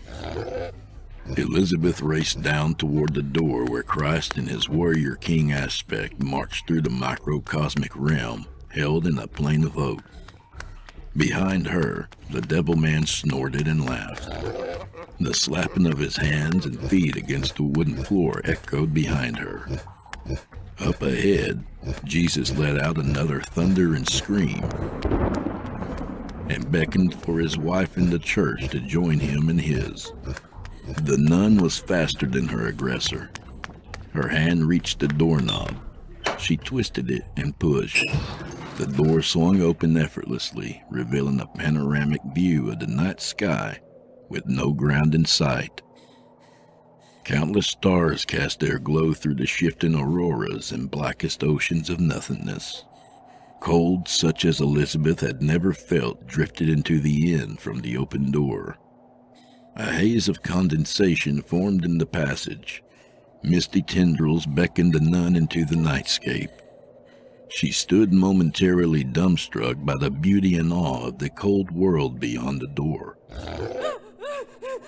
A hand grabbed her hair from behind. The strong arms of the terrible innkeeper forced her to her knees and twisted her vision back into the labyrinthine halls of the Cretan inn.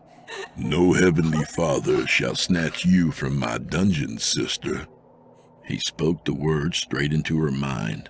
His psychic voice was proper and cultured, a striking contrast to his animalistic demeanor. Sister Elizabeth looked up at the monstrous predator and found courage despite his terrible countenance. You're right.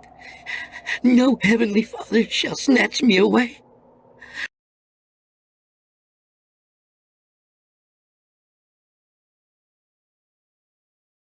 Herself from the devil man's grip and leapt backwards through the doorway into the starry abyss.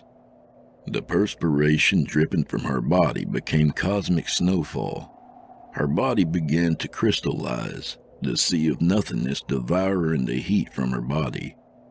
As her vision faded, The last thing Elizabeth saw was the innkeeper standing in the doorway, dumbfounded, holding a fistful of Elizabeth's silken hair. Jake sat in a rocking chair set up on the porch of the inn. With a glass of bourbon in one hand, he watched the sun descend into an orange and crimson horizon set against the silhouette of a modest skyline. The weather was fine, warm with a slight breeze, and Jake was not one to take such a pleasant evening for granted. Still, something felt off tonight. The guest, the giant man Jake knew as Thirst, was poking around the grounds of the inn. He would place his hands and face against the dirt, as if trying to listen in on whatever long-dead things might lie beneath. Jake figured it was some Injun bullshit about communing with nature. He certainly has the right complexion for a savage, Jake thought. That would explain the skin disease, too. These American cavemen were always catching some sickness that the white man had evolved beyond. Whatever Thirst was up to, there was no danger of his guests stumbling upon the remains of his previous visitors. Those had all been dealt with properly. Jake did not shit where he ate.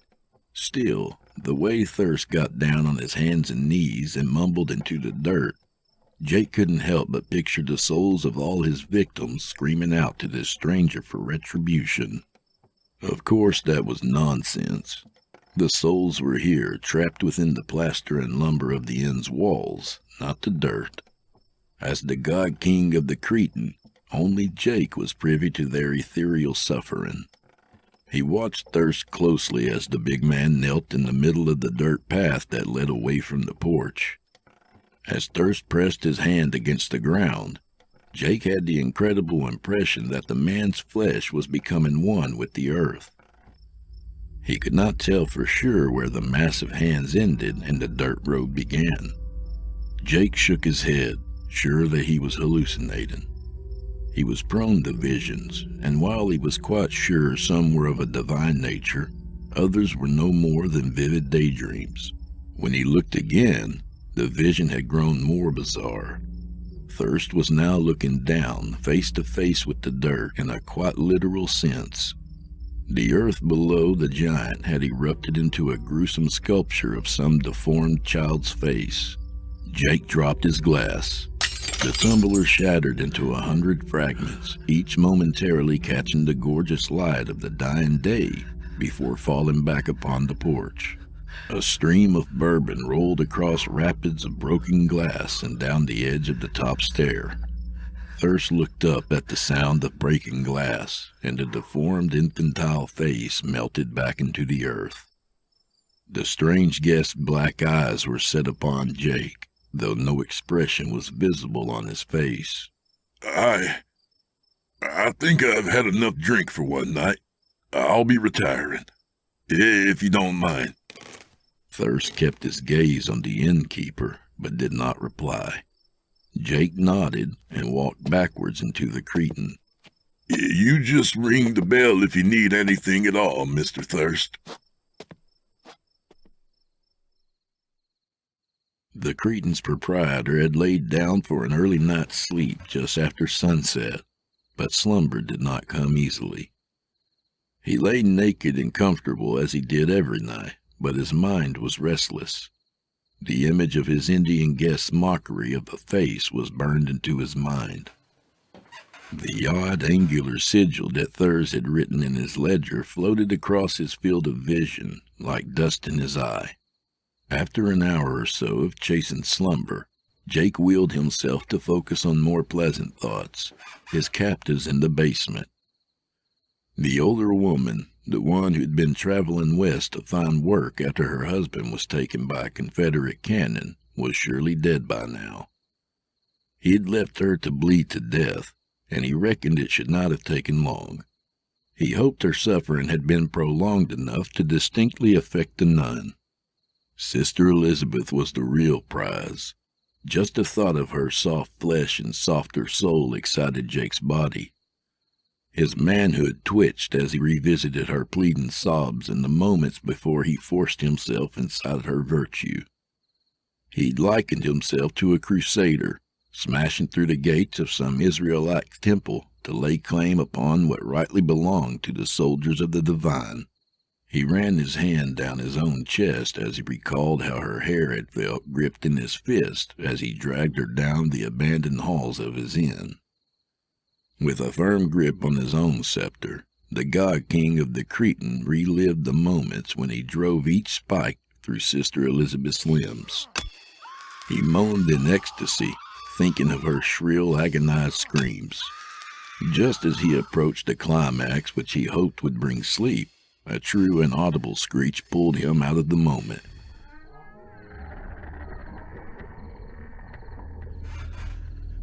Jake sat up in his bed, looking around the room, panicked. He wondered if the sound had not escaped his fantasy and found shape in reality. Many of Jake's visions began as daydreams before taking on physical form. The sound echoed through the inn again.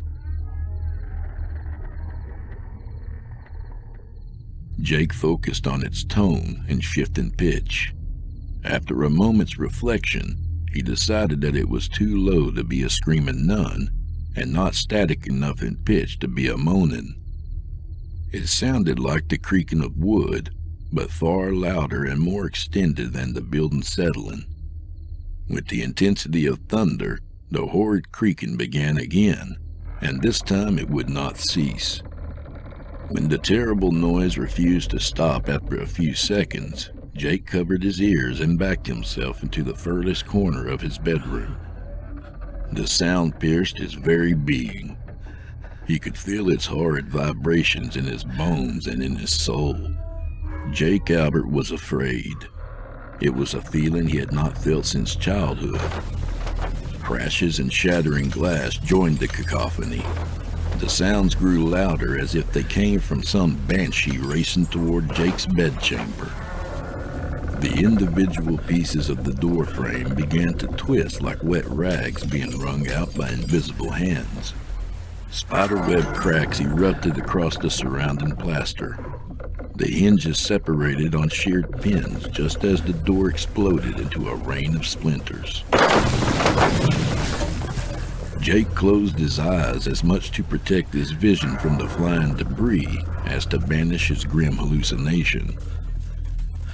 Once the creaking had stopped and he no longer felt himself being pelted with wooden hail, the innkeeper opened his eyes. Things had not returned to normal. They had gotten much worse. Jake saw a ruinous nightmare version of his Cretan through the twisted portal of broken pine that had been his doorframe. The floors were now warped into static waves, interrupted by the occasional jagged plank jutting upward. Walls bowed, arcing up through the missing ceiling and into the now floorless rooms above, creating a cathedral effect. Plaster had been shaken from the walls, and laths shone beneath like exposed ribs. Carefully, Jake made his way into the lobby of the inn and surveyed the damage.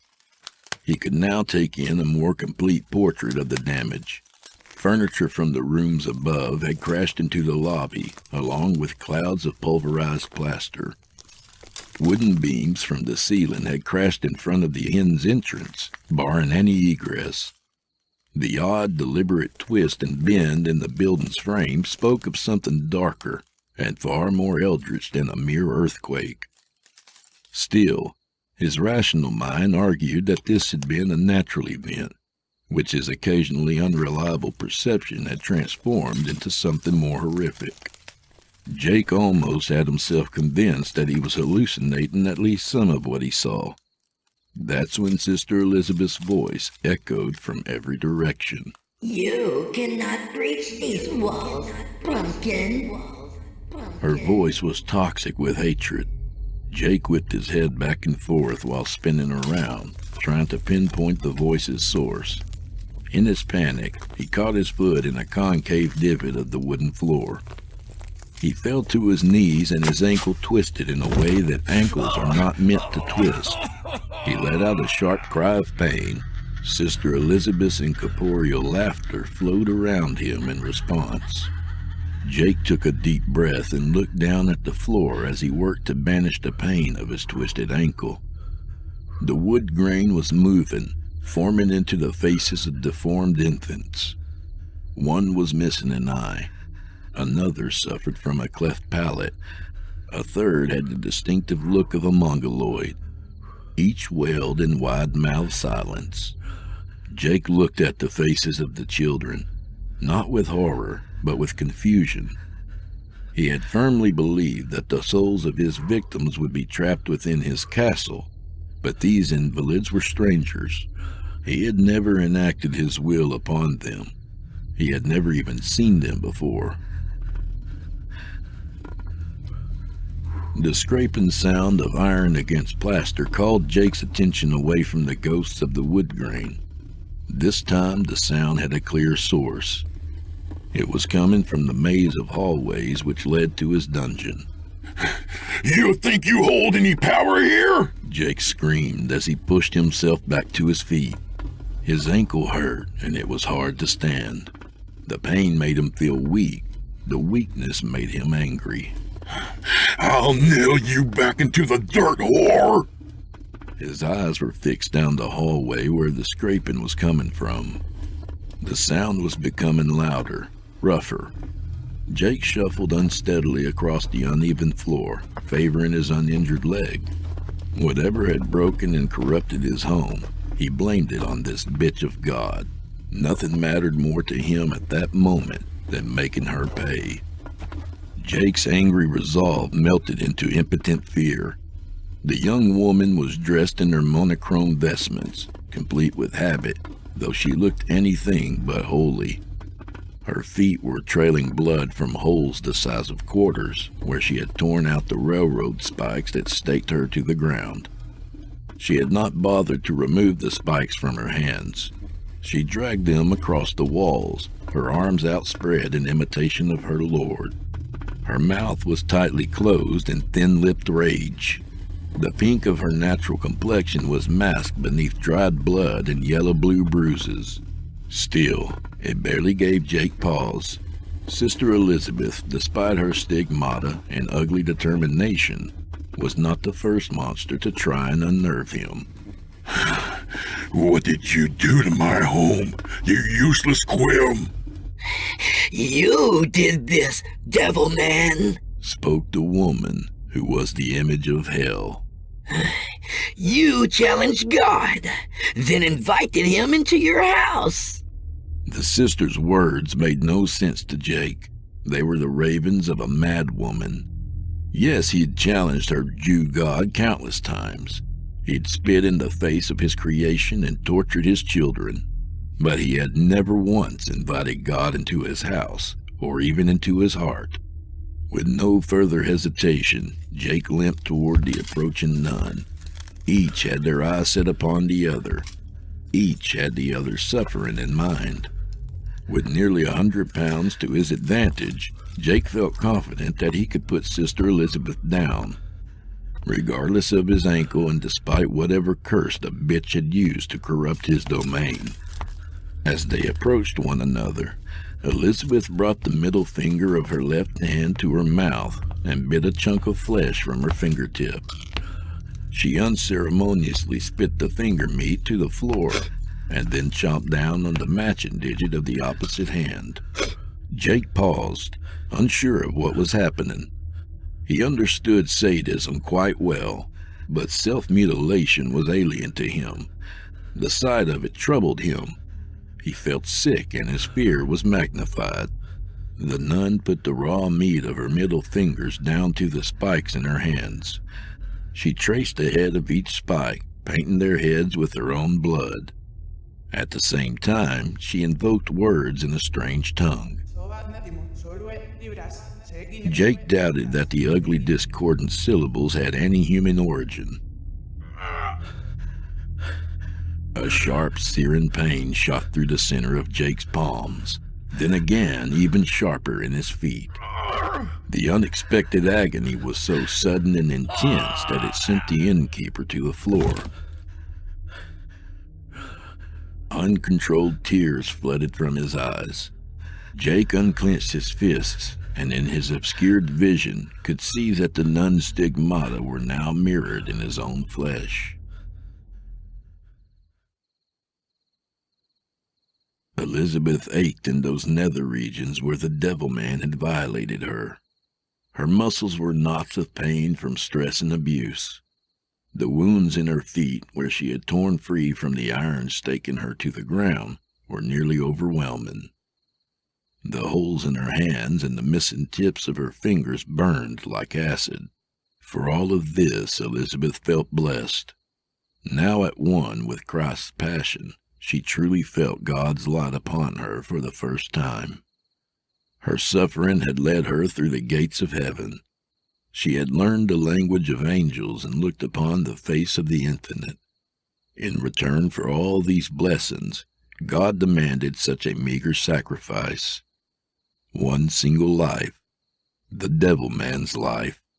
A day before, she would have been ashamed to admit that any act of malice might please her.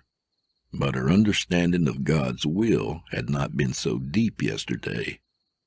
Today, she could fully appreciate the wrath which had brought down Sodom and drowned the world.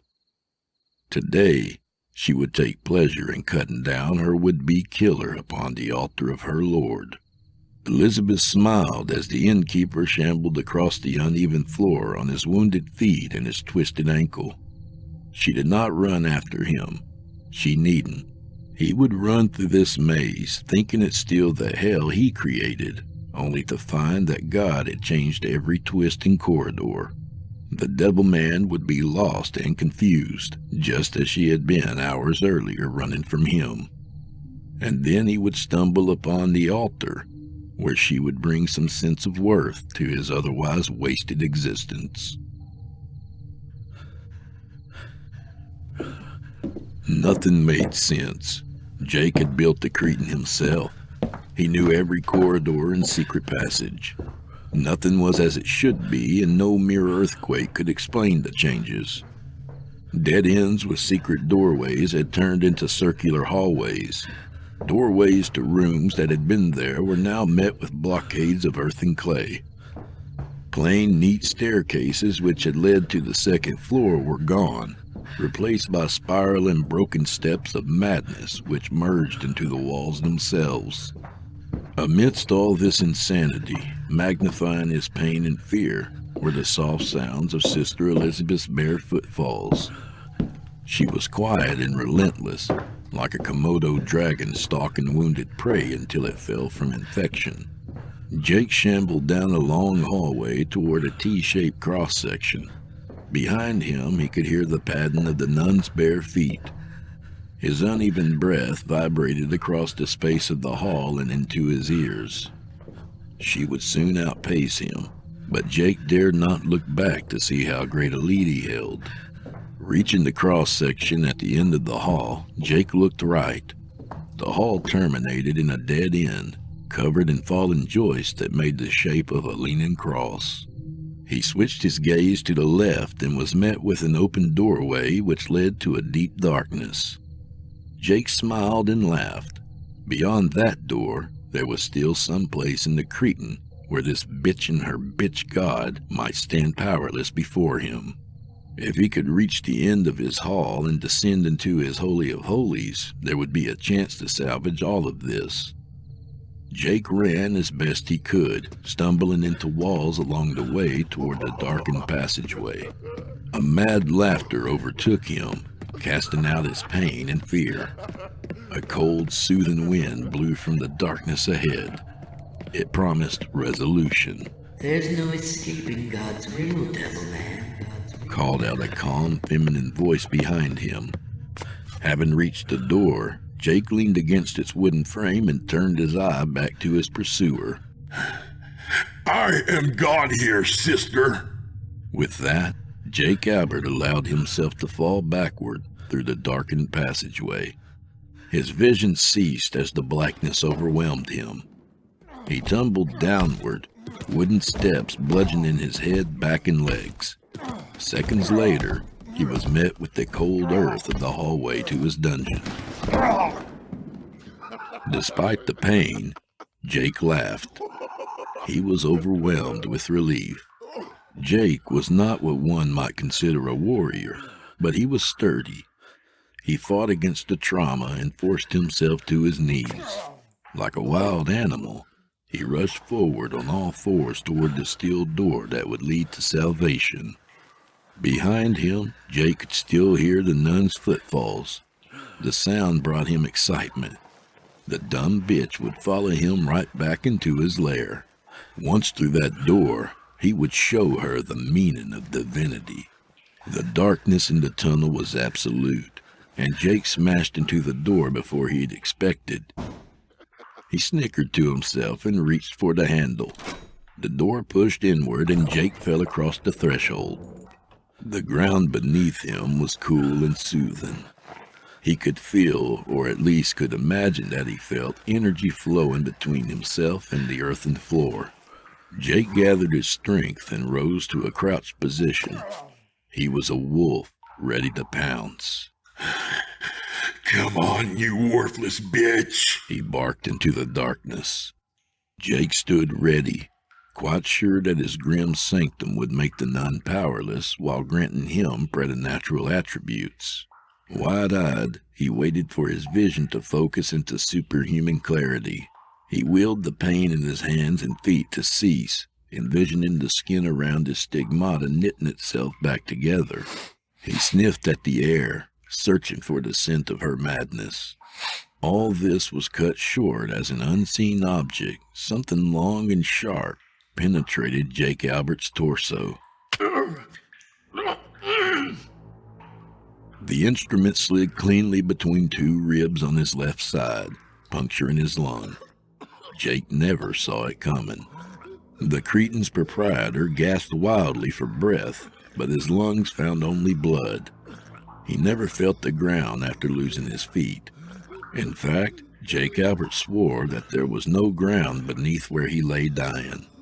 The cool earth was gone, and his body seemed to float on a plain of blackness smeared with stars.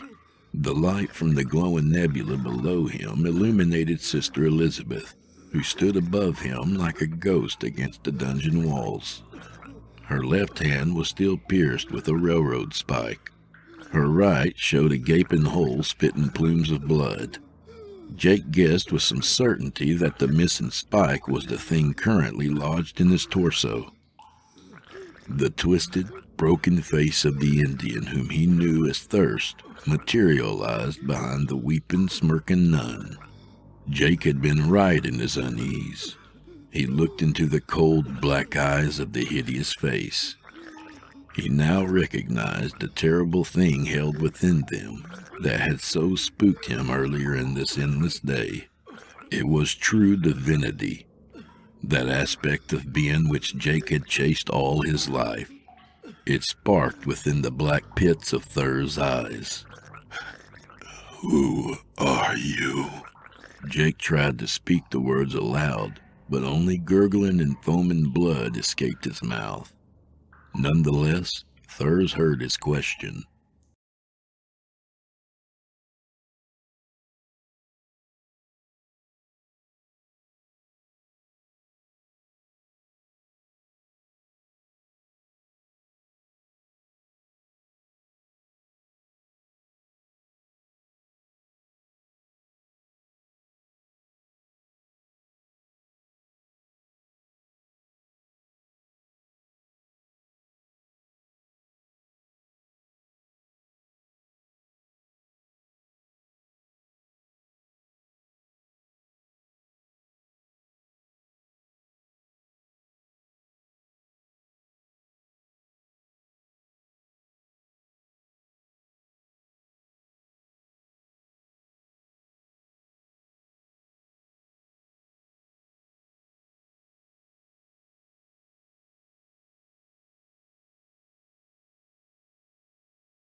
tales